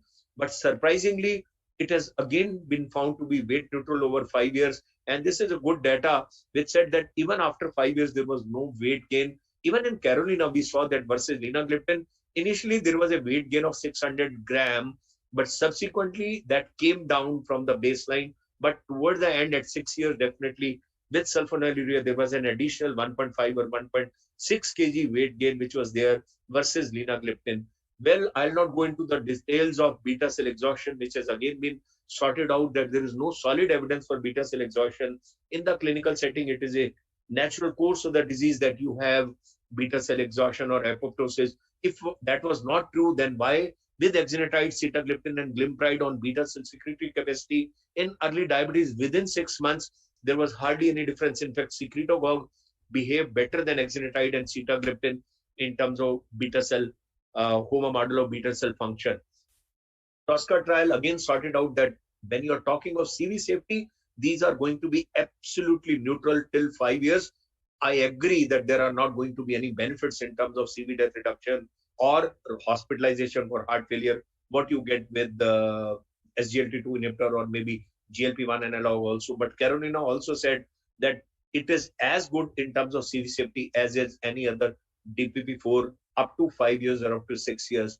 But I agree that when we are in clinical practice, we talk about all those patients who are at a greater risk. So 25% of patients, definitely they have established atherosclerotic cardiovascular disease or maybe multiple risk factor. They might have an incipient heart failure. Even if it is a preserved heart failure, Emperor Preserved has sorted out that, again, debate, irrespective whether you are diabetic or non-diabetic, you have to be on SGLT2 inhibitor like EMPA or DAPA to reduce overall risk of progression of heart failure, to reduce risk of heart failure and composite CV death, and also to check the progression of renal composite endpoints in all those patients who have either manifest DKD or those who have already reduced eGFR. But for want of getting a good glycemic control, I'll still say that sulfonylurea may be good enough for 60% of patients. For Indian subset, because these are accessible, available, affordable, and appropriate once daily or maybe once BD for most of our patients. If you use them appropriately, very, very judiciously, these are going to be almost weight neutral, CV neutral. They do have benefits like pleiotropic benefits, even if they are used as once daily. There could be little bit increased risk of hypoglycemia versus GLP-1 analog or SGLT2 inhibitor, but 5 years data is saying that weight gain may not be much. So many patients, those who have a BMI close to 23, 24, those who are having primarily glycosuric symptoms, their HbA1c is very, very high, and they don't want to be on insulin for getting a good glycemic control. Those patients possibly could be the best patient for being on glimepiride or glyclazide. So I'll close this point of view that still sulfonylurea do have their place. I'm not saying they have to be the first line option after metformin. Most of the patients, those who have established atherosclerotic cardiovascular disease, diabetic nephropathy, incipient or manifest heart failure, obviously will be best on SGLT2 inhibitors or maybe drugs like GLP-1 analog. Over to you, Dr. Neeta and Dr. Panikkar. Yeah, what I would like to say is that, am I saying that sulfonylurea should not be used? Am I saying that I don't use sulfonylureas? No. What I'm saying is we have not been unfair to the sulfonylureas when we talk about the benefits, the stupendous benefits that have come with the newer drugs. So when I say that when there are drugs which can actually give you benefit, when it can reduce cardiac mortality, when it can reduce cardiac deaths and overall mortality, then why not try them if the patient can afford it? So we are not being unfair to sulfonylureas is my contention. We are being fair to sulfonylureas because as I said, we use it a lot for whatever reason. Maybe it may be the cost, maybe it may be anything else, but then we are not being unfair to them because we are reiterating the benefits, this huge benefits of other molecules, and that has to be accepted. I agree, and especially with the availability of generic SGLT2, she has a very strong case when cost is not a concern, why not to be on the best drug? I fully agree with Neeta that we have good molecules, SGLT2, DPP4, no question about it. But just those two molecules do not control all your hyperglycemia. When you need an additional push, that is when sulfonylurea should come in, not insulin. I agree. No, see that one statement that I made was that if you needed to get rid of glucotoxicity and you want a huge reduction in HbA1c, that is the time that you would probably go for insulin, not for your routine case. For routine cases where you require a 0.7% reduction or 1% reduction, it has been shown that DPP-4 SGLT2 inhibitors can do the job. Agreed. So then why do we not want to use them at that point? So that is my point. Nita, I fully agree. Case, yeah. See, if you can control your patient with just an SGLT2, metformin, a PIO, or whichever drug, perfect, no question. Right. But when you need a little more push to bring down that hyperglycemia, that is when sulfonylurea is going to be there. My other point, sir, if you permit me. Yeah. When we talk about atherosclerotic vascular disease risk, how many of us in our daily practice are actually assessing this risk for every patient? We are not. So we do not know how many people are really at risk unless we actually start to look at what is their 10-year risk, and we will be putting far more patients on these drugs which reduce CV risk. We are not measuring it. No, but it should be measured even in clinical practice, even if we are not evaluating every patient for presence of silent coronary artery disease, but at least we do risk stratification in every patient on bedside or while sitting with the patient, and we come to know whether patient has higher cardiovascular risk. Dr. Panikkar has agreed that anyone who has higher cardiovascular risk, HbA1c is close to 8 or 8.2, with metformin you can be on SGLT2 inhibitor and get all the benefits. But many patients, those in spite of being on SGLT2 inhibitor and metformin, they are not the candidate for GLP, or they may not be able to afford GLP. And there, if you want HbA1c reduction, someone who has 9 or 9.2, I think for that matter, or those patients who are absolutely clean without any risk factor, those may be 50 or 60%. So that's what I mean. Sulfonylurea there we should judiciously use sulfonylurea in best interest of the patient. Absolutely. We should not be molecularly biased with molecules at all.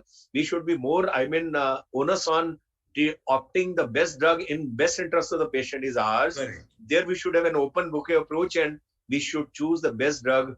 Even if patient is, say, a candidate for insulin, but many patients may not agree.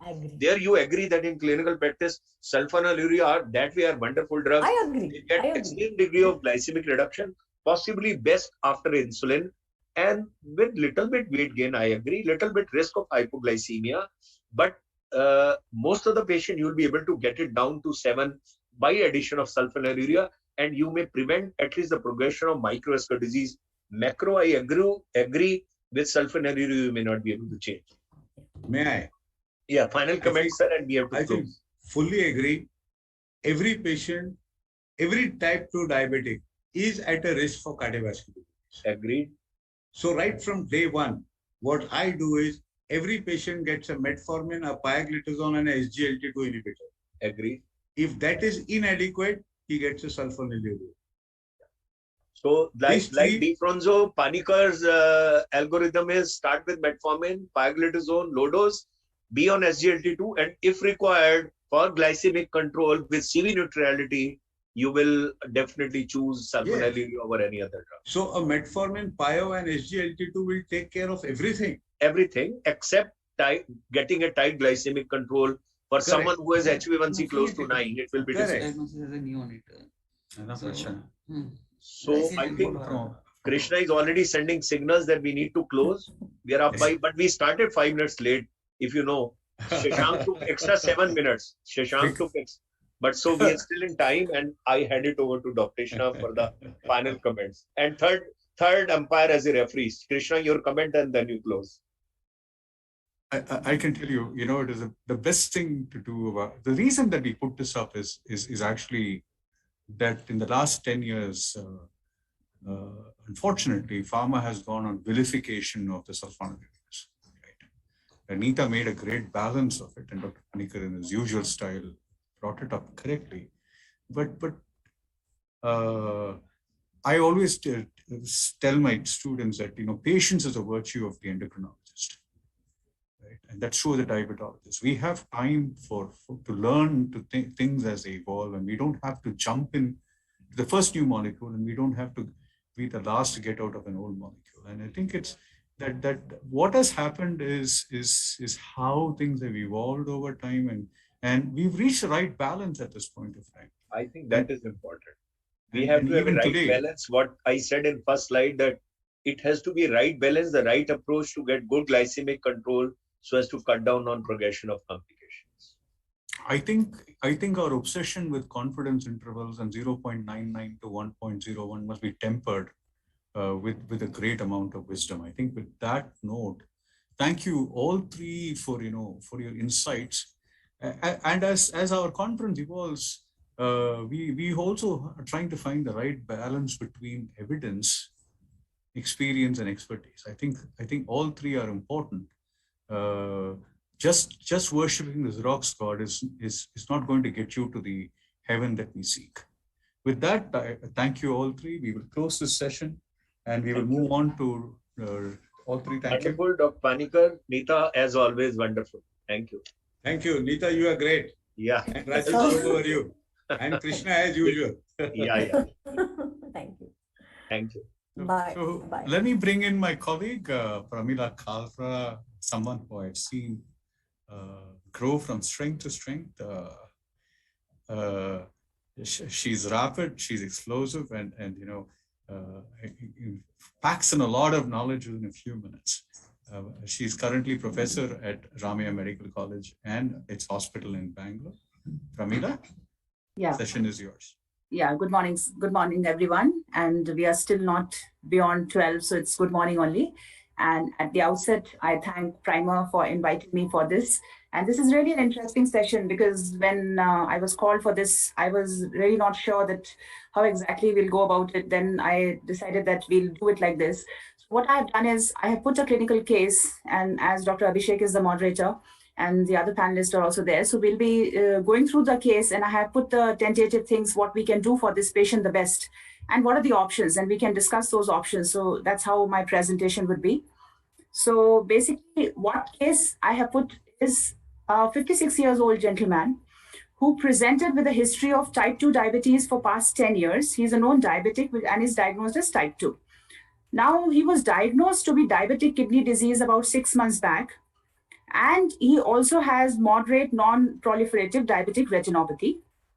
Patient is self-employed. He owns a business. Now, another thing which is there in this patient is he's suffering from myasthenia gravis for past 7 months, and he is on prednisolone for the same. The neurologist has tapered down the prednisolone down to 20 mg now, and he's taking once a day dose in the morning. Now, the thing for which the patient has come to the diabetes specialist is that patient is on glimepiride and metformin, 2 mg and 500 twice a day. Now, unfortunately, the patient hasn't consulted any diabetes specialist for his diabetes, and he's continuing the same medication in spite of being diagnosed as diabetic kidney disease around 6 months back. And now the neurologist has recommended that myasthenia may get exacerbated if your glycemic control is not good and your medications need to be titrated, and the endocrinologist or the diabetologist has to take a look at that. So the neurologist has told that go to the diabetes specialist and get your medicines corrected.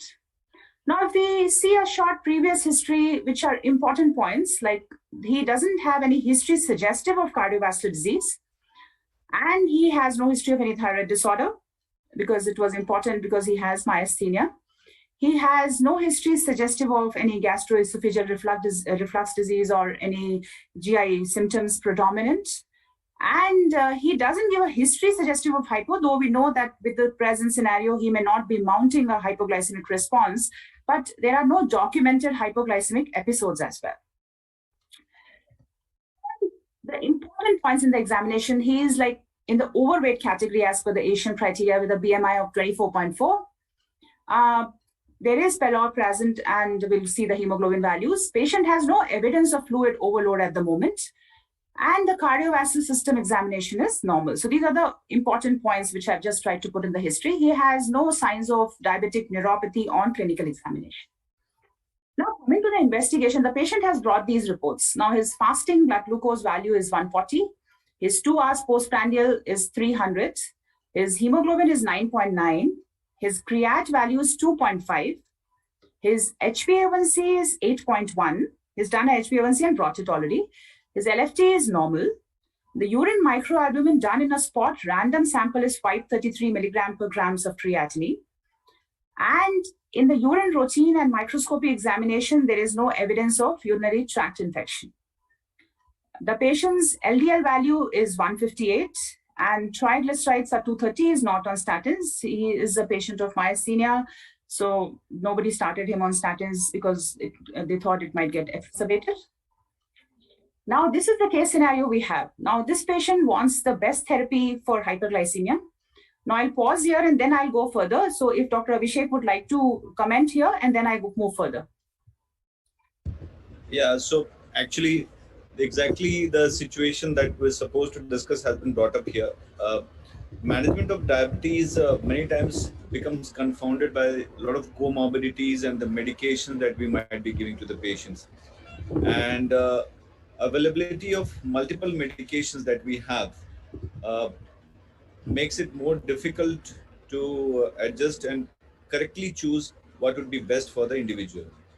Now, but with the emerging evidence, we, I think, are in a situation where we can categorize a patient into certain subset and probably look for the best option there. So I agree that insulin would be safe in all of them, but using a sulfonylurea, a particular kind of sulfonylurea in certain subset, a particular DPP-4 inhibitors, particular GLP-1 agonist, and a particular SGLT2 inhibitor. But what we have need to understand that what are we using them for should be extremely clear. If we are using for glycemic efficacy, we should be very clear what kind of glycemic efficacy we are likely to achieve with these drugs. And if we are using for cardiorenal protection or other factors, then we should be clear. And I think when we are doing this, all these facets, including with the patient-specific factors like cost and affordability and side effects, needs to be brought down to the patient. And then a consensus should be achieved, and then we should take a call. I would go there, and subsequently we can discuss individual agents and their benefits and subsequently. I think that should be the way to go about here. Yes, absolutely. That's how I put it, because I have not decided on the therapy. So we'll be discussing and then finalizing. So before we go ahead with the decision on what is the best treatment for this patient, let us calculate the EGFR. Now, this patient's EGFR calculated by the CKD-EPI equation is coming around 28 ml per minute per 1.73 meters square. And the EGFR calculated by the MDRD equation is almost the same as 26.8. We have to understand that when the patient's CKD is in CKD stage 3 or 4, then both the equations almost give the same EGFR values. And what we see here is the same thing. That's almost the same. It's like 28 and 26.8. So definitely now we are sure about the EGFR value of this patient.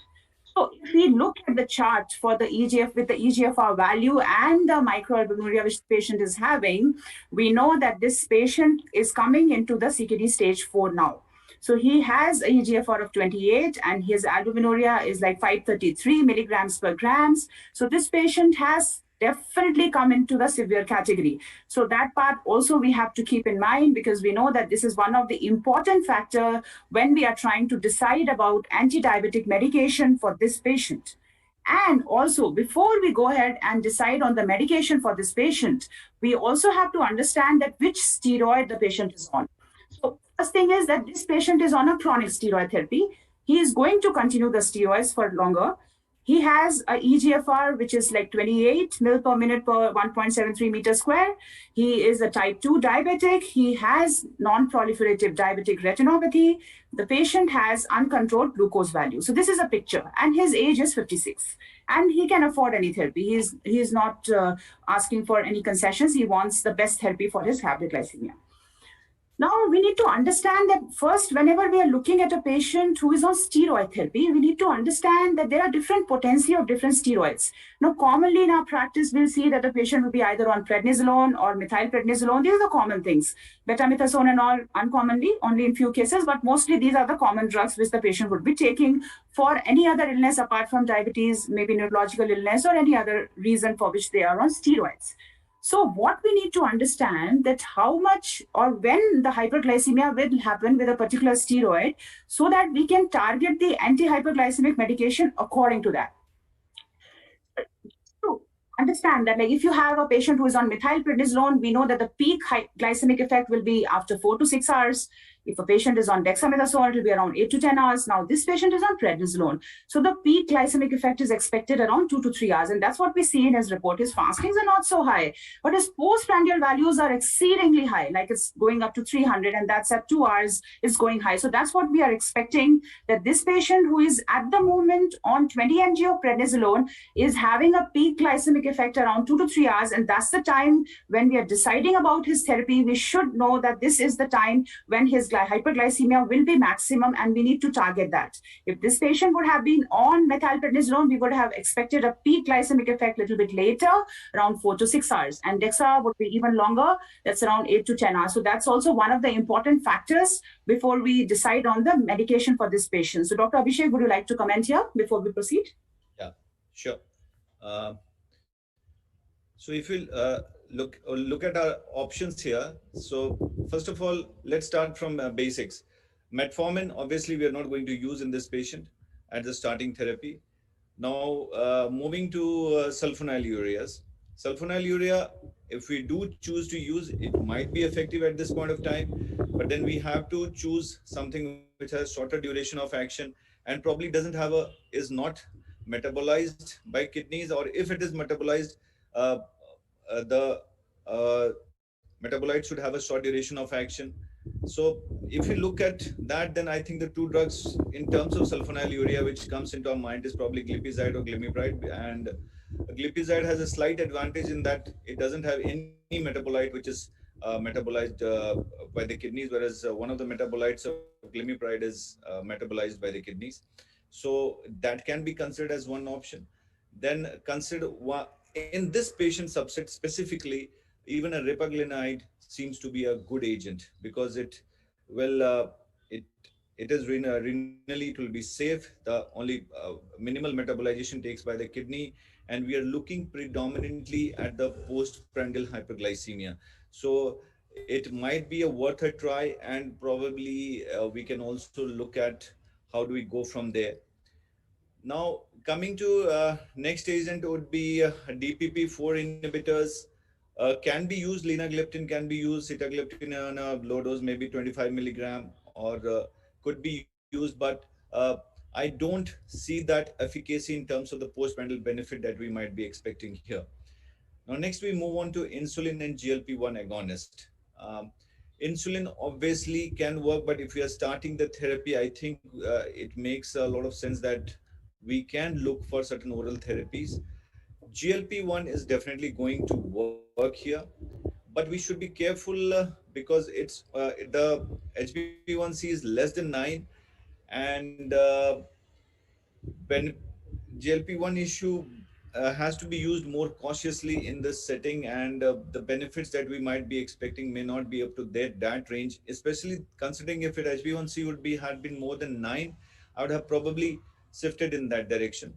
So in this patient, would prefer for a ripaglinide or a sulfonylurea at this point of time.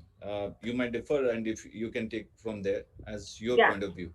Absolutely. So as we see this patient scenario now, this patient has come to us with a history of diabetes, which is there for 10 years. Now, this patient is already on 4 mg of glimepiride and 1 gram of metformin, which obviously was not stopped because the patient was not showing any endocrinologist or diabetologist, and he continued. And his EGFR being 28 itself is an indication where we know that metformin definitely has to be stopped. And obviously, a longer-acting sulfonylurea may run a higher risk of hypoglycemia. And we have to keep few factors in mind when we are seeing this patient. This patient, first thing is, this patient is a type 2 diabetic. He is a diabetic for 10 years, and he is uncontrolled. And his HbA1c may not be giving us a very good picture because we have to understand that he's having CKD, he's having anemia. We may be getting a false picture from the HbA1c as well. So we need to understand an uncontrolled type 2 diabetic who is around 56 years of age, who has still longer years to live. He doesn't have at the moment any cardiovascular known problems. We have not evaluated him, but he has nephropathy. His EGFR is 28. He's already taking glimepiride 4 mg and metformin 1 gram. So on those two drugs, which obviously we know that metformin has to be taken away, he's uncontrolled. And his fasting values are higher. His postprandials are going sky high around 300, which is expected because he is on prednisolone therapy and which will be probably continued for some more time. So we know that this is a patient who needs a better control of his hyperglycemia, not only for the reason of prevention of further complications, but also for the reason because myasthenia gravis and other diseases may be exacerbated more and he may run more into other problems and complications if we don't take care of his hyperglycemia. So before we decide that what therapy to be given, we have to first little bit understand about that how glucocorticoids or steroids cause hyperglycemia. So we know that when we give glucocorticoids, they actually have a stimulatory effect on the liver enzyme, on the hepatocytes, and it causes a stimulatory effect on the phosphoenol pyruvate carboxykinase in the liver, and it has an inhibitory effect on the phosphoenol pyruvate carboxykinase in the white adipose tissue.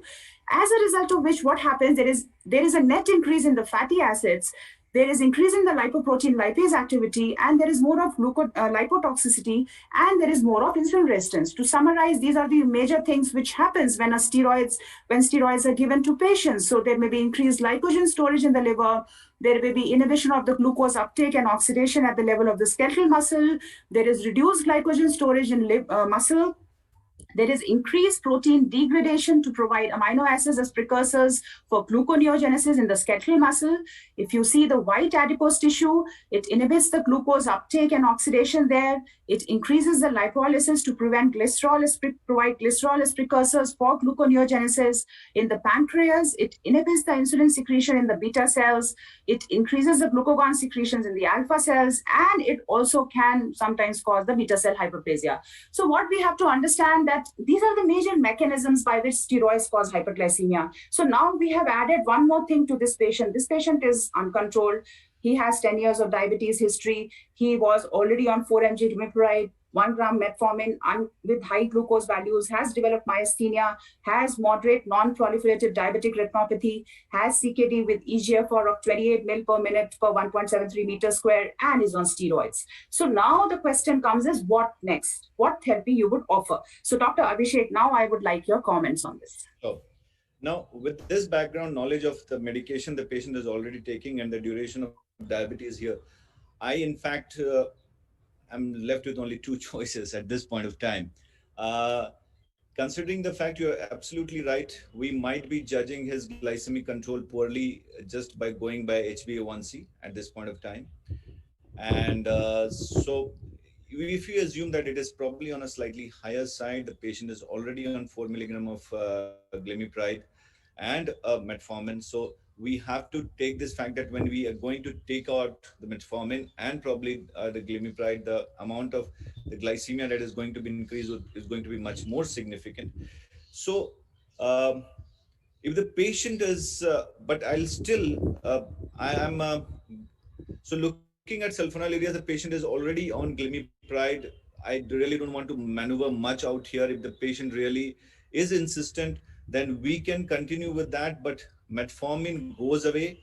Glinide will not achieve anything extra because it's going to act on the same receptors in the presence of glimepiride already. Gliptin can be used, but I think the kind of glycemic efficacy that I'm expecting wouldn't be sufficient with the gliptins alone. So at this point of time, I am tempered to think to go towards a GLP-1 analog if the patient is agreeable. So, but the point that we need to remember that when we give a GLP-1 analog with a sulfonylurea can be given, I don't completely go against it, but the point is that the peaks and the predictability in the glycemic control might go away. You might have some episodes of hypoglycemia also, even that has to be taken into care. If the patient was with me, I would simply probably go on the insulin and look at the prandial component more rather than the basal alone, or probably give a trial of premix at this point of time. But probably decreasing a dose of sulfonylurea with the addition of a GLP-1 analog might be tried at the first step because it is likely to give some benefits and it might work at this point of time. But I think that finally the patient is moving towards insulin, and that is what we need to look at. Yeah, thanks, And Dr. Abhishek. yeah. Absolutely. Yes.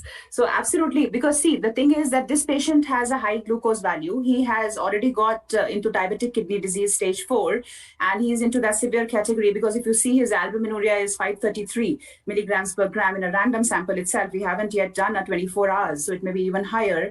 So what we have to understand that this patient was already on sulfonylurea and is on 4 mg of glimepiride, which and is uncontrolled, grossly uncontrolled. So obviously replacing and adding another sulfonylurea will not bring his glucose control to a better value. I may be a little bit skeptical about still continuing glimepiride sometimes in an older patient because they may still run a higher risk of hypoglycemia with the EGFR dropping now. And with glinize obviously have no use because the patient is already on glimepiride. They're not going to do anything extra, and we are not going to replace the SUs with glinize because that's not going to help much for the patient. Yes, gliptins, I would say that we can add on. So we can add on the gliptin with a modified dose. Yes, we know that linagliptin can be used in the same dose. Teneligliptin also can be used, but the other gliptins we need to modify. Even for vildagliptin or for sitagliptin or for Saxa, we need to modify the dose. Coming to the GLP-1 analogs, now if you see the data with the GLP-1 analogs with the EGFR between 15 to 30, we have studies. We do have studies with dulaglutide. We have studies with liraglutide. But we need to be a little bit cautious because I would be a little bit skeptical. Also, I would be starting off with a low dose if I have to give because this patient is also on steroids. He has myasthenia, he has high glucose value. That would be a good thing. His BMI is 24, would be a good option to give him GLP-1 option as one of the therapies. But if I'm going to give it with SUs, I will cause probably a little bit more hypoglycemia. And I would be a little bit worried about the immediate 2 to 3 hours control, which I'm wanting in this patient. So what I would be thinking is, can I give him a prandial insulin in the morning or maybe a premix in the morning to take care, to provide a bit of a basal and more of a bolus dose in the morning?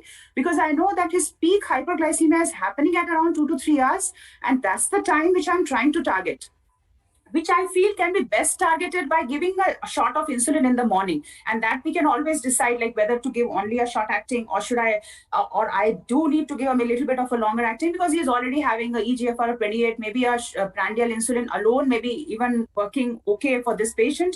And I'm not very much unhappy with the fasting values. I know that if I add maybe a GLP-1 with this, a low dose may help.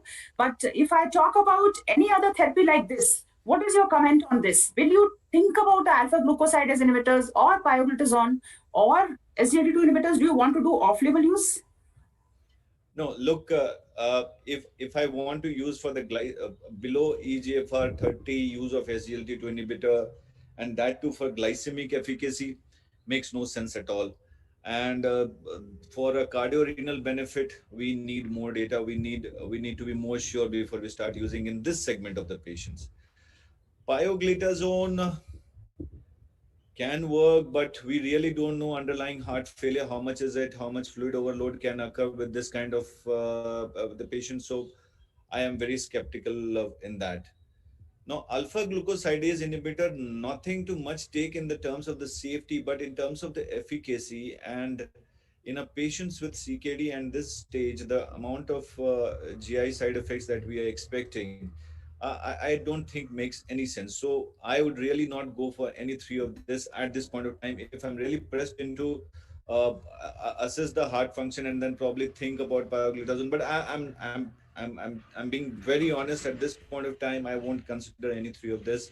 I fully agree with you. I just add on to a small point that when the patient is in the steroids, it many a times makes a lot of sense that we also look at the values of pre-dinner and all those things, and how much is the sugar value there also. And do we need to cater for it?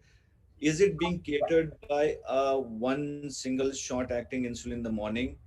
Or do we need to cover something in the lunch also? What I have realized, probably these two does, and many a times it's giving a mixed one single dose in the morning also might work. It's a very labile situation in which the patient needs to come back to you and you see the response to the modification in therapy that you have done.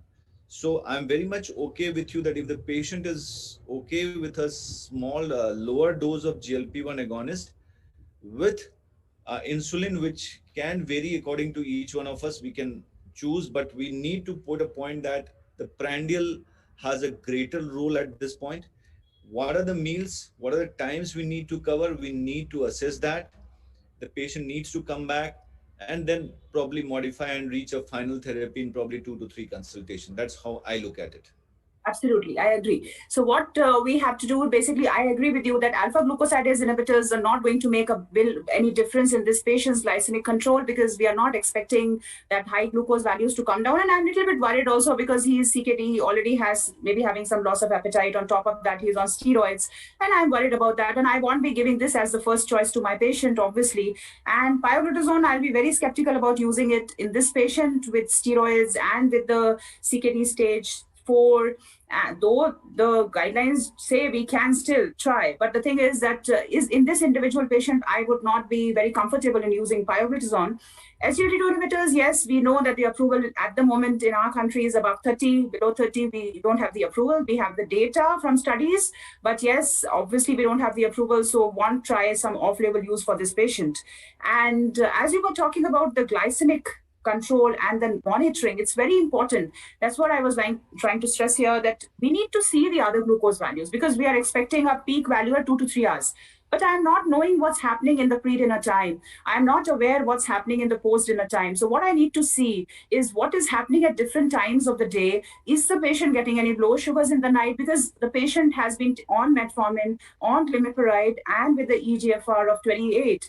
Might have got some hypoglycemias maybe in the night, and I don't know about that. So I think, would you think a CGM to be a good option in this patient? Would you like to do CGM in this patient along with your therapy adjustment?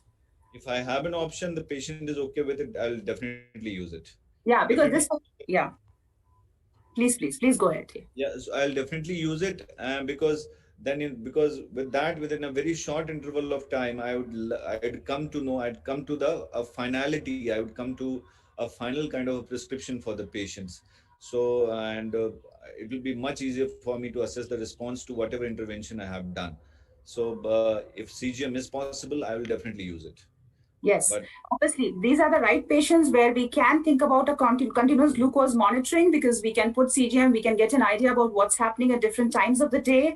And this patient wants the best therapy for his hyperglycemia, and we need to give that. So a monitoring is an important part. We have to tell the patient to either monitor with a glucometer, and alongside some capillary readings with the CGM have to be done, because we know that we need to calibrate that as well. And a CGM would give us a good idea that what's happening. And if we are planning to add maybe a premix 50-50 for patients' comfortability, or prandial only in the morning. And maybe we will like to give a small dose of GLP-1 to start with and see how the patient tolerates that, and then maybe take a decision further, because we know that we are going to give some renal benefit to this patient. We are going to give long-term cardiac benefit as well. And also we are going to give a glycemic control benefit as well. And then we need to see what's happening in the pre-dinner time, what's happening in the post-dinner time, and then we can titrate the dose accordingly for the post-dinner or the pre-dinner values. If needed, insulin can be still added in the night as well. Now, coming to the last question, that what will be your targets? Like, what, obviously we'll do a CGM and we'll try to see the values, and we'll try to tell the patient to do SMBG at home. But what would we tell the patient? What would you like to tell the patient that what we should do? Because a patient would ask, like, I would go with a good control for this patient, but not a very stringent control, obviously. So what would be your targets for this patient? What would you be comfortable with? You have given me two confounding factors, his age and his CKD state. And he's on steroids, but... And steroids. So I presume this patient has a pretty long, I expect at least 15 to 20 years of life expectancy in this patient at this point of time. So I don't consider him at HbA1c of 8 or something. Probably 7.5 is negotiable. 7 is probably too good. So a fasting blood sugar, if we make it 7, then it becomes 80 to 130. So probably at 140, around 140, up to 140 of fasting blood sugar, and probably up to 200 of post meal, up to 200 would be acceptable to me. At 10 here and there, I would accept. So because you've given me two confounding things, you have told his age and his CKD status. So I need to balance both of them. So I'm neither able to go at 7, I'm neither able to go at 8. So I'm trying to stick a deal somewhere between them. Okay, fair enough. So obviously the targets, I would also be comfortable with keeping fasting, maybe 130 also. If he achieves, I'd be happy. And post meals up to 180, I'd be very happy. I would see that it doesn't cross 180 much. Yeah, up to 200, I would not be very unhappy. But yes, 180 would be a good target for him, because he is still young and we know we can do still something for this patient. And also I would like to be very, very cautious about hypoglycemia in this patient, because this patient already has this EGFR value of 28, and I would be very careful, and I would try to withdraw the SUs soon, so that I can just maybe maintain the patient on maybe twice a day insulin if need be. And with the GLP-1, that would be one good option for this patient. Or if they are not affording GLP-1, maybe gliptins can be the option, but GLP-1 would give renal and other cardiovascular benefit, which would be the treatment of choice initially. And I would also like to see that he doesn't get night hypoglycemia, because he is on steroids in the morning. So daytime, maybe till lunchtime, he may not get a hypo, but he may be prone for hypoglycemia by evening time or post dinner, or maybe late in the night, 2 a.m. or 3 a.m. That's the time when I would be very cautious.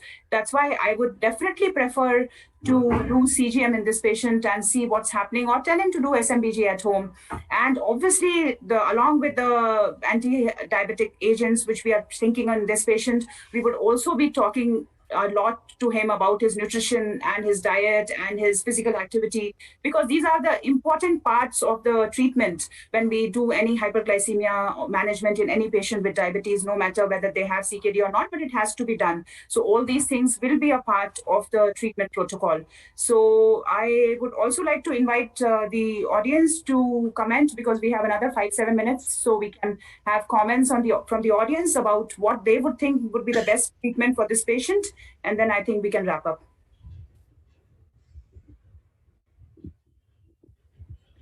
So I see something in the chat box. I don't see questions for ours. We don't have questions for our session. So Dr. Abhishek, you would like to comment more, and then we can wrap up maybe. I think from my side, that's what we're looking at. Probably most of the patients in this setting would probably go with a gliptin and a titration of the insulin dose based on glucose monitoring, and a finality of prescription maybe in 2 to 3 visits or maybe 4 visits. And that's what we are looking at. There are other agents, but in this particular setting, these are the only options I think is viable and best suited for the patient. So I'll probably go with a gliptin.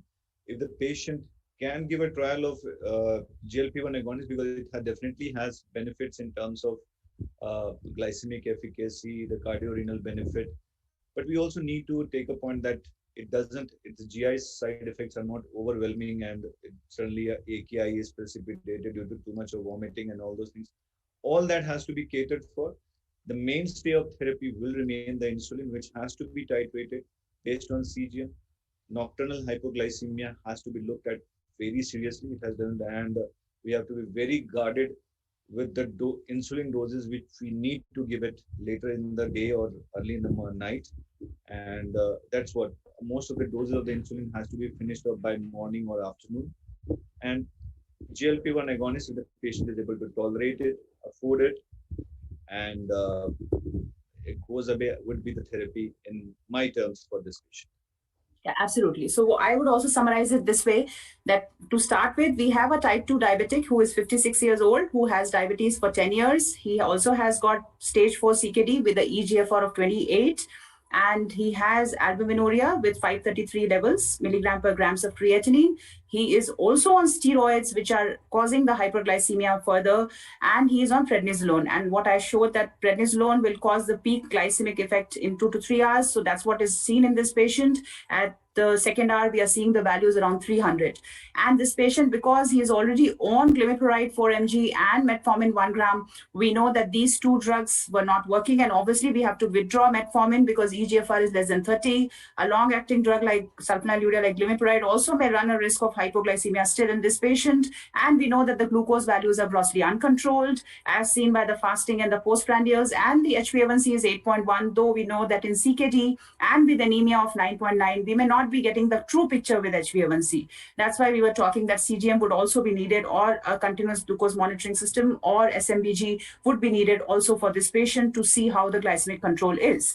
And then the best therapy for this patient would be definitely insulin, maybe a premix if we have to see the patient's comfortability, maybe premix 50-50 in the morning, and maybe only a prandial insulin in the night, because we may not like to give a long acting in the night because his EGFR is already 28. So sometimes we can do like that as well, like premix in the morning and only a prandial in the night. And with a GLP-1 small dose to start with, to see if the patient tolerates it, because we want to give some cardiorenal benefit to the patient as of now.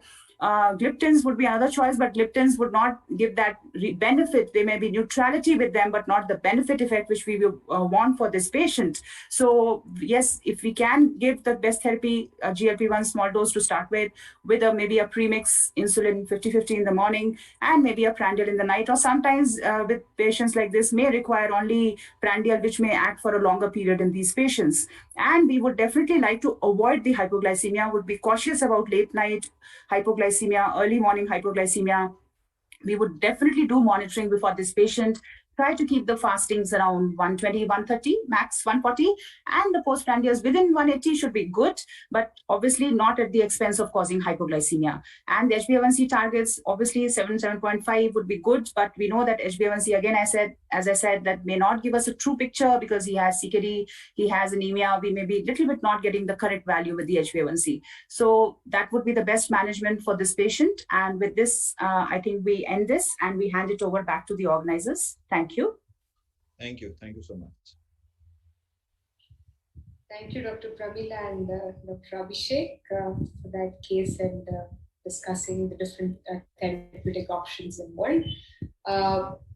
We are a minute or two ahead of time, but I see that Dr. V.S. Prakash has already joined us, so I don't see the need to delay. And Dr. V.S. Prakash, I request you to kindly turn on your camera and unmute yourself. Our chairpersons, Dr. Vaijayanti Reddy and Dr. Govindappa, will probably join us shortly, but we'll start off. So I'd like to introduce Dr. V.S. Prakash to all of you. Many of you, like Dr. Pramila, already know him well. He's the head of the Department of Cardiology at MS Ramaiah Medical College and Hospital. And he's going to be starting off the next session, which is going to focus on smaller bites where we're looking at different complications associated with diabetes. So Dr. V.S. Prakash, it's all yours. Thank you, Dr. Bhavna. Thanks for the kind introduction. I thank Dr. Arvind and the organizers of this ADA primer to invite me to share a few thoughts about cardiac neuropathy. And I really to this August gathering. Thank you. So I'll start sharing my screen.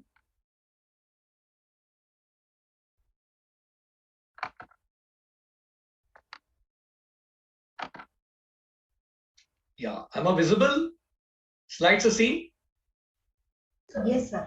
Thank you. Yes. Thank you. Yes. Thanks, ma'am.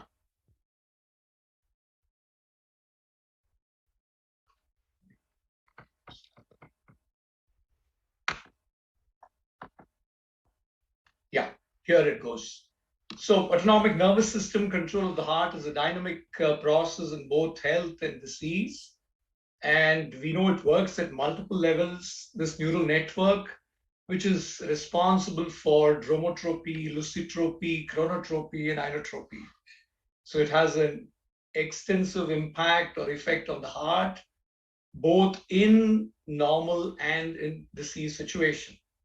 It's a very complex network. It starts from the intracardiac nervous center here, where you have the ganglionic plexus and so on and so forth, various neural networks, and then that gets connected to the stellate ganglion.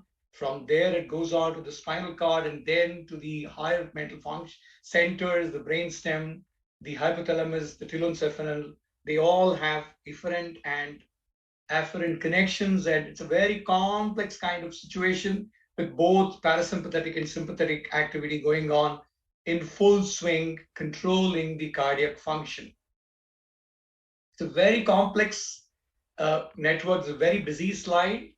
We have the carotid body chemoreceptors, we have the sinus baroreceptors, we have the aortic chemoreceptors, we have the arterial baroreceptors, and also not only that, we have at the muscle level, at the kidney level, all these, especially that you're seeing in orange is the sympathetic activity, and the gray is all parasympathetic. Both are kind of entwined and interacting with each other to keep the heart and the vascular system functioning in absolute normality.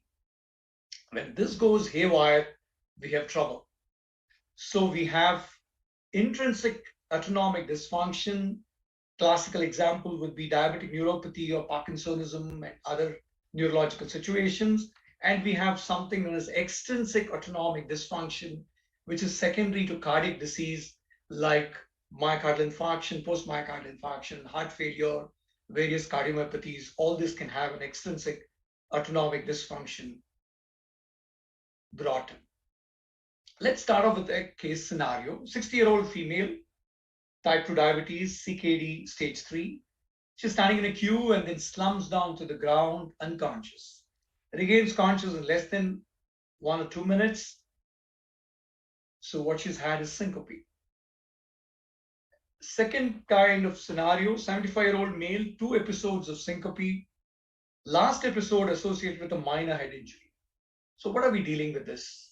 What are we dealing with? Syncope is something that you cannot ignore. It needs to be taken care of, could have devastating effects. And who should be the first consultant to be called? It's always the neurophysician by default, or the ENT, the general physician, or the endo. Cardiology may be the last, or the electrophysiologist. Let's see each scenario as it would kind of, how would we evaluate each person? So now, basically, when you're looking at syncope, various multitude of causes, but the most important cause is neurocardiogenic.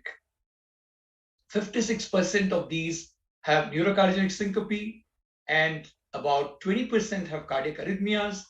2% can have orthostatic hypotension, and a minuscule will have either a TIA or epilepsy as a cause for syncope. And unknown could be as high as 18%. So let's go back to case 1. This patient was evaluated in the ER. His blood pressure supine was 140/80, but standing was 90/70 with giddiness. So we understand we are dealing with orthostatic hypotension. Orthostatic hypotension, again, neural mediated, and primary autonomic, as I told you, could be a primary autonomic dysfunction or could be secondary autonomic dysfunction. This failure can cause orthostatic hypotension. Diabetic neuropathy can be one of the causes for that. So syncope due to orthostatic hypotension could be drug-induced as well, volume depletion, or like I said, either primary autonomic failure or secondary autonomic failure. And the mechanism is, again, a complex interplay of sympathetic and parasympathetic nervous system controlling the heart and the vascular system going haywire. Drugs are very well known to do this, so we need to keep a watch, especially when somebody has orthostatic hypotension. How do we evaluate a patient with orthostatic hypotension? So we have basic cardiovascular autonomic function tests, active standing. We start with that. We have intermittent determination by blood pressure, monitoring, and also the heart rate when the patient is supine and the patient stands 3 minutes interval to see what's really happening to his blood pressure. So this has a class 1 indication in trying to evaluate somebody who has syncope when he stands. Then comes another important autonomic nervous system, autonomic function test, the carotid sinus massage. Let's look at this is the case 2 that I referred to, that's 70-year-old. He was taken up for a carotid sinus massage, and during carotid sinus massage, look at what's happening to his ECG. heart rate is slowing down, and he has an asystole of as long as 29 seconds, and he has a dizzy spell and syncope. So that's the kind of impact that carotid sinus stimulation can have in the elderly. Hypersensitive carotid syndrome. So carotid sinus massage is classically indicated in patients beyond 40 years of age with history of syncope of unknown origin compatible with the reflex mechanism. So you give carotid massage for 5 seconds, continue BP, ECG monitoring, can be done supine, sitting or standing, and there are really no contraindications. We don't have to worry about plaques, but we need to be careful, carotid plaques. So different kinds of response, you can have an asystole or blood pressure drop, and you can have reproduction of symptoms with asystole, and these are the classical, reproduction of what you call it as hypersensitive carotid syndrome. Then comes another important autonomic function test. We call it as the tilt table, which we routinely do in patients who have syncope and who have suspected reflex syncope, orthostatic hypotension, POTS, so on and so forth. And this is again a very important test that you need to carry out in these patients with orthostatic hypotension or syncope. So tilt table, we tilt them to about 60 degrees and then monitor their heart rate, the blood pressure, and then note what is the response that this patient has to the tilt table. Last but not the least is an ambulatory blood pressure monitoring, especially in patients who are hypertensive and who've had history of orthostatic hypotension or probably syncope when they stand. They're on drugs, you can't withdraw drugs, and what do you do with them? So these are the people who need to undergo an ambulatory blood pressure monitor to understand how the blood pressure behaves in a 24-hour reading, especially those with nocturnal hypotension. And another important thing that we need to know in patients with hypertension and orthostatic hypertension, please do not withdraw their drugs. That's very dangerous. They can have something known as pressure diuresis, and it can create or worsen the orthostatic hypotension. So you need to be careful, avoid drugs that like alpha blockers, central sympatholytics, and diuretics, and prefer an ACE or an ARB or a calcium antagonist in this kind of situation. So treatment, accordingly, you need to educate them. Lifestyle measures would be class 1. Adequate hydration, again, is a class 1 recommendation. Stop vasoactive drugs, diuretics, so on and so forth. Keep them well hydrated. If they continue to be symptomatic, counter pressure maneuvers, compression garments, and treat them. And tilt when they're sleeping, try and give them a head-up tilt. Maybe as a last resort, you can try midodrine, fludrocortisone, especially those who are not hypertensive, can be another way of treating patients with orthostatic hypotension. And the other important thing, like I said, counter pressure maneuvers where you can ask them to cross their leg, squeeze their arms, or try and do some muscular activation exercises so that you can increase the venous rhythm, reduce this possibility of orthostatic hypotension worsening in this kind of situation. I did mention about these drugs. I'll just move on. Then we move on to another case scenario. 35-year-old female, COVID infection in April 2021. She was at home quarantine doing well. But since a month, she's been having disabling palpitations. That's been a problem with her. So this is what we call as the POTS syndrome, the postural orthostatic tachycardia syndrome. Again, the autonomic dysfunction going haywire. And in this patient, more than the hypotension, postural related increase in the heartbeat. The heartbeat goes up by 30 beats per minute, and it can even go up to 40 beats per minute, especially in the young. But there may not be a classical drop in the blood pressure. You don't have the orthostatic hypotension, but you have orthostatic tachycardia, very commonly seen in the young individuals. And post-COVID, we have been seeing a lot of these POTS syndrome situation. There are multiple subtypes: neuropathic, autonomic, autoimmunity, hyperadrenergic POTS, mast cell activation, volume regulation, so on and so forth. And again, the classical treatment would be like orthostatic hypotension. You need to look at, again, physiological maneuvers to try and reduce these chances of blood pressure dropping, or rather vasodilatation in the peripheries and increase in the heart rate as a compensating mechanism. Keep them on an abdominal binder if required. Again, all those maneuvers where you strengthen your muscles, increase the venous return, keep them well hydrated. All these maneuvers can probably help in these patients tide over this kind of problem. And last but not the least, maybe a use of beta blocker when really required. We move on to another case scenario. 63-year-old male, one episode of syncope while watching TV, and no chest pain, no prodrome or residual deficits.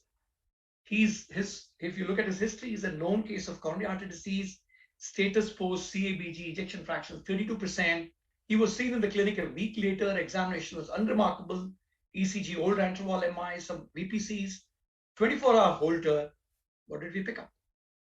He was watching TV, and we see a run of very, very, pre-ventricular fibrillation, like a polymorphic ventricular tachycardia, which could precipitate sudden death.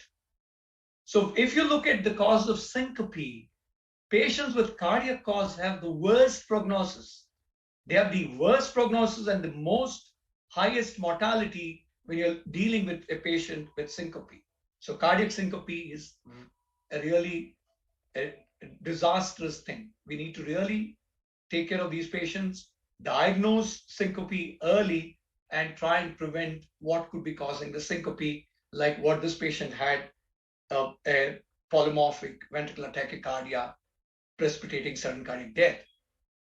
So this patient, ejection fraction 32%, post-MI, we know he's had a VT. It's simple. There's an indication to put an implantable cardioverter defibrillator.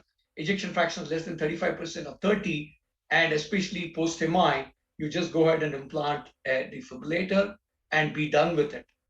That's fine. So this is what this patient underwent, and he's doing fine.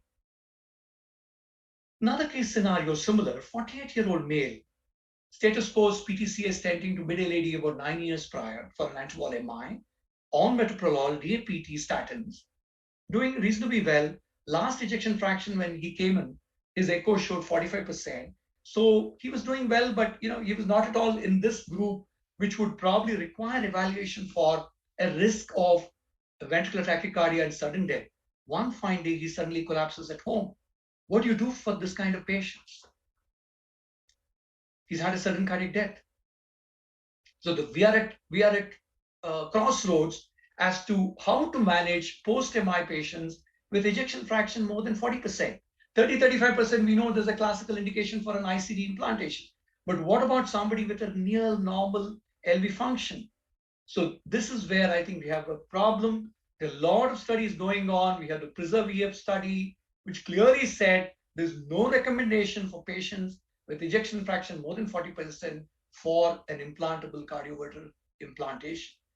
So these people need to really undergo evaluation, and the best way to evaluation is basically what's going wrong in them is autonomic dysfunction. So we need to assess their autonomic function by various tests. We have the heart rate turbulence, we have the deceleration capacity, and this was very clearly shown. If you look at those who had gross autonomic failure, did very poorly in comparison with those, especially the one in the Kaplan-Meier curve, with those who had severe autonomic dysfunction, did very bad compared to those who did not. And then subsequent to this came in the SMART and MI trial, which just yesterday in the ESC 2021, they came out with their results where they tried to differentiate patients with severe autonomic failure versus the others, and ejection fraction above 45%, try and put a loop recorder and see what were the events that they saw in these patients. They looked at what is known as periodic repolarization dynamics. It's again an autonomic dysfunction where your parasympathetic is downplaying and the sympathetic is, more aggressive, trying to precipitate or worsen arrhythmias in this kind of situation. So gross autonomic failure, and one of the ways of evaluating this is periodic repolarization dynamics. And what did they find? They found that higher incidence of, arrhythmias and sudden death, especially in patients who had autonomic failure. And their outcome was very clear. Implantable cardiac monitors in those patients with severe autonomic failure would bring about and clearly differentiate between patients who are at high risk for arrhythmias versus those who are not, in the subset of patients with ejection fraction more than 40-45% who do not come under the gamut of requiring an ICD as of now, as per the recommendations, ACC, ESC guidelines.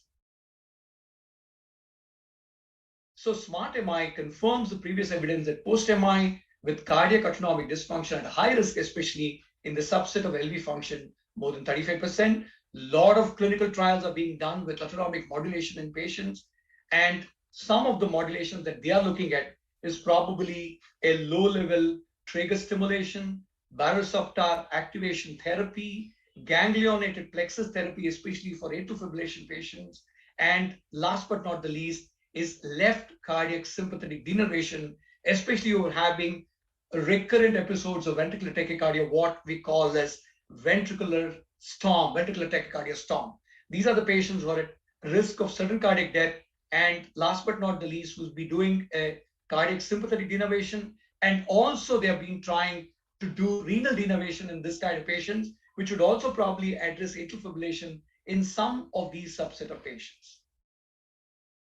So to conclude, link between autonomic nervous system and various cardiovascular disease states are well established. We have several trials, and all these trials have stuck upon one factor, that therapeutically the key established benefit has been beta blocker therapy, the least. That seems to be the cornerstone for treating these kind of patients. You can really go about that and try and do sympathectomy and so on and so forth.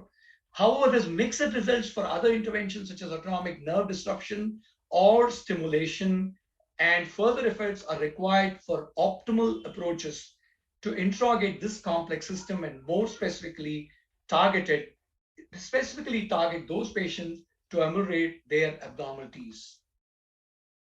Thank you and adios. Thank you, sir.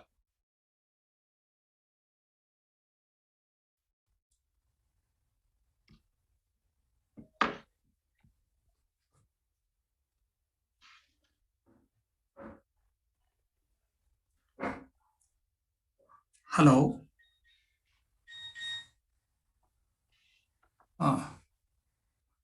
Dr. Prakash, it has been a wonderful show, and we have actually enlightened people as to how these patients of cardiac autonomic neuropathy can suddenly develop arrhythmias or severe postural hypertension and die suddenly also. The whole problem is the patients cannot appreciate hypoglycemia, and they may have painless myocardial infarction.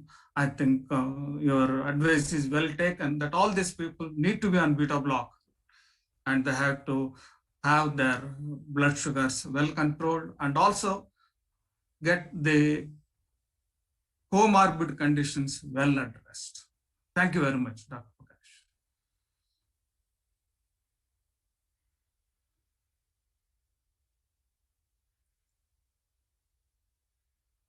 Dr. Umesh Jalihal is a director and consultant gastroenterologist at the Karnataka Gastroenterology Center, Bangalore. He is a senior consultant gastroenterologist at Columbia Asia Hospital, Bangalore. He is going to give a talk on gastroparesis. Please take over, Dr. Umesh Jalihal.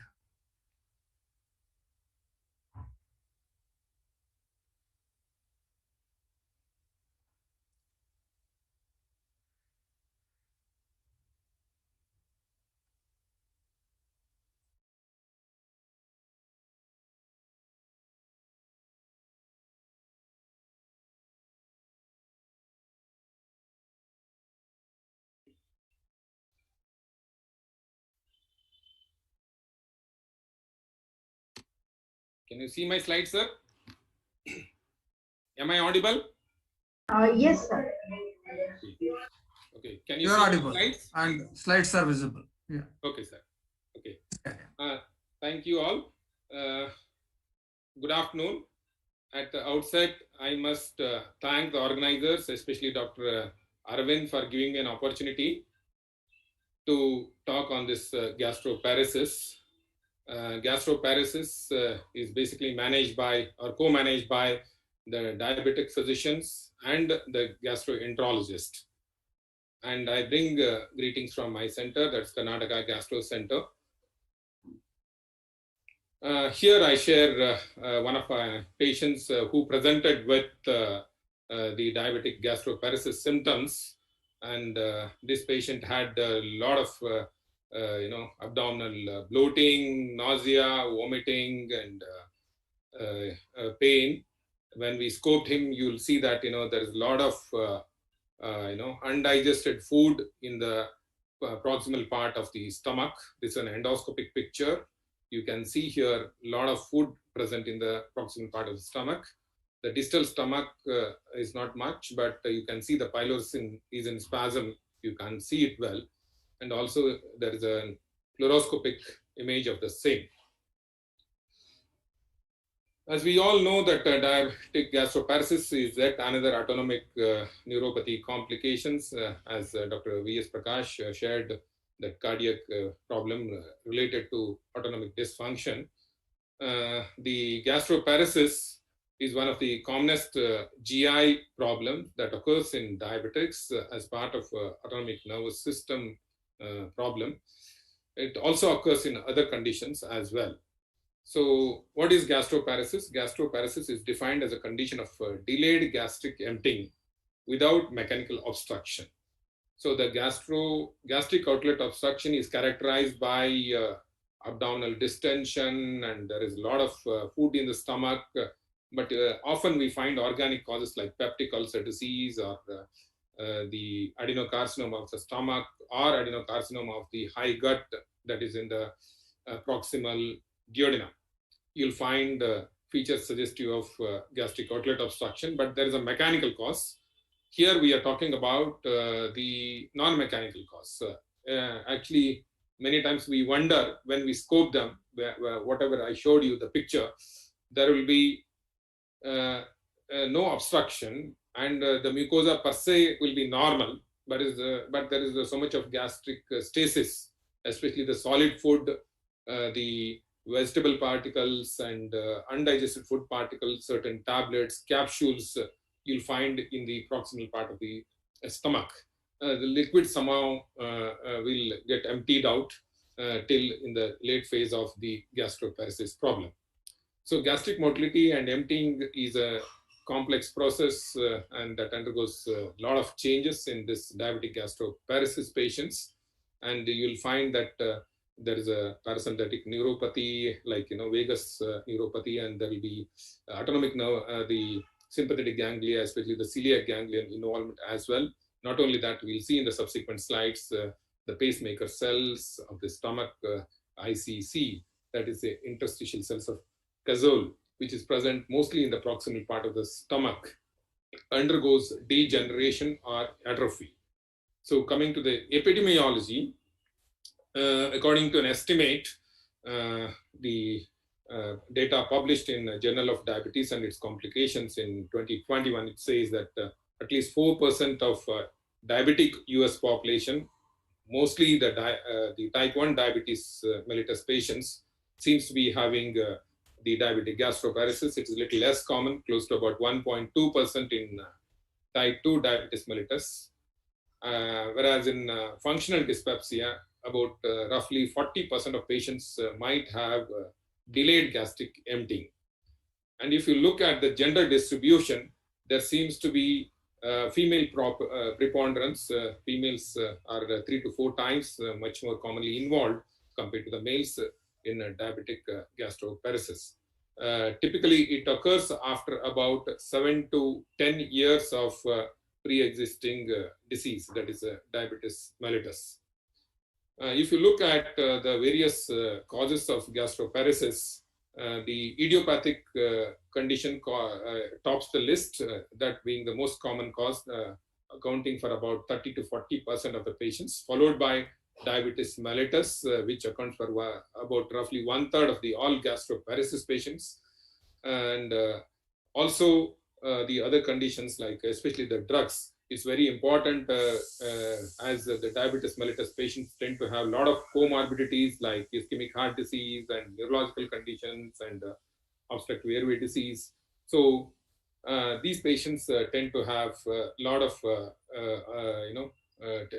they tend to take a lot of other drugs. So the drugs such as tricyclic antidepressants are paramount, and they also can cause gastroparesis. So also cannabinoid compounds, cyclosporins, phenothiazines, dopamine agonists, octreotide, progesterone, dopamine agonists, and clonidine.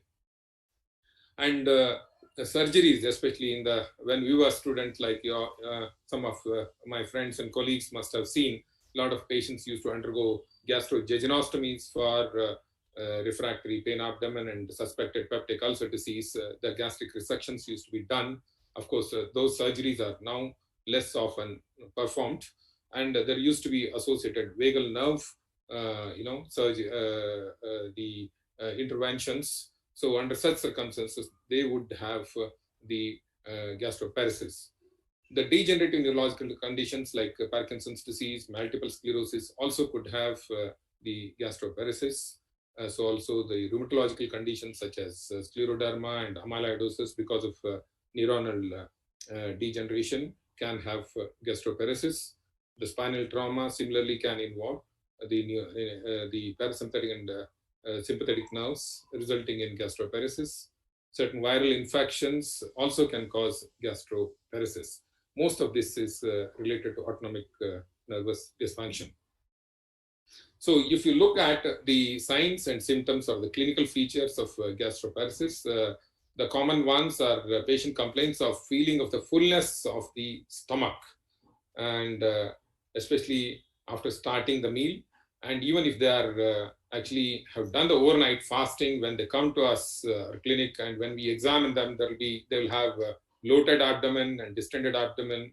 And when actually we scope them, you'll find a lot of food stasis in the stomach, which is generally not the case. Most of the patients come for endoscopy after overnight fasting, and we're not supposed to see anything mostly. But diabetic patients tend to have a lot of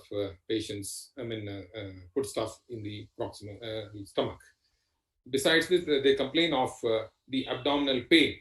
Pain is not very sharp as we see in cases of the peptic ulcer disease or certain malignancies. They may initially have some kind of a nausea feeling, and subsequently they may develop regurgitation or vomiting, which is full-fledged something like an obstruction picture. And in the advanced stages, they will have weight loss and malnutrition.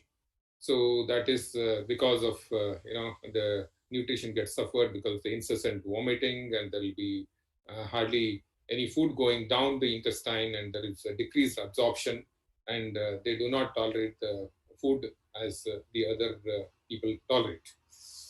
And they may have reflux problem like heartburn, and because of a repeated vomiting, there will be other problems in the esophagus like heartburn, esophagitis, Malry-Weiss syndrome, or Malry-Weiss tear can be present in certain patients. This is besides the other problems which may be associated problems like the constipation, diarrhea, and many other comorbidity conditions. This is mostly pertaining to the stomach primarily.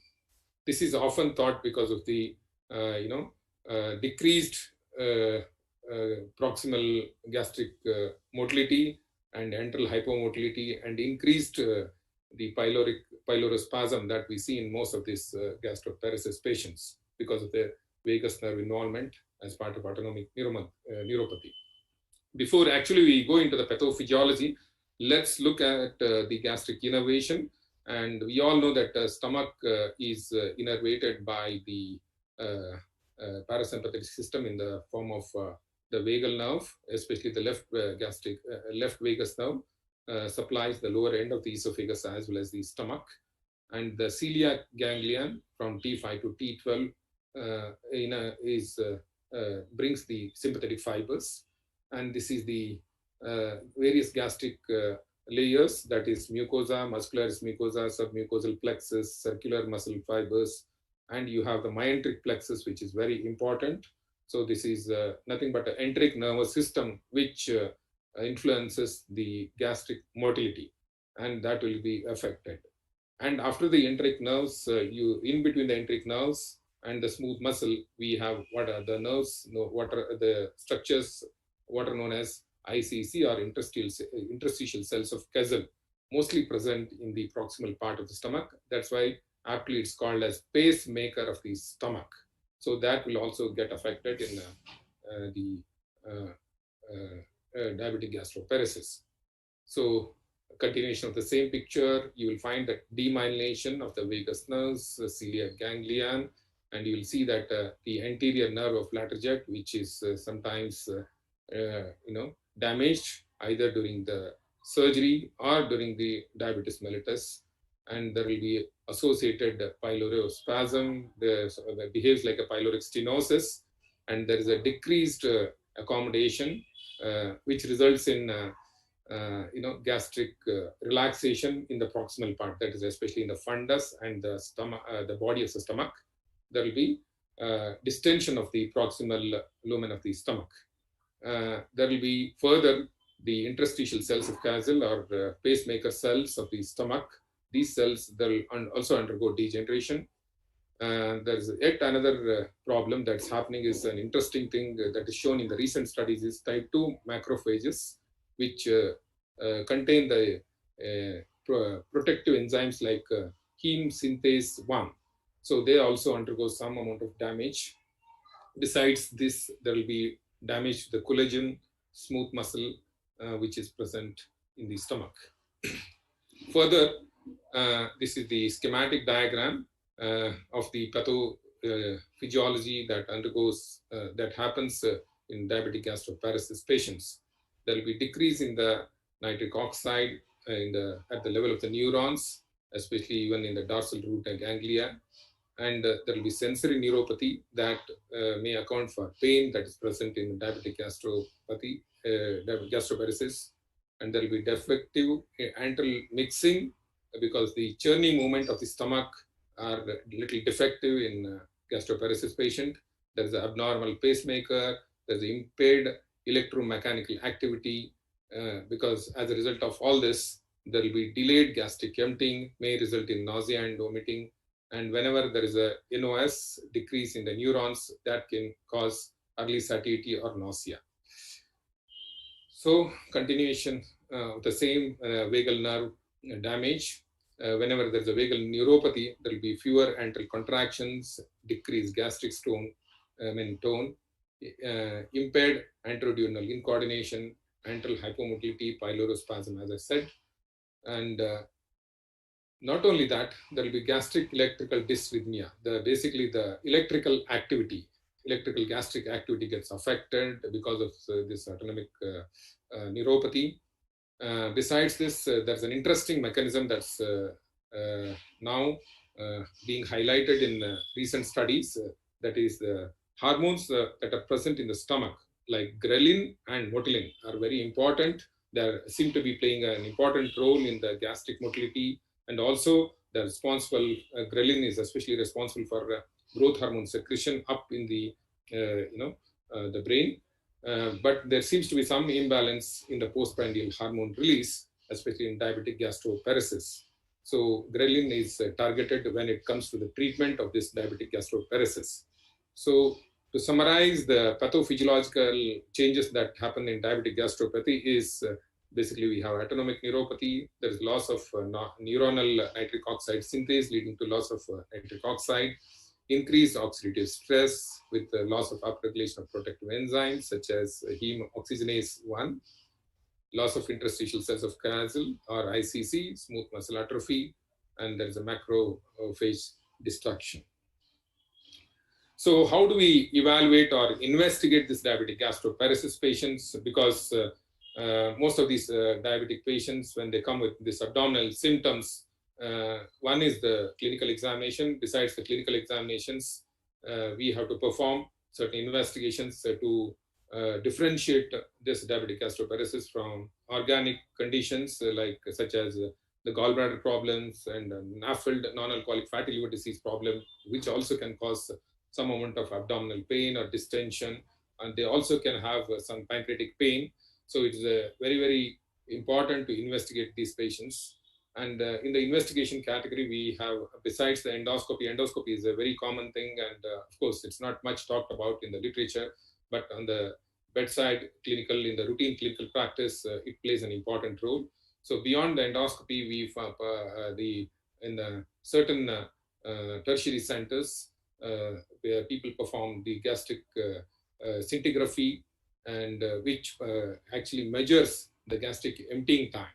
And gastric emptying time also can be measured using a stable isotope, doing a breath test, and also we can perform wireless motility capsule studies, and functional ultrasonography can be done. It's available in most of the centers, but we need to have a trained radiologist for this. Radio-opaque markers, paracetamol testing is not often done in our places. And I think we'll come to that one by one.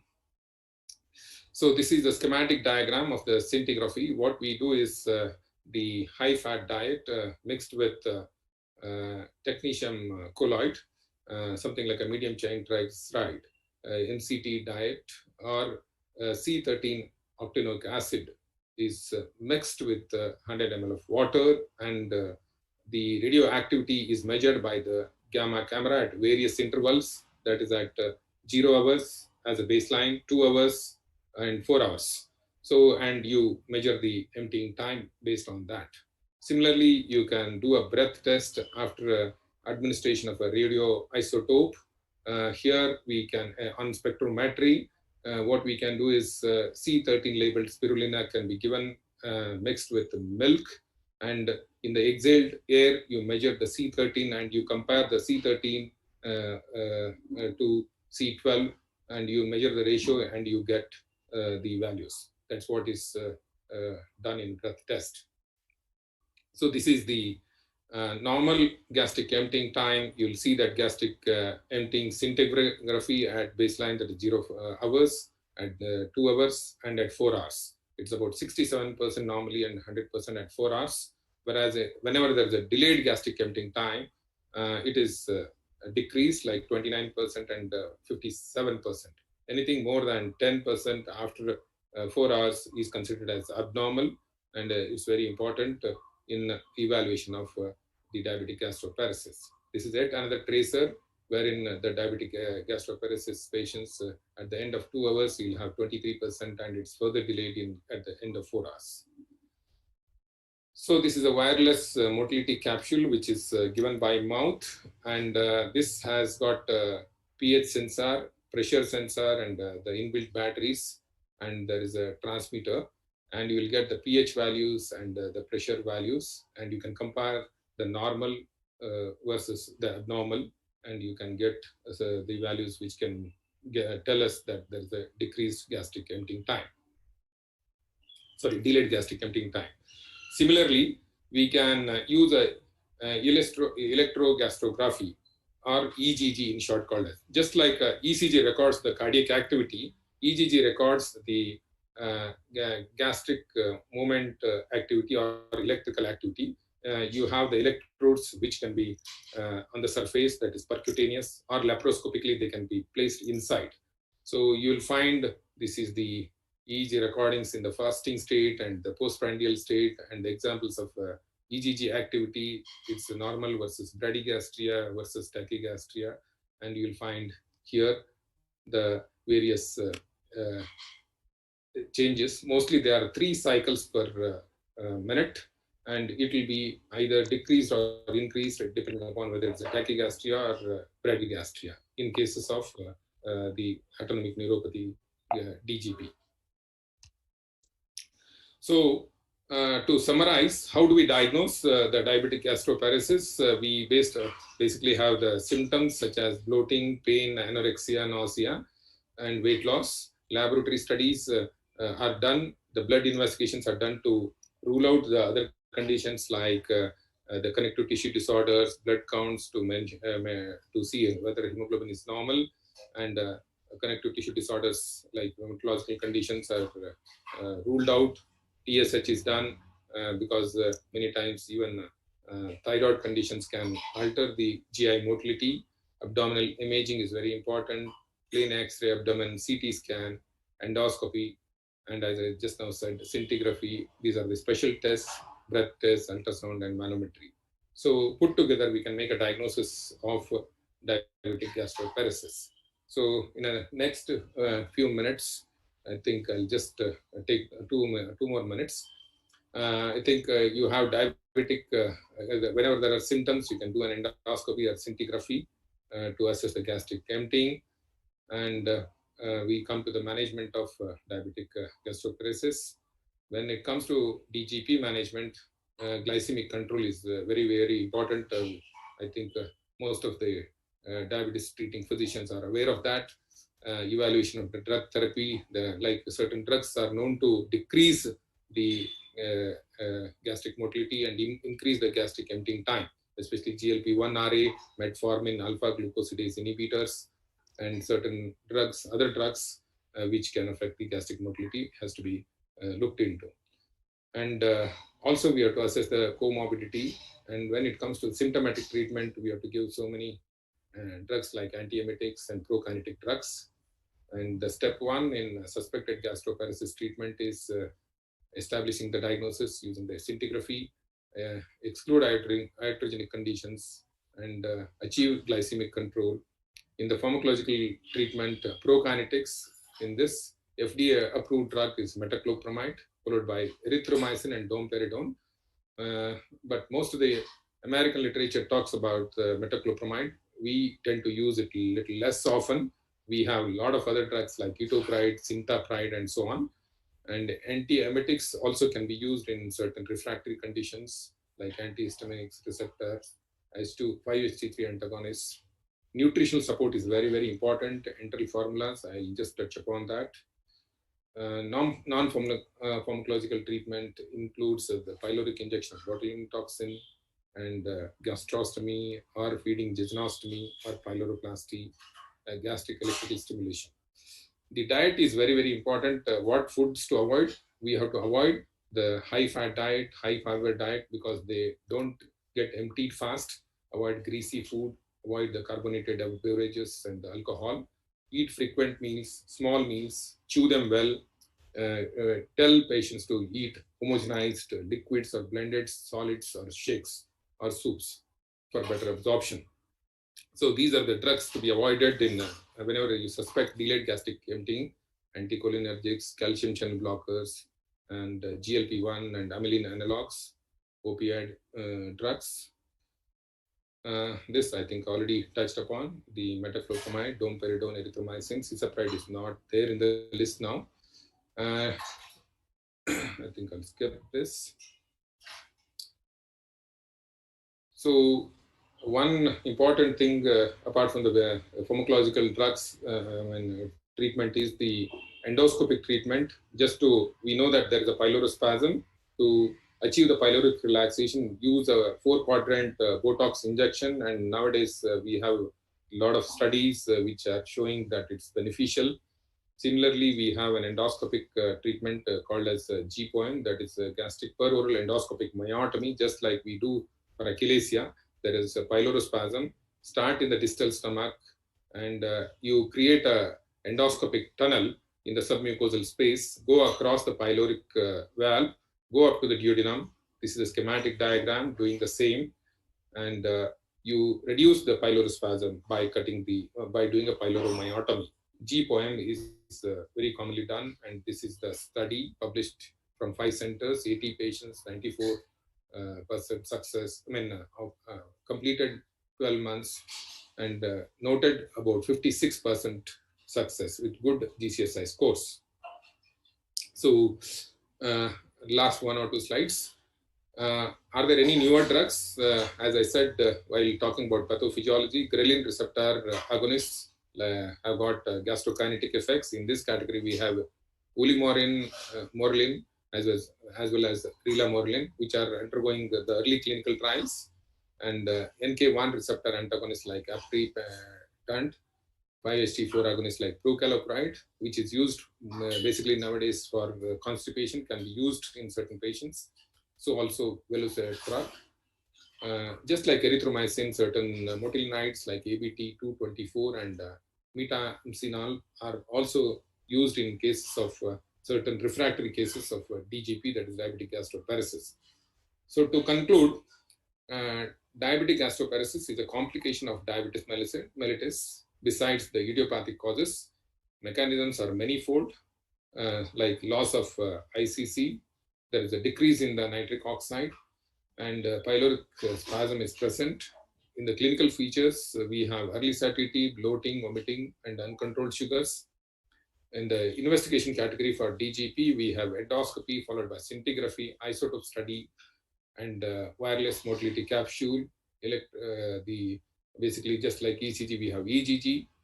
In the treatment armamentarium, we have metoclopramide, domperidone, erythromycin, etopride, citalopram, and levosulfide. The advanced endoscopic methods such as Botox injection, GPOM, NJ tube placement or dilations are done in refractory DGP patients, and gastric electrical pacemaker or electric stimulation is used in certain advanced or refractory DGP patients, not routinely.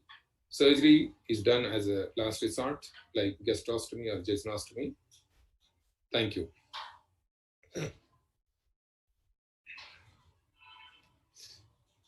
So that with that, I think we'll come to the end of this diabetic gastroparesis talk. If there are any questions, I'm happy to take.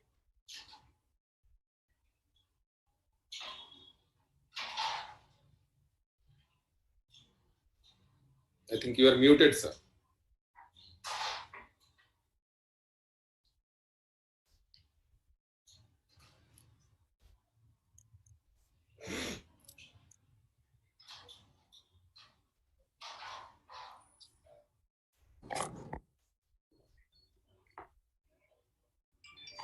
Dr. Reddy, sir, you are muted.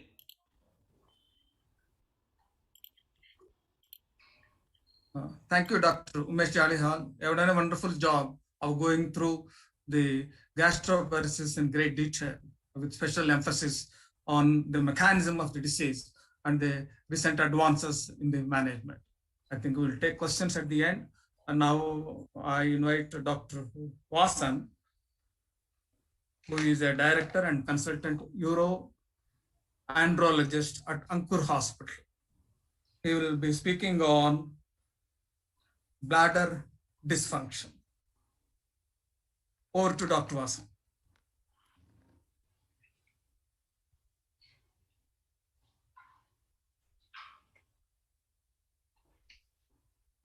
Hi, good afternoon, everyone.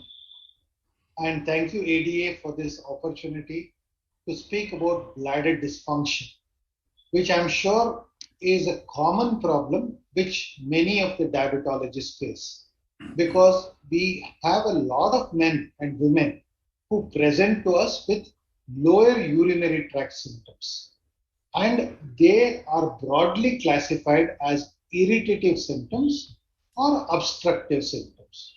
Irritative are those with hesitancy, urgency, and feeling of going to the toilet again and again, which is frequency. Whereas obstructive symptoms are those which are straining to void, difficulty in voiding, feeling that you have not voided completely. So there is a gamut of symptoms which we are all aware of.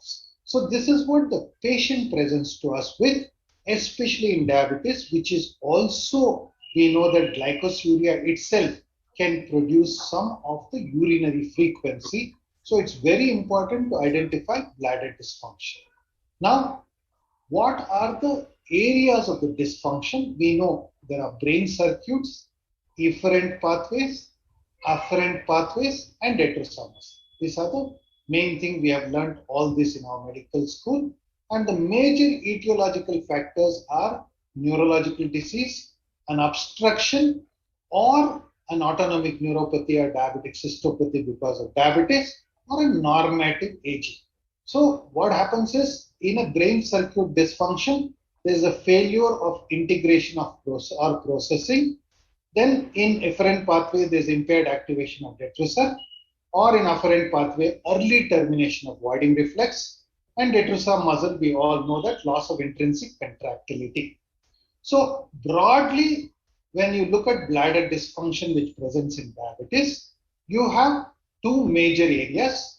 Both bladder dysfunctions, which is due to detrusor underactivity or obstruction, both cause impaired bladder out empty. So consequently, we need to understand how do we diagnose it. So we know that why does it happen? Because as I showed you in my earlier slide, there is a cognitive control, and we have a afferent and efferent pathways through the spinal cord, which leads to contraction and relaxation of the bladder smooth muscle along with bladder neck and external sphincter. So any dysfunction in any of these areas would lead to an impairment either of the contractility or impairment of the outlet, which leads to obstruction, or at the level of the bladder neck or the sphincter.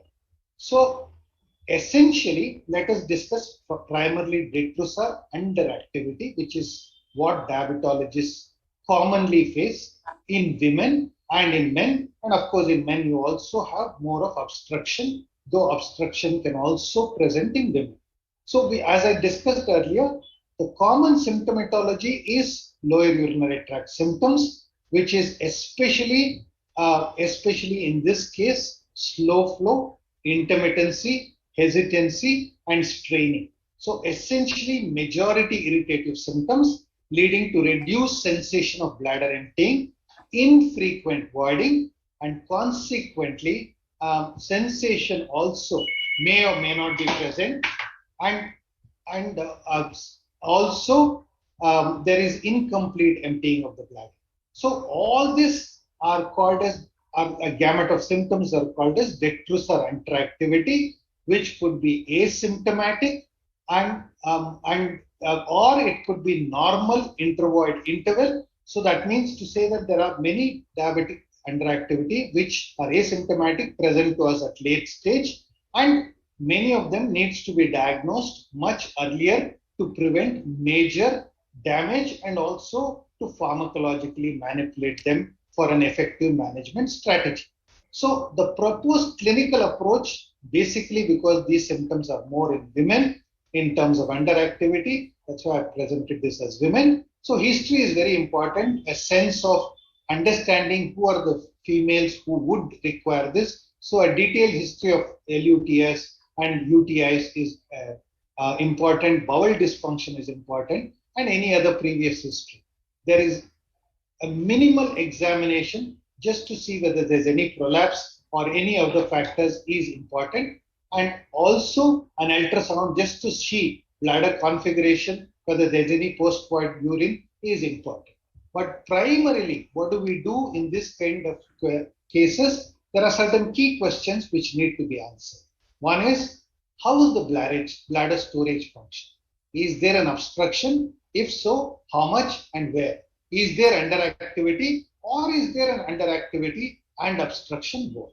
So these are the key questions which all of us as physicians or diabetologists we need to know. So how do we address them?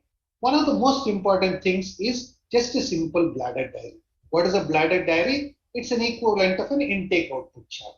Similar to an intake-output chart, we maintain what is the intake and what is the output in terms of the bladder.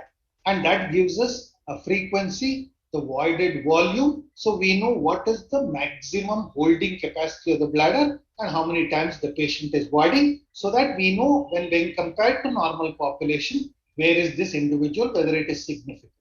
Then we do, after the bladder diary, usually bladder diary is collected over a period of 48 to 72 hours so that it gives a proper representation.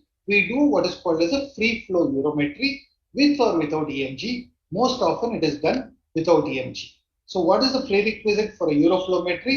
Uroflowmetry is just peeing into a commode, which is a computerized commode wherein some information is gathered. So you need to have a comfortably full bladder, not too much, or you should not have, painful bladder, as we call it, hurry up bladder.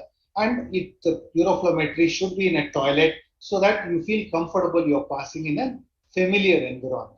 And you should pass in a most preferred voiding position. If you are a standing voider, do standing voiding. If you are a sitting voider, do sitting voiding. That is what it is. And that is what is important. So how do you interpret a uroflowmetry? We measure what is called as a Qmax. What is a Qmax? That is the total speed at which, the maximum speed at which the urine comes out, and the average speed, which is time taken to void, and the total volume voided. So that this is called as Q average. So speed, the maximum speed and the average speed. So as you can see there, both these are very important. Both these should correlate. So the flow rates are Qmax and Q average. Q average becomes particularly important, especially if a patient is having intermittent flow. And then we always have the voided volume and post-void residue so that we can interpret a graph. Now, how is the interpretation done? It is based on reference values. Just like you have your diabetic reference values for glycosuria and hyperglycemia and whatnot. So we know that in males, the Qmax at different ages, in an adult male and different ages, these are reference values. So we know on the basis of reference values and also average values, we know where the person lies or how deficient in his case is. Now, additionally, we can always do uroflow with EMG, where that means when I'm voiding, I can also capture the sphincteric activity, so that I know whether the sphincter normally should relax when you're voiding. So I can find out whether there is adequate sphincteric relaxation when I'm voiding, which gives more accurate info. Then comes what is the next? The urodynamic perspective. Now this has only given you a flow rate. It gives the anatomical pressures and it gives you an idea of the outflow tract, but it doesn't give you an idea what is the actual pressure you are generating to void. So consequently, this is very important, especially if you are looking for bladder dysfunction. So urodynamics is not a standalone investigation. It's an evolution. That means you have a bladder diary, you have post-void residual available, then you have uroflowmetry, then you do urodynamics. It's usually multi-channel. So what are the information you capture? You have what is called as, so typically urodynamics, you insert a small catheter in the urinary passage, a small catheter in the motion passage. The catheter which is inserted into the urinary passage fills the bladder as well as records the pressure. The rectal catheter records the pressure, and the subtraction of the rectal and the abdominal pressure is the detrusor pressure. So we can measure, so when we are filling the bladder, we can measure the sensations, capacity, compliance, detrusor pressure, leak point pressure, and P detrusor. That means the detrusor pressure maximum. And at that pressure, what is the Qmax? That is the flow rate. Similarly, EMG, we can simultaneously record along with, just like uroflow EMG, you can also have a CMG EMG, and you can record the guarding reflex, cough reflex, and whatnot. So what are we looking for? We are looking for bladder pressures, and simultaneously we are looking for the outflow tract. How does it behave? So this is filling phase where we have demonstrated. As you can see, this is the abdominal pressure, this is the vesical pressure, this is the subtracted detrusor pressure. You see overactive constructions. That means the bladder is active during the filling phase, giving a sense of urgency in the individual. Similarly, in the filling phase, along with overactivity, we can record compliance. That means the bladder should have very low pressures as you're filling, less than 10 centimeters. If the pressure rises, that means the bladder is poorly compliant. That means elasticity is lost, which again gives rise to frequency. Similarly, at that time of filling, we know that there is a sensation. So there is this guarding reflex. That means the sphincter goes into an overdrive, preventing any involuntary leak. So that is what is called the guarding reflex. So these are all very important.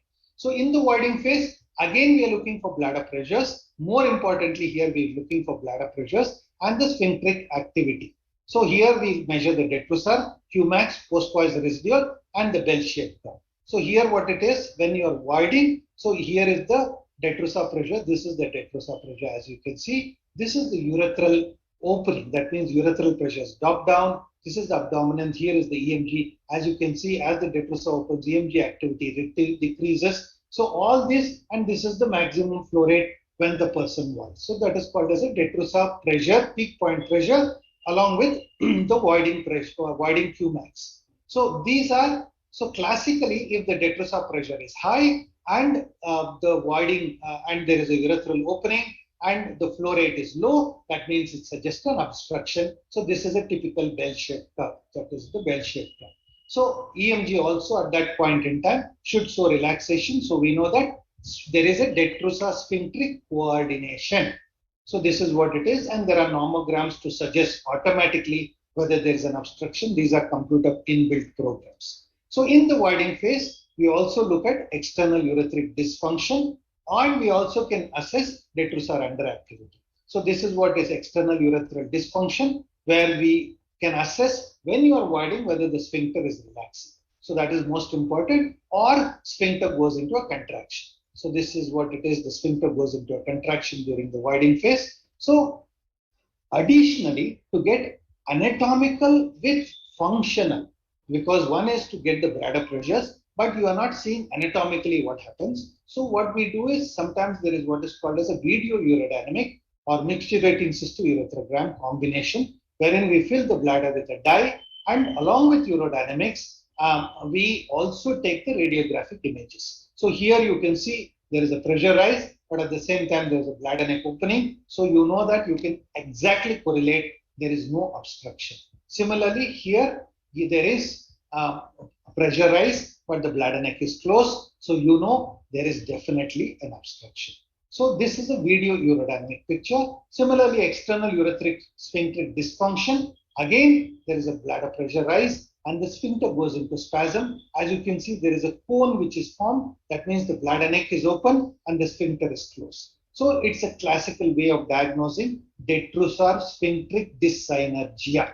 So once we identify there is underactivity, there is a filling phase problem, there is a voiding phase problem, there is an obstruction or a sphincteric dysfunction, which are all elements of bladder dysfunction. What are the measures we undertake? Education is key, because first is behavioral modification in terms of fluid, diet, timed voiding, treatment of constipation, whatever it is, and ideally allowing them to modify their toilet habits to use the toilet in the squatting position, because that gives the perfect anorectal angle and facilitates a better voiding. And of course, treatment of constipation is very important, and most preferred agent we use is polyethylene glycol, and this is the dosage at which it is used. And of course, physical therapy of pelvic floor exercises, relaxation, and urge inhibition.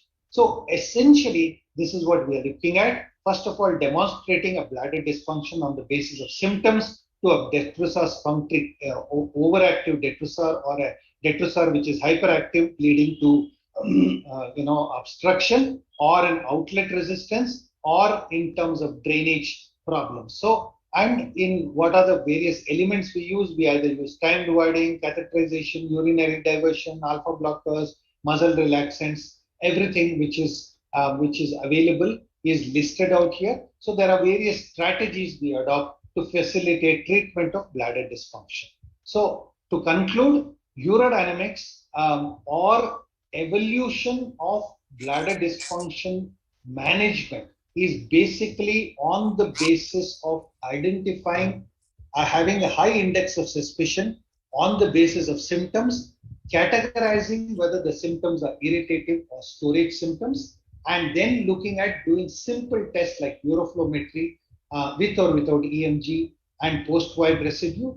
And subsequently, if there is an index of suspicion of bladder dysfunction, doing a urodynamics, demonstrating whether there is an underactivity or obstruction or an external sphincteric dysfunction, and then planning the management. So in a nutshell, bladder dysfunction is very common in diabetic men and women, and it is very important that the clinician understands that it needs a proper evaluation and a proper management strategy. Thank you very much. Thank you, Vasan. Thank you, Vasan, for your enlightening lecture on bladder dysfunction. bladder dysfunction as involves complex pathophysiological mechanisms. In your lecture, you made it so simple, particularly about urodynamic studies, how to work up a case of bladder dysfunction, how to work up, how to diagnose, and how to treatment. You have enlightened the drug treatment, non-pharmacological and pharmacological treatment like pelvic exercise. You have enlightened all aspects. It is very informative, educative talk. Thank you, Vasan. If there are any questions? Any questions? I will ask you one question. I went to recently one study on SNM, sacroneuronal modification. Is it in practice? Hello? Sir, Dr. Varshan is not there. Sir's lecture is recorded. Sacral neuromodification. My lecture will start. Okay.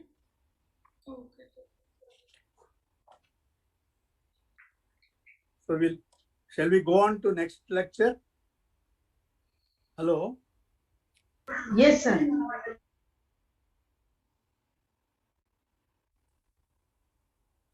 Dr. Govindappa, let's have the next talk. And at the end of all the speakers' lectures, we will have a session on question answers. So I request Dr. Govindappa to introduce Dr. Mithun Bhatia.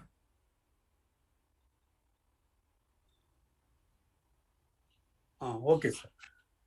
So this is the last talk of this symposium, and this is a very interesting talk on sexual dysfunction in diabetes. In our clinical practice, we have seen patients developing sexual dysfunction very silently. It's a very hidden, silent clinical problem. When the couple comes into your consultation room, you can see in their faces their disgusted appearance of the wife particularly. She says, "Sir, my husband has no energy." This is how it is hidden, secret problem. And we know it has complex presentation, varied clinical presentation, starting from erectile dysfunction, loss of libido, hormonal imbalance, and various vascular other comorbid conditions like hypertension, psychiatric disorders. They also compounding a problem. And the diabetes, particularly uncontrolled diabetes, plays a major role in the sexual dysfunction.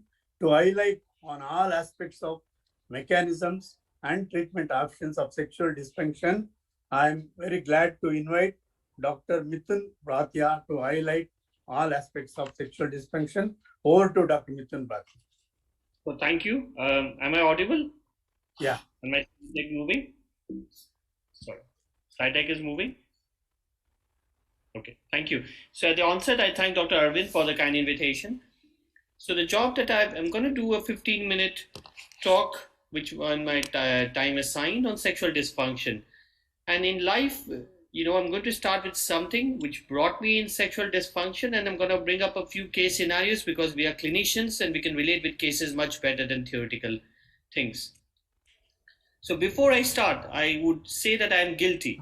And I'm guilty of denying treatment to a lot of people in my years of formation as an endocrinologist because of dismissal of something which I did not know anything about. In life, this is very important. The ultimate ignorance is rejection of something you know nothing about and yet refuse to investigate. So it takes a lot of guts for a person to come to your clinic and say they have got any problems in their sex life. And if you as a clinician is going to dismiss the same thing off, you've denied a person a fruitful life for the rest of their lives because they feel that if you have dismissed it off, that's the end of the story. So I have done this and I'm guilty, and I hope after hearing my lecture, people in their formative years will not do that. Now, what we are is a reflection of who we have been brought about. If I'm a non-vegetarian, if I'm a vegetarian, if I'm a non-vegetarian, non-vegetarian is fine with me because that's fine. If alcohol is a social drinking thing in my house, then drinking alcohol is fine. If my father is a smoker and everybody in my house smokes, then smoking is a social habit. It's an occupational hazard.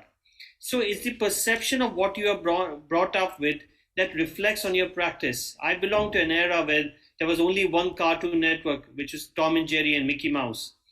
And what I learned, that a Tom and a Jerry can never be friends. That is, a cat and a mouse can never be friends. And here I was in San Francisco, I saw a dog, cat and a mouse living together. So unless we change our own psyche, unless we stop taking our own bondages of vision when we are looking at a patient, and we stop being judgmental, we're going to do a sexual dysfunction clinic. Otherwise, it's very difficult, because we are going to bring our own social, religious, cultural norms to actually decide upon what the patient treatment and whether he's right and wrong, because we're in no position to bring that's right and wrong. As I already said, it's a very difficult scenario, because there's an embarrassment, there's a stigma. Most of people have porn on their phones, on WhatsApp, which is free now. But they have a problem discussing about it and talking about it. Hence, the patient feels that if there's a problem, we talk about lipids, we talk about cholesterol, we talk about blood pressure, we talk about food, we talk about nerves, we do retinal check, but we don't talk about sex. So he feels fine. It's not a part of diabetes checkup. Whereas the doctors feel, I hope he doesn't bring it up, because if he brings it up, it's opening a Pandora box. I'm going to spend more time in the consultation. Either he's ignorant, or he needs to actually assign himself to do that within a time frame of zone. And so the dichotomy in an uncomfortable position to the situation. How did it start off with me? I was doing a young adult diabetes clinic in UK. I was there 12 years. And there was a young diabetic who was, I was not getting his diabetes under control because he was not wanting to do it. And I tried talking about retinopathy, everything, long-term complication. And he said, I don't give a 4-letter word to your complication story. Tell me what will bother me now. I said, this will bother your sex life. And he turned over a new leaf. So, you have to talk to a patient, a young patient, where it's important. Yes, long-term complications are important, but you have to talk about what will work on them now and what are the problems that happen to them now. So let's bring about a few case scenarios. Something which is not uncommon that will come and visit you in your clinic. A 60-year-old diabetic comes to you with erectile dysfunction. He says, he went to the pharmacy, got a very cheap PD5. The pharmacist assistant gave it to him. He tried 2 times. It's not helping. The total duration of sex is 2 minutes. He's now come to see you because you are his family physician / diabetologist / doctor. He's saying, what do I do now? So what are the options that you have? Number 1, you say, okay, you've taken over-the-counter cheap thing. Let's give you the original sildenafil, the Viagra tablet, and you try it out. You say, fine, let's give you a longer-acting PD5 inhibitor, tadalafil. Or you say, 60-year-old man, have a life, you've got children, they've grown up, why are you talking about sex? Ab aarti karo, bhajan karo, bhi ho gaya bahut. Or you say nothing of the above. So I'll let people think about the scenario for a second. In life, I've always been taught that every option is an option, and doing nothing is also an option in life. We know a lot of viral things get better when we do nothing, especially, a lot of things, general viral infection, a little bit of odd scenario does get better with things. But in this scenario, let's understand where the primary problem is. The primary problem, you have to tweak out from the patient, whether he has erectile dysfunction or he has got earlier ejaculation. In this scenario, if he's saying the duration of sex is 2 minutes, it more sounds like an ejaculatory problem, which is not going to help with a PD5 inhibitor. So he might need something to look after his ejaculation problem. Let us understand how the physiology of erection occurs. We have 5 sense organs. When they've stimulated a sex organ, in the brain is stimulated, sex organ in the spine is stimulated, and blood comes in the penis. When blood comes in the penis, through the cyclic GMP pathway, more nitric oxide is released, and the cavernous smooth muscle relaxation happens, and penile erection happens. Now, PD5, simultaneously cause a degradation of the cyclic GMP to cyclic cGMP to GMP, and that is what the PD5 inhibitor stops, is that it holds this degradation so that the blood that is there stays there for a longer period of time. This is the mechanistic action of a PD5. So it will only work if there is an erection or a blood flow problem. It will not work if there is an ejaculatory problem. Let's move on to another scenario. a very high profile couple. I know Bangalore, Arvind sir has got a lot of high profile patients. They come to see you. The distraught diabetic husband says once he has ejaculated, it takes time for him to get an erection. He has sex, he has ejaculated. Now, if he wants to have sex the second time, he's not been able to have an erection. The question is, what are you going to do? Because he's going to ask you a question. He's paid your fees. You have to tell him an answer, right or wrong, or a suggestion. You have to do something. You tell him, boss, get your diabetes much more tighter control. HbA1c is 7. You ought to get it to 6.5. That's going to sort out the problem. You're going to say, your blood pressure is 140. Let's get down to the newer things that are coming out to make it 130. And again, do nothing. Stay tight. Let's see how things are. I'll see you in a month's time. Come back and see me. Give him a PDE5 inhibitor now and say, okay, now you're not getting an erection. Maybe this is erectile dysfunction. Take a PDE5 inhibitor and try. And of course, I've heard this, and please don't do this. I've heard doctors off the corridor saying, why don't you try with somebody else? Maybe it's the partner problem. So please do not, suggest you can do all other options, but don't suggest option number 5 here. So let's digress and understand the physiology of erection. The physiology of erection, there is an excitement phase, there is a plateau phase, there's an orgasmic phase, and there's a resolution phase. So this is a woman is got multi-orgasmic. So various cycles are going on at the same time, whereas a man is mono-orgasmic. So a cycle happens and there is a refraction period, there's a refractory period before which you can get stimulated again. Now let's go back to yesteryears of physiology or class 11 and 12 when we used to dissect the frogs. If you remember, when you dissect them, when you give them electrical stimulation to the nerve, there was twitching of the muscle and there was a gap after which the twitching of the muscle would happen, which is the refractory period. And same goes for a human being as well. So there is going to be a refractory period between two sexual intercourses. The duration of the refractory period may differ from each individual, as we are all physiologically different in how we respond. But this patient actually needs to be reassured, saying that it's a refractory period problem. You actually don't need a medication on that, generally speaking.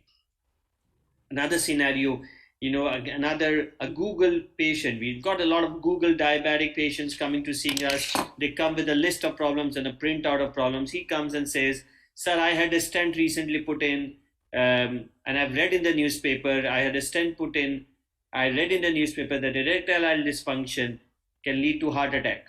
And I had 3 years ago erectile dysfunction. I went to Dr. X, who is practicing next to you. I want to know from you whether it was true or it is false. Can erectile dysfunction lead to heart attack, or could my heart attack have been prevented if I'd come to see you or instead of your neighbor? What are you going to say? You say always yes, yes. Do you say always no? Or you do a get out of jail card saying, okay, it can happen, it may not happen. Let's see you in a few days' time. We'll discuss about it. You shouldn't Google things out. Google is not, a right place to get information from. You should go to PubMed and find out and come back to me. Or you say partially yes. So a simple thing, whoever has done MCQ in life, never is in medicine. There's nothing called black and white. We've got varying degrees of gray, light gray, dark gray, middle gray, and various shades of gray. So always yes is never an answer in MCQ, and always no is never an answer. But let's come to the actual understanding of it. You see, the arterial diameter of the penis is 1 millimeter. The arterial diameter of the heart is around 2 to 3 millimeter. You've got a bigger pipe and a smaller pipe. It's going to get occluded first, the smaller pipe. It has been shown you need 50% luminal obstruction for symptoms to develop. So if it's a smaller pipe, 50% of that obstruction will bring in erectile dysfunction. So a bigger pipe, 50% of that will bring about a heart attack. So yes, in this patient, if it come to you with erectile dysfunction, if you had nullified his vascular risk factors, maybe he might not have needed a stent at this point of time. So it is a possibility. I'm not saying that all erectile dysfunction are vasculogenic, but in a patient who's got uncontrolled blood pressure or hyperlipidemia or problems, then this is a contributing factor, especially if a patient comes to see you in the clinic. Please look and try to neutralize his diabetes, his blood pressure, his smoking, his alcohol, and that will prevent him going to a cardiologist in the future. Now, I think when you're going to talk to a patient, it's very important to understand what he's trying to say. You need to understand the lingo. You need to understand the local lingo. You cannot be talking from Mars or Jupiter to a person who is in Earth. You need to understand the local lingo. What is he trying to say? It's important to speak to them as a couple because things come out. Often the patient comes to you and as Sir has said, he'll say, Sir, humko weakness hua hai, humko weakness hua hai. You need to pick up that weakness clue when he's trying to tell you and talk about it. Often there is silence in the clinic when he comes and sits and you know that there's nothing much, sugar is well controlled, baki to sab theek hai, kyun aa raha hai bar bar? So that is the alarm bells should ring that something he needs to talk about. Whenever he's walking through the corridor, sometimes he would say, Sir, I wanted to discuss something with you, but maybe I will do it next time. Because you have to understand, talking about sex is not natural for a person. So he needs that support from you. He needs to understand, and you need to see it from the responsibility as to what and how it's affecting the person's personal, physical, and space. Because if it's affecting his personal and physical life, it's going to affect him as a productive person. And you need to tease out the various things that are there, especially the medication history, the recreational history, and the social history, because that might really help in helping this patient have a better life. I think when I sit in my diabetes clinic, I often wonder, what am I doing? Diabetes is a chronic condition. We are not going to bring a cure in diabetes. Whoever talks about reversal of diabetes, I think you can talk about remission of diabetes with diet and exercise. Reversal of diabetes can be a different argument completely. So what are we doing in a chronic condition? My job is simply cut out. My job in the clinic is to make sure my patient does not have any micro or macrovascular complication, does not have hypoglycemia, can achieve the quality of life that a non-diabetic person can.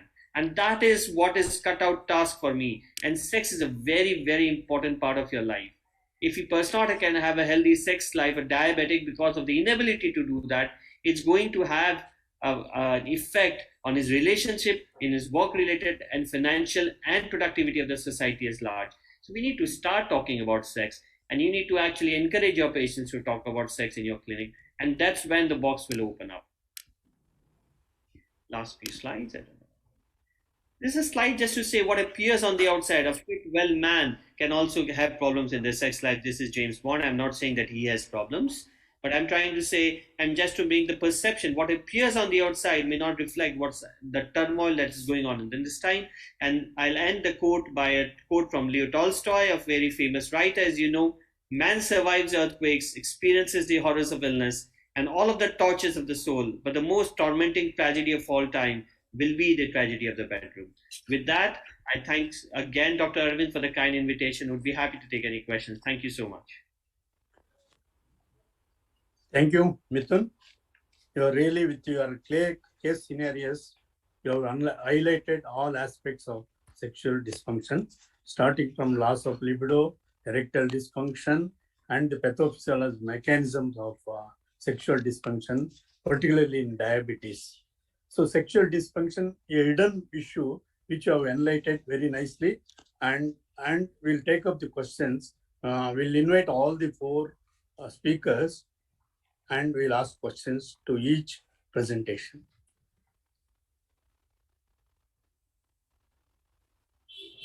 So we need to make this very short because we are already 5 minutes over our time, even of discussion. So we'll just one question to each person, and then we should close. I will initiate with one question to Dr. V.S. Prakash. Sudden cardiac death is the most common problem what we see with autonomic cardiovascular neuropathy. Any markers in any given patient, any markers, clinical markers to think of sudden cardiac death? So Dr. Prakash is not there. I think he has logged out. To Dr. Bhatia, sir, I have gone through some studies about sacral neuronal modification in bladder dysfunction. So can you enlighten on us how it is done? It is like a pacemaker. How does it work? It's beyond the limit of my knowledge. I'm not a urologist. No, there in literature I went through, like a pacemaker, you implant and give a stimulation so that this function will be improved, they say. I have no idea, sir. Dr. Umesh. Yes, sir. The gastroparesis, no, it's a common problem. We are very nicely enlightened. The problem is some of the drugs, no, yes, so-called macrolide antibiotics, yes, erythromycin. Yes, does it have a role in yeah, management definitely. of gastro? Yes, sir. Literature talks too much about. I had an opportunity to review the literature. Erythromycin is mentioned as one of the commonly used drugs, but in India we don't use erythromycin that often. It can be used as a oral as well as IV, and not like 250 and plus. It is 150 to 250 milligram. So in the antibiotic dosage is a little higher. So we use, it's recommended to be used in a lesser dosage. But we have better drugs available in India as a prokinetic actions. So for want of time, we close this session. Thank you very much. Thank you all the speakers for your enlightening talk. Thank you. Thank you, Dr. Vishweshwar, Dr. Bhartiya, Dr. Umesh, Dr. Govindapart. It's been wonderful to having you here. Wish we had more time, but we are off. So let me close the end of this conference. It's been such a learning experience, and each year we have worked very hard to make it more relevant, more patient-based, more useful for clinicians in their care. I thank all the speakers who have made it possible, all the delegates who have tuned in the hundreds to listen and be active throughout. This has been a great conference. Hopefully next year we will be able to meet in person. And of course, the important part of eating together, meeting together, and networking is also an important part of what we do. Again, thank you, everyone. We will say good afternoon, and hopefully you get some time to rest up for the next day's work. Thank you so much. Thank you. And we can stop. Thank you.